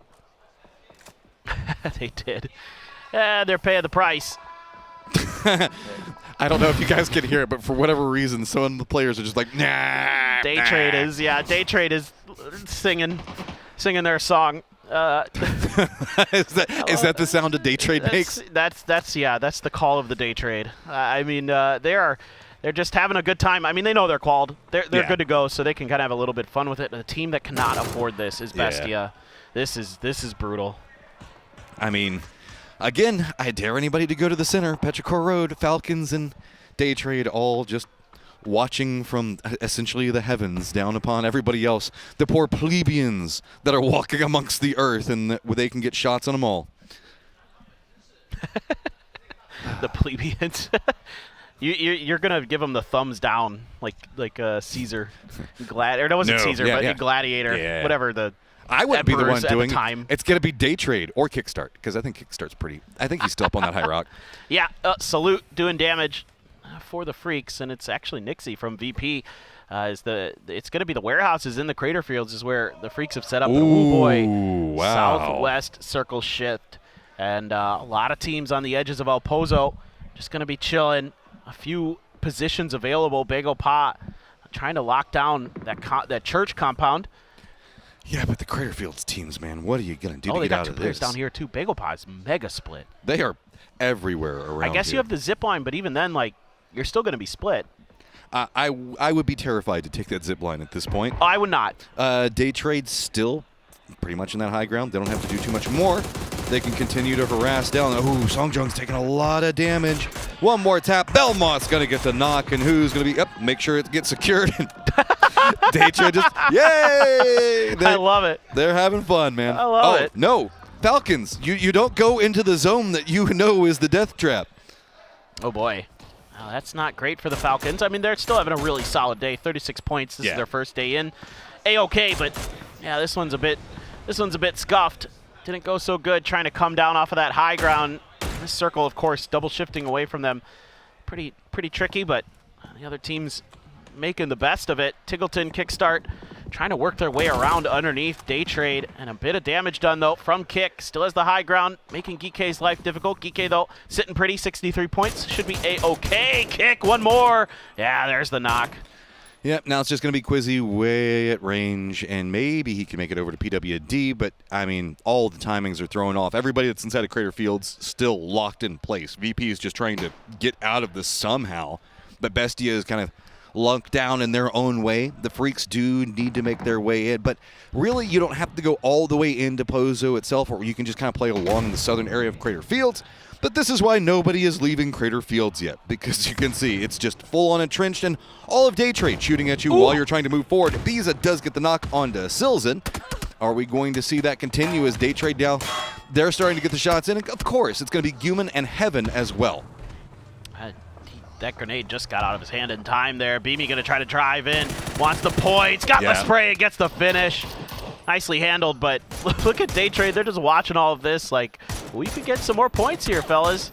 I mean, this is just VP realizing that they're pretty much screwed, right? They're like, we need every single point we can get out of this.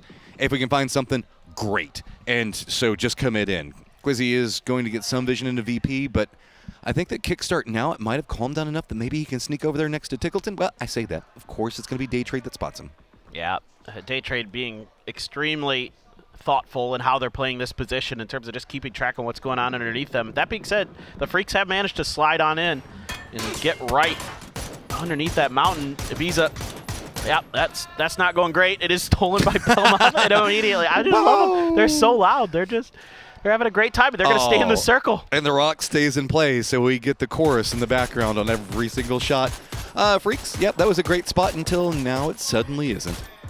Yeah, I don't know. That's again, I don't know if you guys at home can hear this, but it's hilarious. Every knock, every steal, just Yeah, they're just having a blast. It's only 5 kills, but it sounds like they've gotten 20.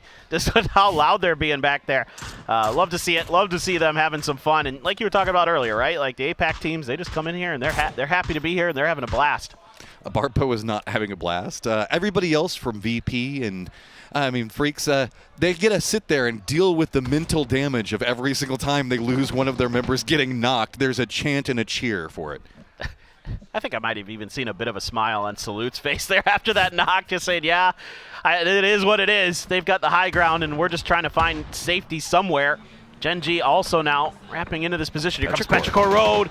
They could use some points for sure. Only at 23 right now. Ming just 3 damage done from that grenade, but seat swaps his way back to the rest of his squad, and you can see immediately eyes up, looking for Day Trade, looking for them to strike. There is safety to be had being below Day Trade because that's the only place they can't see. Yeah. So use them for cover. Problem is, remember Falcons had 2 of their members over here a moment ago. They're still the remnants of the Freaks just to the north of them. Gen G is trying to wrap around this very tall rock, so that means it could force the Freaks more into this direction where Petrichor Road is going to have to contend. Nades bouncing between the two, going to send vehicles flying, but Chewy is actually going to have to navigate around a couple of these shots, and that means that Freaks are going to spot him out and kind of force him to regroup right in the exact same spot. It looks like maybe he wanted to go a bit further away, but what do? Like, this is the committal from Day Trade on that emergency pickup is just paying off over and over again. Yeah, it's really nice to see, and now Gen G, one of the last teams to show up to this party, is going to do some damage to the other Korean squad. They need points, and they need them now. So time to get a move on here. Time to secure. Petrichor Road also hungry. They're rolling around the corner, but Akelef trying to get over. The car gets taken down there. Heaven is killed from behind. Ming, if he could swing in here, he should be able to get this res. So Gen G there doing a little bit of a favor, but of course it's Day Trade. Now E-Arena doing some damage up there as well. Beamy, now it's back to Bloomy. Out there, oh my God, they are just a nightmare to deal with. Everybody had to go onto this eastern side from Day Trade, and E-Arena now at range spots it all. So they're just raining bullets upon Petrichor Road. Falcons, luckily a bit further to south, haven't been spotted yet. Gen G looks like they're now sending Bean to wrap around the southern section of this, so Falcons might have to deal with him in a moment. But yeah, good old Bluey over here, not too many more options he can do. Why would you want to go into what you can see Petrichor Road and the Freaks having to deal with? Instead, just kind of eat the blue for as long as you can, because he has bought some positioning out of that. Finally, Day Trade no longer in the circle. Yeah, Beamy would just be dead as soon as he left that house. There's just no way. So yeah, not able to get into placements, but VP gets a few more points. That's kind of what they need to be doing here going into that next game as well. Just, you'd love to get probably 5-6 more points and feel a little bit more comfortable. Obviously, a win or something like that is golden, but Falcons still got 2 up, still hanging on. Gen G trying to fight their way, well, not fight, but try to maneuver their way around the side of Day Trade. Okay, a little bit of fighting. Tosi there has found an off angle to keep the players that are underneath and to his east a little bit safer. Americano going to be joining up with him as well. So Gen G actually playing this decently well. Tanadol, of course, you could parachute off the mountain, so time to do so. And is this going to be understood or thought about? I thought he might go towards Petrichor Road, but instead it's towards Gen G. Vengeance. You shot at us. You made us have to leave this in a way that we didn't want to. Now peeking around, seeing if anybody's coming after. But Orca does have the read. There's also a lot of a dust up that's starting around Pozo, so looks like Tanadol is going to play the blue for a while, but Orca is just waiting for this, and now he's getting more loud in his movement. Orca knows that it's going to be... Oh, Orca's looking up, though. Orca's looking up. E-Arena crashes in right on top of Petrichor Road. Multiple knocks already going to be coming out, but Chewy now the last one up for Petrichor Road. Needs to hit some good util or just hit some good sprays. Oh. There's one. Can he find more? Last player is Lyrics. Runs right in, spots him at Petrichor Road, gets eliminated, but E-Arena needs to get these reses fast. While this is going on, I believe that Orca did also manage to take down the Day Trade member that was trying to go for the flank, so it is just Day Trade with Tigger and Belmoth up. Down into Pozo itself, we still have Taikula, BB, Begapa, as well as T1. And remember December 12th for New Happy that was alive all by his lonesome? He's still in there too. Oh, this is looking really nice for Gen G, actually. They could come out of this with a pretty fair amount of points in the long run. Meanwhile, fight's starting to brew over at the edges of Pozo. BB team has to make a move. Taikula taking a lot of damage from this util. It's blue zones, it's mollies, it's frags. They are chipping away, but they haven't found any knocks just yet. Maladoct going to be thinking about another frag here after he takes a sip of his energy drink. And he's just holding the line, waiting for the reinforcements to come. Still some frags, still some util available. Tiggleton strikes, got one. Arena still having to deal with all of this, but Belmoth on that high ground is going to spot out Arena, try to throw in some assistance of his own. So that is going to be Nurin's down. Also going to spot out Jacob. Jacob just having to dance around all of the bullets. Tigger should be able to spot him out in just one moment as well. So Jacob in a lot of trouble, but with this, Falcons just having to hunker down. Last member up in kickstart, going to have to deal with everybody just raining, bodies falling down around him. Did Jacob hear that? Did he see it? No. Instead, he's throwing after kickstart. Doesn't get the knock, though. Oh, great play here from Tigger. Able to get down onto this rock and find even more points. Kickstart, though, still sitting right below him, and they know it. They know he's there, so they're throwing stuns at BB Team. Getting cut down. It's actually Gen G. Bagel Pop falls to the hands of BB Team and T1. So a lot of teams in Pozo starting to collapse. Let's see what Kick can do. Okay, Kick. I mean, Day Trade knows. They're just waiting. How many smokes does Kickstart have? There's one about to dissipate, but 2 more down. They have to assume he's kind of up against the wall. But the problem is, Daytrade's been up on top of that rock for so long, they don't have very many bullets left. They need to kill him so that way they can get something to work with. Finally spot him. So Belmoth now with near on no ammo, but God, look at the amount of damage he's already done. 13 still alive, but Gen G still wants to finish off Daytrade. Now, Belmoth was an absolute beast during PGS 7, and he is not letting go here at PGS 8. He is still firing. I mean, Gen G, dude, they might win this game.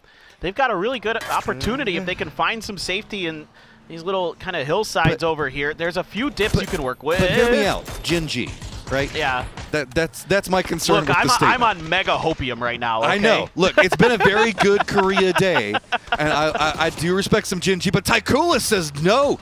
They just charge in after this. Americano is going to go down, and it's going to be Heather at range just raining in bullets, doing so much work into it.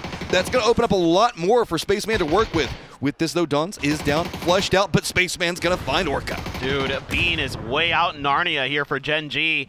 Can't get involved in this fight because of the smoke. Stuns come out. Tosi trying to win it. There's a nice spray from Type, and he just runs him over! What a play! What a play! Okay, and now we have our top 4. It is going to be Gen G's Bean with almost no life. It's going to be T1 down to the south. December 12th, still alive for New Happy. And it's going to be Day Trade having to deal with everything in the north. Tosi, yes, in the center, but bleeding out. And that's why everybody was sending it after the tree. Dude, Day Trade, they might just be the ones, you know, I said Gen G and I cursed the hell out of them. maybe it's Day Trade. I don't know. I love the way this is playing out. I love that move from Taikula. Even though they die, that's the right position to try to take. That's the right time to try to challenge it. There were smokes already there, so they can drive in and cause some chaos and just try to outguess, outmaneuver Gen G, and they almost got the job done. T1 was helping a little bit as well, did some damage to the black and gold. Bean, though, out on an island, out of the circle, has to find some way in. I don't think he has a vehicle or anything up there, or at least if he does, he's been very patient about trying to use it. Smokes are out. I don't know if he can do much more. Hear me, though. 79-79. Day Trade T1. Day Trade to the north with 2 members, T1 to the south with 2 members. And in between them is Gen G's last member and Bean, and New Happy's last member in December 12th. This is going to be a crazy firefight and could have some pretty big influences on who's going to be number 1 at the end of the day. Yeah. Bean, he's about to get beaned. He's about to get beaned. That's not great. There's a vehicle back here for T1's Heather. Going to eat a little bit of blue damage on the way out. Type trying to provide some cover fire for this maneuver. December the 12th. What in the world are you going to do? You've been sitting on that side pretty quiet. Is that going to catch T1 off guard and maybe... Oh, what does he get? What does he get? What did he get? It's a Groza. I mean, a lot of ammo in it. Well, yeah, might as well. You can save that 5.5 for the mini. Bean now trying to make a move and immediately just gets wrecked. Yep, New Happy looks like December 12th actually does sneak into the circle back behind all of this. That could be a big problem for... Oh, nope, Type's on. Never mind. Okay, so now the 2v2 that we really wanted is it is 83-81 right now. Belmoth does go down. Type's going to be the one that spots him out. Tigger the last one up, and now it's going to be Heather. High ground, doing a couple of peeks. There we go. Heather gets it, and T1 picks up the victory. Back-to-back for T1. Hey. They are well in the finals now. There is no doubt about it. Solid performance here. A great bounce back for this squad that couldn't qualify for the finals at PGS 7. Dude, what a fun game. T1 wins, and they're like, yeah. Day Trade comes in second, but they're like, the best game ever. I love everything about that happened there. Could you imagine if Day Trade won and how loud they would be? Oh, they'd be just losing their minds. I kind of wish they would have won just for that. Everybody's mental just got saved because Day Trade would have been just running laps around this thing after how much fun that they had inside that game. But that was a really crazy set from where we were looking at, mostly around the rocks. T1 just took control over Pozo itself, and there is so much to look at in this game. I know that Toffees and Avenger are going to have a ton of fun looking at it.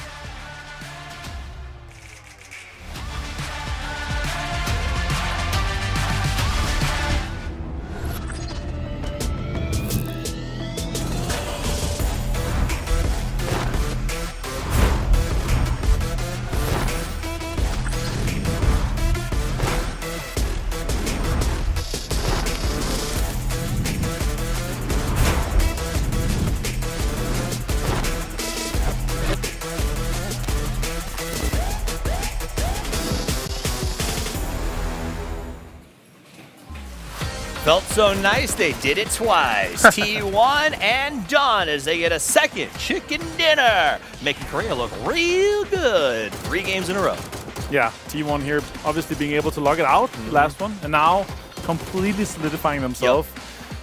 One more game to go on this, though. Are they going to break triple digits, you think? I mean, it would be nice to see someone do it, right? Historically. I mean, when we were talking about the Green a little bit with when the cutoff point, it's really a lot lower than it was after day 2 of groups in PGS 7. There's a lot of teams in that mid-pack now. T1 slightly separating themselves. Let's see what to do in the next one here. But yeah, the last time we had a 60-plus cutoff was when we only had one team that was up in the triple digits. It was Twisted Minds, 130 points. The next ones were 89, and 88. Like, it's really low cutoff, and that's really what we're looking at here. It's looking very similar.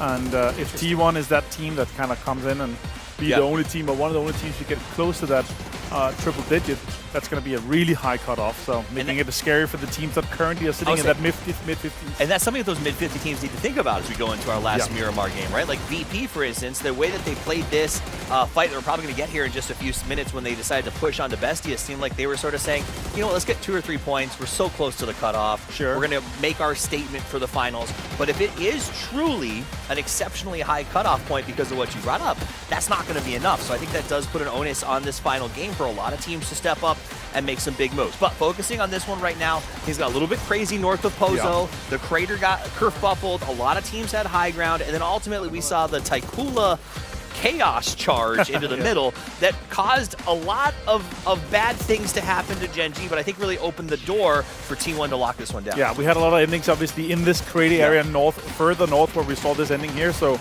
we saw a lot of teams expecting that ending here. And then with that southern shift, and then of course shifting it off from the land ratio, it's like, okay, this is going to be super southern. We saw some teams send it, and we saw other teams, they stuck to it, hoping to kind of stay in there. Freaks, I was not expecting them to kind of get out of there, but they did. They managed to take that high ground, managed to shoot some teams there and get a few points from that. But yeah, T1 being able to take this one home here and get close to this triple-digit mark here as a team that I didn't really expect to be the team today to do that. Yeah, I will also say I think Freaks benefited from the fact that there was those 3 like, it was Bestia, it was Freaks, and it was VP looking at each other. They're like, you know what, I think if we wait here, they'll avoid us. And it worked out. They were able to come in late. But as you said, big game for Type as he gets 7 kills and 736 damage. And 60 damage taken only. Look at that ratio. It's like, boss. This guy's like, okay, yeah, I'll destroy you guys without you even seeing me. Right? The silent guy. The silent killer. Gets a nice one, and he will obviously be the man of the match as he walks away with the accolade, and well-deserved. T1 with back-to-back games, doing great and representing their region very, very strongly. This has been a team that has been sort of like built. They've been working very hard on making themselves future-proof, to be a team to fight in the future. And I think that they were disappointed with how PGS 7 was going. And I do believe the coach said, we're going to get back on this. I'm going to make these guys put some time in. They're going to put in the work. And so far, it's looking like it's going really well. And I can't argue the results. No, Day Trade obviously also being able to get this double digit here, Gen G2. It's going to put them in safe. But Day Trade is having so much fun right now, and they're just rolling with it. You know, again, after having a fantastic group stage last time, they're like, let's just get it done. Every time we see them walk into the studio, it's hilarious that you said that. Yeah, they're just laughing. They're hugging out and having fun with it, and that's really what I like seeing from these guys when they're playing like this. It's like, okay, it's just so carefree and so confident in that they're going to be making 81. They're definitely making it. T1 89. Wow. One more decent game for them, obviously breaking triple digits, but then that's really far off from what we saw, if Twisted Minds is not able to go in and go crazy as they have. They only have 37 points. Who's those other teams you think, after what we've seen so far, with only one game to go, who's those other teams you think could go triple digits? They could push up into the 80s. Honestly, it doesn't feel like very many. I think maybe if Geeke has some sort of crazy performance, but at the end of the day, no. And I think that's where the scary part is, because if we talked about the end of day 2 at the last PGS, I believe it was 129, 98, 97, something in that ballpark. 99, 98, 98, 89. So we had a lot of really close high countages. Shrimpsy's coming here looking. It's like, okay, how are we doing right now? And yeah, it's looking decent. After 5 games, it's 41 points. Is that enough, Shrimpsy? What do you think? Not? No, he's not happy. He's not happy. Not it's turned off, yeah. Negative Ghost Rider. No, it was on, I think. I got to hear him there.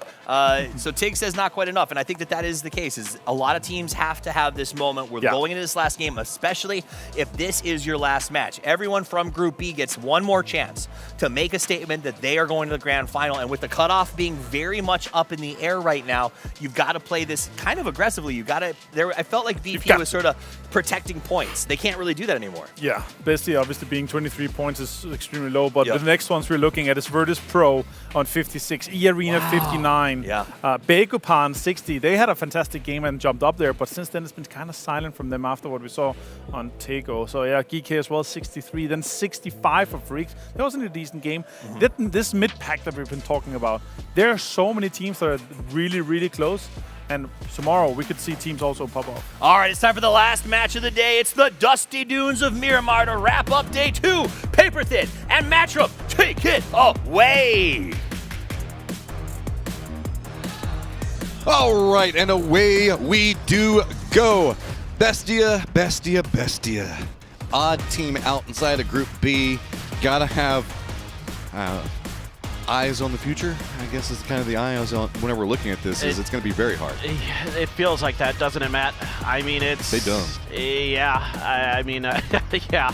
Not much else to say there. And it's weird because usually that's what we're looking at in the last game is like, oh, who's going to qualify, who's going to do this? But it's like the desk and what we were talking about in that last game. All these teams have just been consistently popping off round after round.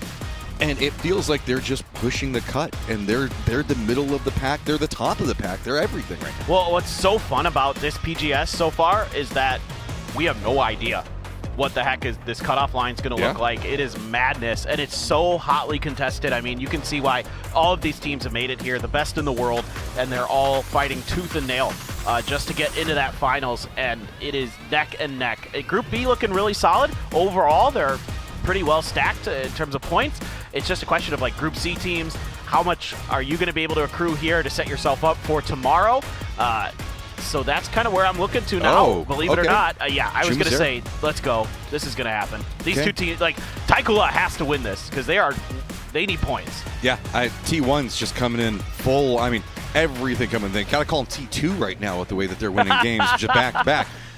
Looks like it is going to be warehouse to warehouse. All of T1 going on one side of it. Taikula is going to be a bit further away. Couple of shot punches. Just got to beat him down. But, Ian is also going to go down shots from Cold. Yeah, that's a bolt there. Souza with the Scar trying to get in through here, but it's been enough time now that T1 able to lock and load with some guns of their own, but another knock there. Spaceman from the side. VSS. The VSS. Let's go. Put that thing on full auto and let those bees get angry. A great grenade there. It's going to get the flush. Nicely done. T1 at least doing some damage. Spaceman on low health. Let's see what Taikula can do. They've got the numbers advantage, it looks like. Oh, but I mean, with Spaceman's health, it's just a matter of the angle of approach, right? You can see that, making sure that nobody's pushing the other side. Super low economy on the side of T1. They're going to hear the footsteps. VSS hits Souza. He has to step away. It's too quiet. He doesn't know where it comes from. And he knew where it came from, but just jokes aside. Okay, so that means that Taikula has to look to the other side, but now Type playing away. Oh, Heather, I would not peek that angle. Just wants to grab whatever was in that bag, maybe a few extra bandages or something. You kind of just... I mean, this is tough. I didn't see any throwables in the hands of T1, so just trying to peek those angles is extremely dangerous. Cold's coming back. He's got a nade, but it looks like T1's already extricating. They're getting out of that, saying, okay, nope, we need to get our loot a bit better off. They've got more members, so they could just leave 2 over there to hold it. Now, it's going to be T1 kind of running for the hillside, see if they can spot some health. Remember, Chumasera is not in the circle either. And if anything, any damage that T1 can really do to Taikula just makes their life a bit better. Meanwhile, hey, Irina's like, oh, that's what's going on. Got it. Yeah, I mean, Irina could use a few extra points, so yeah, why not? I mean, you should be doing this. This is fair play, so didn't see anything. Cold might have even got a spot onto him. Does he must have seen him? Does he think that Jacob is T1? Hard to say. He's hunted in that direction. He might. Is he going to spot it? I think they're both okay. I don't think they're going to see each other. Jacob seems to be in full retreat. So instead, this opens up an extra little bit of a flank angle here for Taikula if they want to keep hunting, and I suspect they will. They're not going to give this up without a fight, I would very well think. And the fact that they're coming out of this as well as they have is okay. You know, going into tomorrow with 35 points, not bad at all. But yeah, it's still got to put up the points where you can. You never know how tomorrow's going to shake out. Total kills so far, and look who it is. It is Salute #1, Heather, and then Type. Korea on top so far here in the group stages. A knock there, and I should have known by the yelling behind me who it was, yeah. Of course. Okay, so DK just trying to see if they can get a return knock, and Quizzy's going to take some down. Ooh, he almost goes down just trying to see if he can get a knock in return, but PWD going to get down and flushed again. Happened quite a few times a day as the early game just not been good to him. It's been brutal. Despite Gike having a really solid performance here in the group stage, it has been a little bit shaky in the early part of the game. Today's been much harder. Yeah, that's for sure. Today has been rougher sledding, but I think they've done enough to get themselves into the grand finals, probably. So they should be A-OK. 200 total PGS kills for Belmoth. The absolute beast from Thailand has been just having a phenomenal day again. Daytrade just loving these group stages. They play with such confidence. And I have to say, one weird thing about Daytrade that I was noticing, not only in watching back PGS7 a bit, but also yesterday, was they are really good at pushing and defending the warehouses on Miramar. Like, really bizarrely good at it. Like, they like, just take fights into those, and they, like, know exactly where to throw the throwables, how to take the angles. Like, they are disgustingly good at it. Like, okay, that is such an interesting... What caught your attention with it? When did you know There's, like, a fight against 17 that they did, and then there was one... I think it was the one that was in Crater Fields. They, like, drove into the Crater Fields warehouse. Oh, yeah. And then they, like, defended yesterday. I mean, they're just... The last game with the Freaks. Yeah. They played that really well. I don't know. They got something figured out there that it's just really well thought out. And I think there was another one, maybe in El Pozo, in 7. But now I'm not sure if it was them or another team, but I think it was them. And they are just a really formidable force. Well, there's something to be said because you have to play the warehouses pretty bold, right? Because there's a lot of little sneaky angles that people can play from. If you just assume, if you're just used to playing in an environment where everything that moves is something that you need to hunt down, and you know where everybody's going to be hiding from you because that's the way you play. Yeah. I guess if you just always are expecting everybody to be in the best spot, you know exactly where to shoot every single time, and they are going to push it, and they are going to shoot that spot. That's fair. Yeah. No, I mean, I love it. It's like little things like that teams are just kind of oddly good at. It's sort of just, you know, like being, like you've kind of isolated a part of the map into your own little private arena, and you're able to just kind of do some real good work in those. VP... would love to get more points here. 56. I'm not feeling as comfortable with that. I think I'd like to see them above 60, and then we could start thinking they're probably going to make the finals. So a few more points. They're dead center circle, so they're got a bit of a split, but they can lock it down. We do see teams crash this compound all the time, though. And that is a really dicey compound sometimes because teams just kind of send it into there, sometimes without any other choice. They just have to make a move. So we'll see. I thought that with New Happier earlier in the day, and they didn't even get bothered, so it's totally possible. So we were kind of caught up in looking what was going on with Taikula as well as T1. So while we're shooting... What? What? Okay, so that was the tail end of the fist fight, so he was trying to fend his teammate off the fist fight with a bolty rogue. Okay. Sure, why not? Okay. And, of course, the Expendables got a drive-by kill in the meantime, because why not? It's the Expendables. It's on brand. It's on brand, exactly. So, Circle, like I was talking about, is going to be predominantly around Death Star Trench. It's going to be Daytrade running a 2-2 split across the northern section and then into the building that's just going to be right along the crossroads just to the northeast of Hacienda leading into Death Star Trench. BB is going to be playing up to the north of it. VP running that 2-2 split that you were talking about are going to be playing the southern section of it, kind of going into that truck stop area where the road kind of cuts down. Looking out, we were kind of keeping an eye on what Bestia as well as a couple of other moving factors. The Expendables are up into the north around Cruz de Valle. But this is the T1 situation that's still going on in Chumacera. They're just patient. They don't have much else that they need to do. Yeah, I'm not exactly sure if Taikula is just fully pulled off of this yet or not. On the mini-map, I couldn't see anybody, and on the there we go. There we go. Now we're seeing that. Yes, indeed. A buggy for 3 people, the best, right? Yeah, you can just ride on one of those big tires if you run fast enough, right? Yeah. Old school cartoon style. Yeah, exactly. Yeah, well, a buggy's something, and then you can use that to shuttle, and find another vehicle and shuttle that one back. So for Taikula, you essentially won the drop, the hot drop. T1 had to back off. You did a little bit extra damage, so not too bad at all for them in terms of what they're trying to accomplish in this game. Yeah. They're setting their own pacing, and with 35 points, they're pretty solid off of it. And the Expendables, this is bad. The Expendables have a glider so they can see where people are. And I would love to see them just use this to pinpoint people, and then the other 3 just drive at it. You mean like Gloria's getting shot and Tanvu immediately hopping in a vehicle and starting to go that direction? It's gonna crash. Hey, look, that just means he's doing his job. He's eating bullets for everybody down below him. And those. That's day trade. Speaking of day trade and warehouses. I don't think this is where you want to go, Calorius. But you're already down to half life. Last couple of shots. Can he make landfall? Barely gets there. But hey, nobody else is here except for his teammate. Yeah, not bad. I mean, that's you get a little bit of info on where Day Trade and Bestia are, so you know what's around you. You're still in the circle, 2-2 split. Let's see if they can hang on to it, or a 2-1-1 split, I guess, for the Expendables. But soon to be, I think, a 4-man strong Vietnamese squad.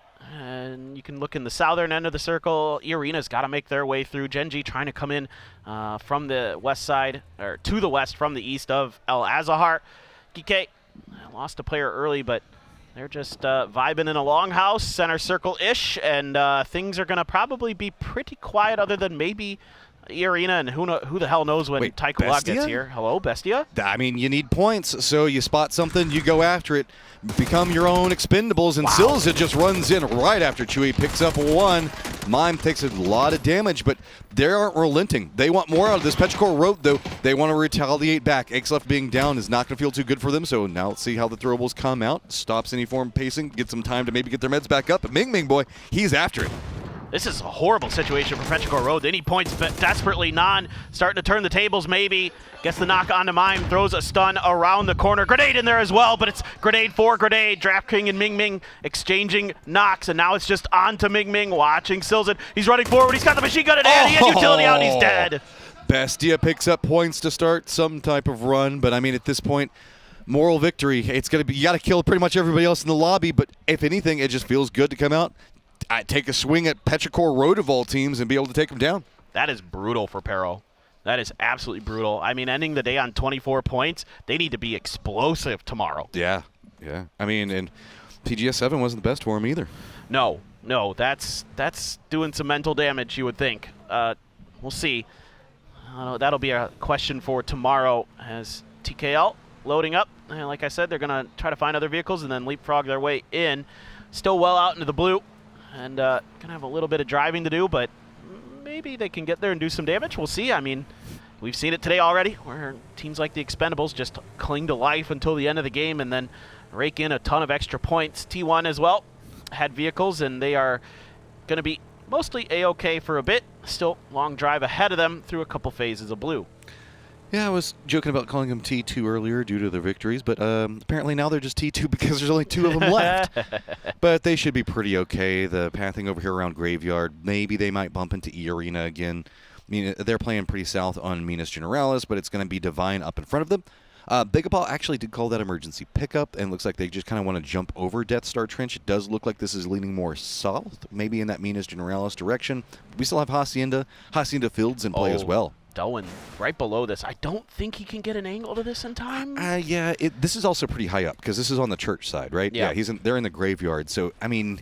I just hope they don't clip the edge of this house when they're going through. He might be able to hit a couple of shots on him once they get some elevation. But it's really hard to hit it after this initial jerk. I'm worried about, they had enough space. I couldn't tell quite from the angle on the mini-map where this was going to yeet them up, but yeah, this should be pretty nice for Bagel Pa. The circle's going to pop right as they're about dead center. There's another emergency pickup. I think it's BB team. Yep. Thinking about one. Let's see if they commit to that. They're kind of driving around, maybe doing just the old info gathering mission. Bagel Pa, what's the landing zone going to look like?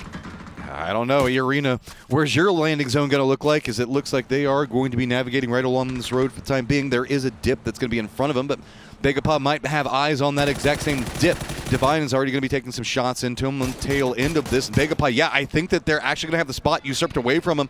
Who's going to get into the position first? As it looks like it's going to be Arena right in front of them. Akan lands! Instantly roasts one. Nurens gets a knockback on the other side. Songjong is down. What is even happening over here? Two Heart trying to see if he can get some damage in off of it. Nades down roll again. Two Heart does get a knock.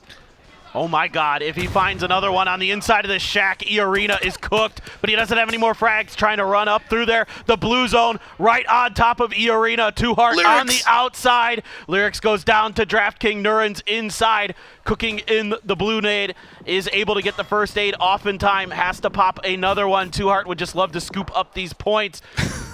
He doesn't know where to go. He doesn't know what's happening. He doesn't have the information over here, so he's just throwing out whatever he can into this. Utility, but slowly and steadily all of these kills are being picked. Nurens runs out, but no! It is going to be actually Two Heart that survives through it all and gets a shack for his victory. What a beast. What an absolute beast is Two Heart to come in here after not playing in professional PUBG for a little bit, and he is just a treat.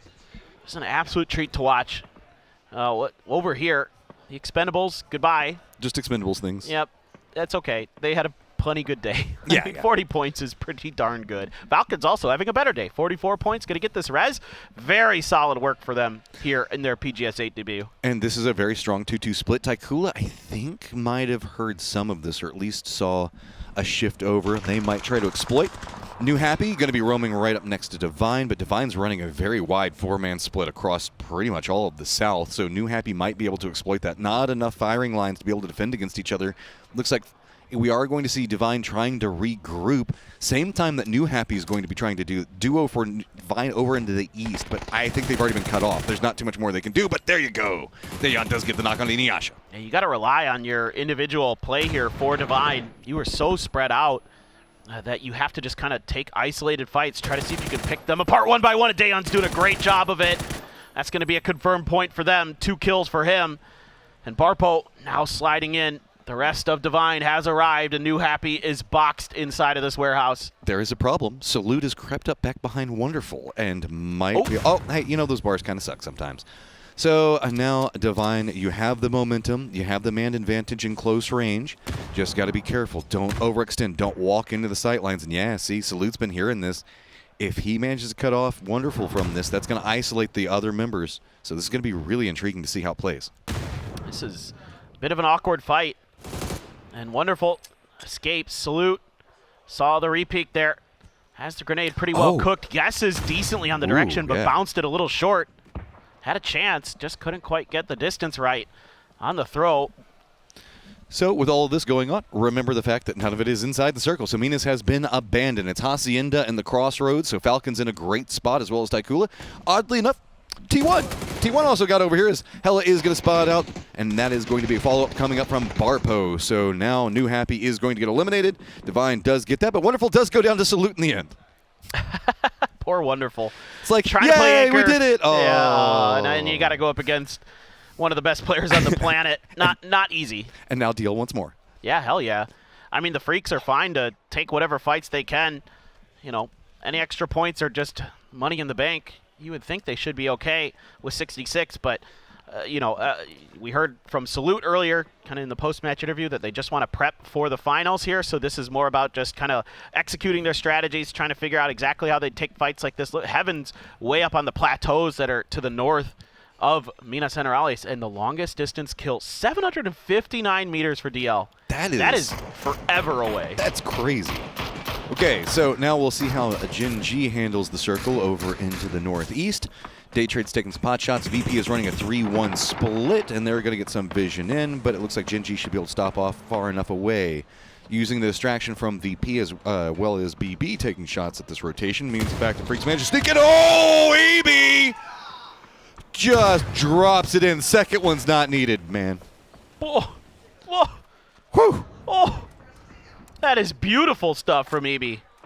It is perfectly placed, and he's just calm, cool, and collected. And I was talking about the points that VP needed. Well, that might have been it right there. That might have got the job done.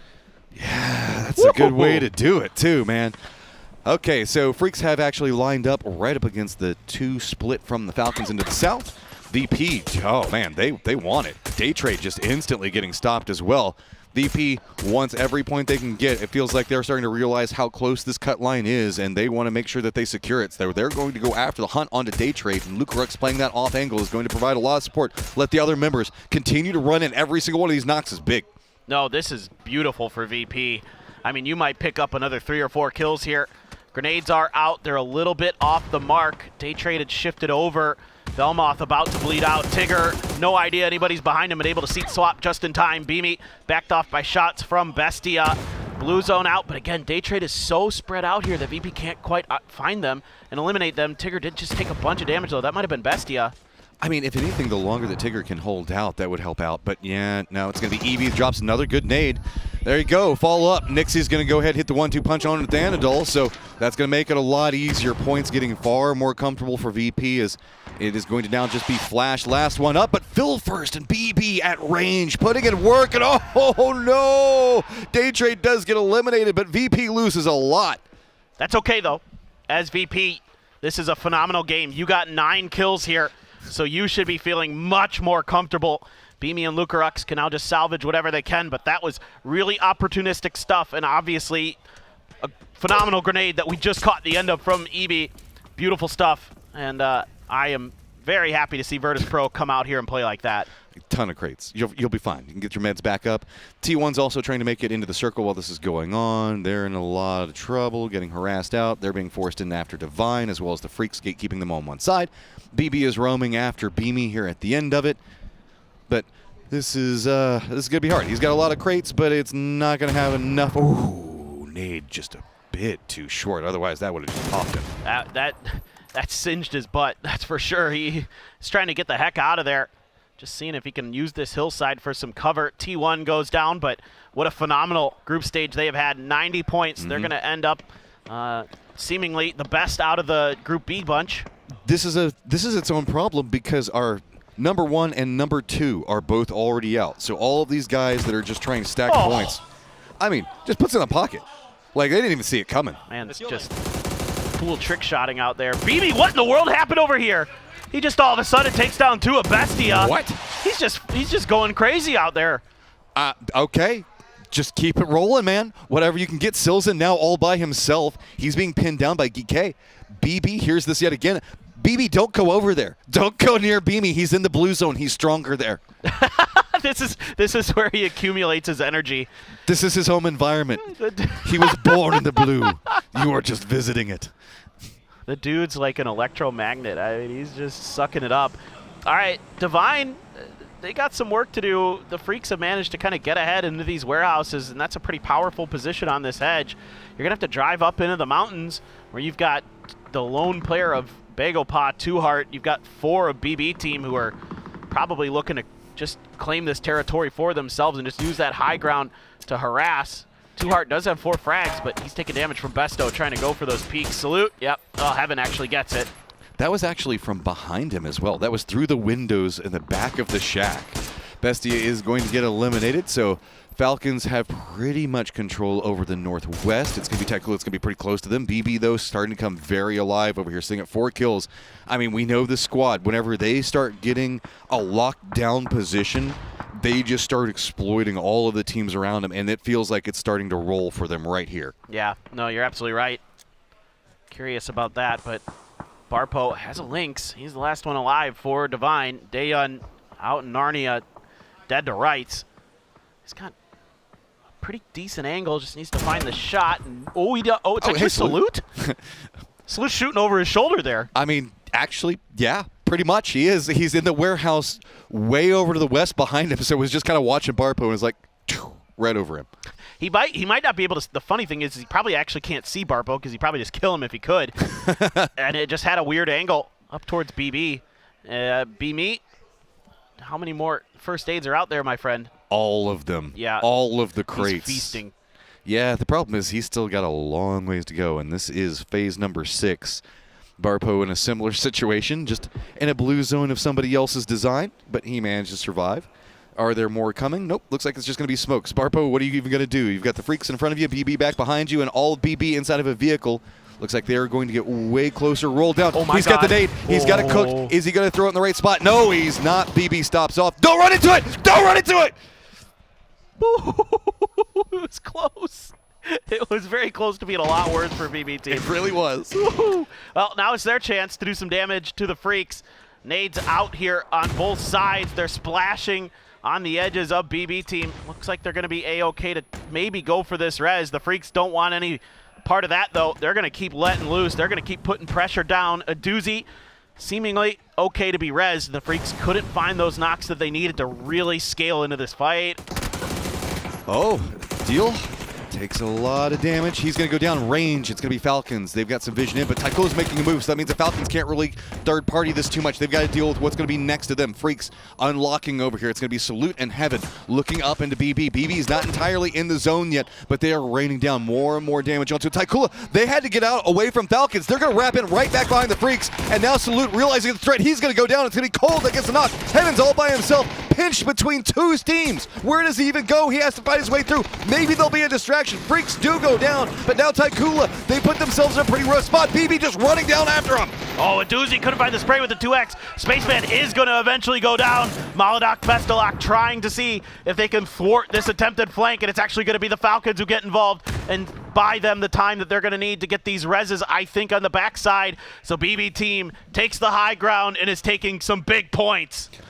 Falcons ran after that, man. Tiggleton hopped in a vehicle. Kickstart's going to come over and reinforce. They don't want to run up the hill because they don't want to give over the circle to Geek entirely, but Geek is just kind of holding down in their compound. Falcons are just going through here, and yep, he can see it. He can see the safe zone. It's so close. It's like just within touching distance. Oh, my God. Does he have enough time? I don't Is he going to get through this last one? Nope. No. Yeah. I mean, still. I mean, it's still him getting very needed points for VP, no matter what. 71 points at the end. They should be okay. Yeah, they should be fine. Falcons. Whoa, hey, what's going on over there? Falcons on a run of their own, as you can see, sitting at 51 points. They've got 5 kills, and if anything, they've got a lot of control over the circle. Geek is just going to have to leave their compound. BB, we saw they're in a lot of trouble up there with the economy, how much damage that they've had to take.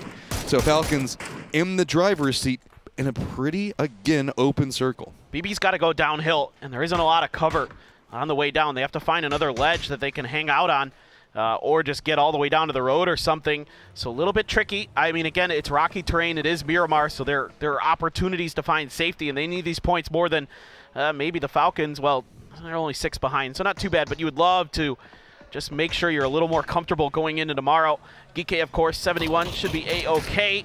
H1 there has an AWM and a machine gun. I love it. Tiggleton gets a knock onto Phil first. Falcons on the push. Nades coming out, running right into them. Falcons, no fear, going to roll down the hillside, get some damage, but don't get the knocks that they really wanted out of it. How much more are they going to continue to push up? New Nade's going to force a doozy way away from that one. Geek actually hears this. Looks like they're kind of starting to make their way down. Looks like they spotted that nade. Could be good, and H1 gets the knock onto 2. Now Bestalok all by his lonesome, and Falcons continue their hunt. Geek has realized this is where all the points can be had. They sent Quizzy all the way across, but Haruza gets spotted out. H-Win found a great shot, but immediately got knocked by Besto up on the hill. He's dealt with Quizzy, lighten up Shrimzy a bit, might have just found enough of a cover spot behind this rock, but Spyro starting to push up behind, starting to keep himself a little bit hidden behind this hill. Shrimzy gets the heels off, backing off to the safety of his other teammates, and they're hitting shots onto Quizzy again. One more, I'll take it down. Spyro strikes! Okay, now down to a 2v2. It's going to be Quizzy that runs over. It's looking like he's trying to get the res onto Hyruzen. It's all onto Spyro. He has to hold this fight to give time for his teammates to get res. Tickleton looks like he's got the same idea on the opposing side of it. Peeks between the two. Kickstart on one side, Spyro on the other. Spyro gets the better of it. So that's going to give the time for GK to reset. Now, it's all going to be on the res for Shrimzy. Does he get it? Yes, he does. That's huge. That's huge for the Falcons. It's going to give them a better fighting chance here, but Tiggleton immediately taking a headshot as he's peeking up and over. Spyro wants the point. Looking for Shrimzy. Gets another headshot. Not sure if that was him or one of his teammates. Now, it's trying for the end here for Geekay. Trying to box him in. Tiggleton's on the ground and it's over. Geekay's got the win. GK picks it up, chooses the perfect opportunity to strike. I love how they sent somebody across the circle entirely just to be able to look up the hillside. It came in clutch as a distraction to get a knock, as well as just being enough of an angle to contain everything else that's going on that hill. Yeah, exactly, dude. That was really well played there at the end by Geekay. Yeah, they have really bounced back nicely here in PGS 8. I mean, surely they're going to the finals, no doubt about it now. And nice finish to the day to boot, so you gotta love it. But respect where respect's due. Falcons have been on a tear of their own. We got to get everything set for the end of our group stage tomorrow. Toffees, Avenger, what are we looking at?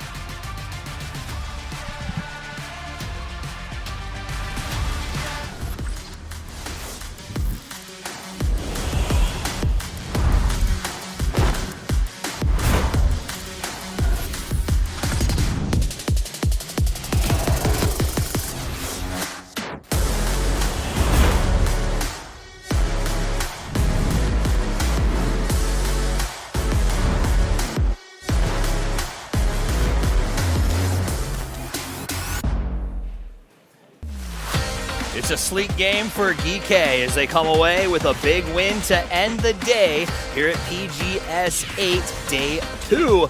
A Miramar match with a lot going on, but ultimately EMEA continues to look powerful. Yeah, it's looking really good, obviously, here for GK to be able to close this one out. A lot of other teams, including VP, needed to have a massive game, and they did so. What a fantastic nade from Ibiza onto Genji. That was crazy. Obviously, early starts here. Very predictable circle with having like the pillars inside. And in general, Minas Generalis, obviously here. This northern side, it's obviously the terrain works out, but some of the teams late had to send it, Genji being one of them. And then VP, they're like, okay, we got this, we can do this. And they continued rolling. Having Luca as an anchor player on that side, kind of sacrificing him for the information to have that side stat that he was able to have on Day Trade was huge. They were able to run up, he got a knock or two, and then obviously being able to rely on some of the healing. Getting fourth from that was massive. Big fourth. A lot. This last game we talked about, a lot of teams are going to come in here and salvage points, trying to make sure that they're in the best position to advance. Nice It's a single nade. It's a single nade that takes out everyone from Ibiza. That's massive. I think that's called good economy.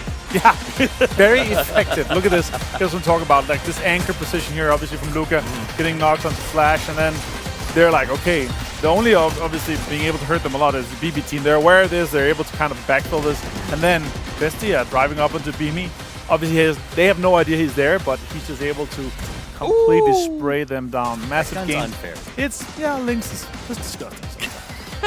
At least it's not on a. At least there's no maps where you get like 42 care packages all at the same time and get Lynx and P90s. This one a little more fair. They come out, they get that, and then we go to the late game here to see BB team again showing up late. Falcons again showing up late. Teams that wanted to put some points up, and GK ultimately going to walk away with the win as we get to watch those final three teams. Utility now. Yep. What a day for EMEA here to close things off compared to what we saw at the other group stage. It's almost like teams with experience do better when you get to the second iteration of these PGSs, right? They sort of adjust, know how to use that week to their advantage. No, he wasn't happy. He was like, we could have won this game, guys. That's fair. You think was it easy mistake fix? No, I think it's like you're committing so much of the kills, and yeah, I that's fair enough, right? But were they 4 alive? It could have been done. Absolutely. All right, so we see the fist bumps, we see the points given out. great first game, and now we get to check in just a minute. I think we're going to see what Bella has to say as she talks to Ibby.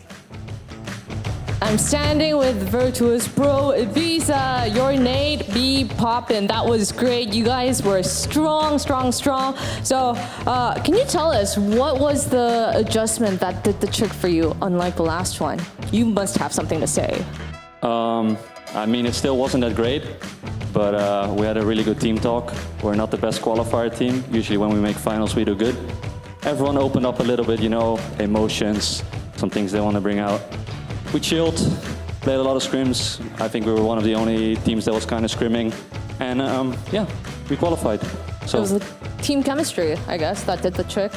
All right, and now you have 2 more days to prep for the finals. How confident are you to do even better? More Nates incoming? I mean, this was kind of like a lucky nade, I guess. Everything worked out. This last game was really proactive. I liked it. Yeah, finals are, we usually go all in, play a bit more risky than qualifiers. So gonna have some team talks, see what teams are making it, where do we loot, and full gas. I mean, it's a good day for VP. Do you have anything you might want to add? This is your moment. Yeah, I mean, we made finals, so be ready for us. And shout out to VP for helping us out with everything we need. All right, that was beautiful, Visa. Thank you. Best of luck to you. I'll let you go now. Enjoy your moment with your team. All right, thank you. Thank you. All right, you gotta go, man. I mean, I gotta like, you know, talk to the next guy too. Hello, Type. All right, the king. Hello, 안녕하세요. 마이크 들으셔요. All right, Type. Wow, you killed it 2 days in a row with the back-to-back chickens. You must be feeling some type of way about your performance today. 이틀 연속 정말 꾸준한 활약을 보여주면서 오늘 2연속 치킨까지 가져가셨습니다. 오늘 경기력 되게 만족스러우실 것 같아요. 경기력보다는 좀 운이 좋아가지고 잘 풀렸던 것 같습니다. I mean, I don't think it's like our skills that did the trick. I think we were very lucky and fortunate with how we played today.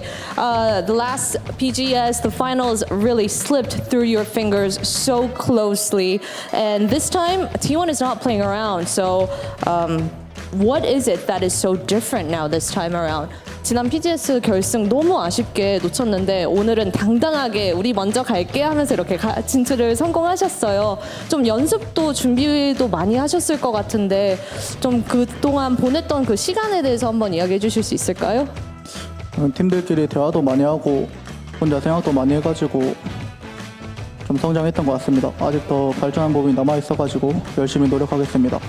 I mean, like, I think our team, we really practiced well, and I think we still have a long way to go to make sure that we carry this into the finals. So, yeah, I think we're just happy. We practiced a lot, spent a lot of team time, and all right, Type. Yeah, I thought you would be, you know, more excited, but you're so calm. May I ask why that is? 조금 기분이 더 좋으실 줄 알았거든요. 이렇게 원래 이렇게 차분하신가요?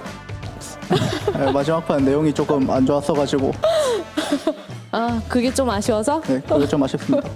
I mean, yeah, I guess, but I'm not really happy with how we played our last map, so I think that's why. All right, Type, we would love to see a big smile from you.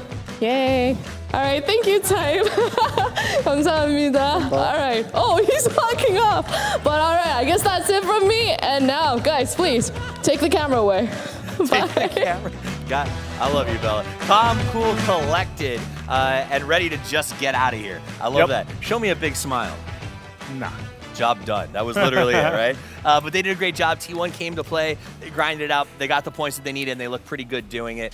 So congratulations to them. Great questions from Bella. Yeah, nice to, after missing it with 1 point in PGS 7 here, to come in and drop a lot of points. Obviously, the wins is huge impact for that, but overall, what a fantastic day. Yesterday was a little bit more slow. That's often what we see from obviously the players here is like, okay, we're gonna, you know, we're gonna start slow, we're gonna see what happens, we're gonna adapt a little bit more. Here, way more explosions. You can see that it's time to get in and get the kills, obviously get the job done here with some of the teams that have their last day, and then the other teams that come in, some explosive ones, Falcons and BB actually huge from them, obviously having fantastic day to start things off with GK being able to close it out. They're also kind of, okay, we need a little bit more points if it's a high cutoff. It could be lower, we'll see tomorrow. It depends if we have some teams that are soaking, that are sponging up the majority of the points. Here, though, it was, being in the longhouse, being in this position here where this circle is, you're able to close out so many games with it because you have so much control and so many entry points into the circle. Good to see Spyro here back for the man of the match. Man of the match going to go to Spyro. Not the most spectacular of wins, but a win when you need it the most. That's how you want to end your day, is you kind of have to sit and watch everyone else make that chase on you. Getting up to the front is going to be a very, very valuable tool for them. Congratulations. Good to see Spyro really playing well. And again, this is a roster that is lacking, and I don't want to say they're superstar, because Spyro and the guys are great players with great pedigrees, but Diffek's not here. Let's take a look at the team summaries. Total kills, VP, 55. That's impressive. Obviously, some of the teams haven't played all their matches yet, but 55 here is the cutoff point, and this is a classic VP, right? They're always coming out fragging. They have 55 points. They only have 16 placement points, but they're still in the 70s here, so it's very good to see them kind of come in and do this. If they're able to combine their kills and their fragging prowess with some of the placement points here, they would have been #1 quite easily. If they had anywhere close to what we're seeing in some of the top teams, they could have broken in to the triple digits, but they're not. And that's, if they're able to kind of solve that algorithm in their minds, how do we do this? They might be able to have a fantastic performance in the finals, as we've seen before. Wow. This is unheard of. 4 teams above 14. Wow, that is absolutely. So the end game very much going to these 4 teams. All teams who were kind of on that search and also pedigreed rosters that needed to make those plays. Also want to say, maybe Virtus Pro, big day today. We saw them getting some ice cream at McDonald's yesterday. So, having a good time as a team. They seemed happy. They seemed in good spirits, and it seems to have translated here. Total leaderboard. T1 ends the day at 90 points. Day trade 82. GK jumps up to 80 off the back of that win. Virtus Pro looking good at 71. But here is the kerfuffle situation. This is a lot lower than PGS 7, right? Way lower. So that does mean that those teams who are dancing around 60, E-Arena in particular, may find themselves in a trouble spot tomorrow. Yeah, E-Arena is a little bit scary, right? Bestia, I would say they're completely out already. Or they're 19th. They don't have any more, so they are out. Thanks for coming, Bestia. It's good to see you guys. That's a bummer. That sucks, but we have obviously a lot of other teams here that is very low. Like if you're looking at even doubling your points here, Furry not looking good, Divine looking to have a rough time here. You have Petrichor also. It's going to be a little bit of a rough time for them. Forest had a fantastic showing in the last PGS. Now only 27 points. Even if they've doubled their performance, they're still not going to be above that 60 kind of cutoff. So a lot of the teams that we have right here, currently in the kind of outside the cutoff, could still be in the outside cutoff too. My worry is not a lot of B teams were down below that 60 mark. So that does mean that it's going to really come down to tomorrow and a lot of teams racing to get to where we think that cutoff is going to be. So there's going to be a very violent day of play tomorrow. We're going to kick it off with groups A and C, starting on the grassy pastures, ending on the dusty dunes, exactly what we are used to, and should be a pretty good day of games. And it does seem like there's going to be a lot for these guys to deal with. Yeah, I mean, for this case here, right, the cutoff could be really high. It depends what we're really going to be seeing to kind of soak for the teams. I asked Falcons just now before. They're like, 56 is a pretty good day. And then it's like, it should have been 70. Yeah. And then I'm like, okay, tomorrow we're breaking triple digits. Yeah, I mean, if we soak, we're gonna have potentially more teams coming in, but we want to have as weak as a final as possible, right? So that could be really a strategy that's like, okay, let's try to knock out some of the stronger teams. And that's what we're potentially could be seeing tomorrow. It's like the focus on the stronger teams to kind of lock them out, make sure they're not in the final. Hilarious. For us, we want the strongest teams in the final. For them, they want the weakest final that includes themselves, and that makes perfect sense. Now, if you want to get to a final, you got to do it with those who make it possible. And I want to give a big shout out to our sponsors, Krafton, PUBG Battlegrounds, PUBG Esports, and of course, Hero Esports for making this possible. Yeah, and of course to OP.GG for powering all of our stats and overpowering your game. And also Aorus, our official PC partner. Yeah, and AMD for joining us here, bringing in the strongest CPUs in the game. And the Wowie that is Zowie, our official monitor partners. And while you're looking at the monitors, you're going to be seated comfortably. You're doing that with Andy. And if you need to remember anything in game, you better have the best memory sticks possible. It's Lexar. Live for the memory. I lived for the action. I know you did too. We're wrapping it up for the day, but final thoughts to prepare for the final day of groups. I mean, a very chaotic day yesterday, and you could see it's really... It's a game of the top that is logging out, having fun. We're like, okay, we already made it. And then there's the game of the teams coming in are like, okay, we have 0 points. We got to make something happen. And some of the teams that did, other teams that had a really difficult day, they got to re-figure out what's going to happen for tomorrow because it's going to be a really chaotic day tomorrow. Again, that's the key. Key is chaos. Tomorrow is going to be a chaotic day of action here from PGS 8, the last day of play in the group stages where you get to make your statement that you deserve to be in the grand final to pay for that $100,000. Make sure you're here. I guarantee it's going to be a good time. But until we see you then, play more PUBG.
네,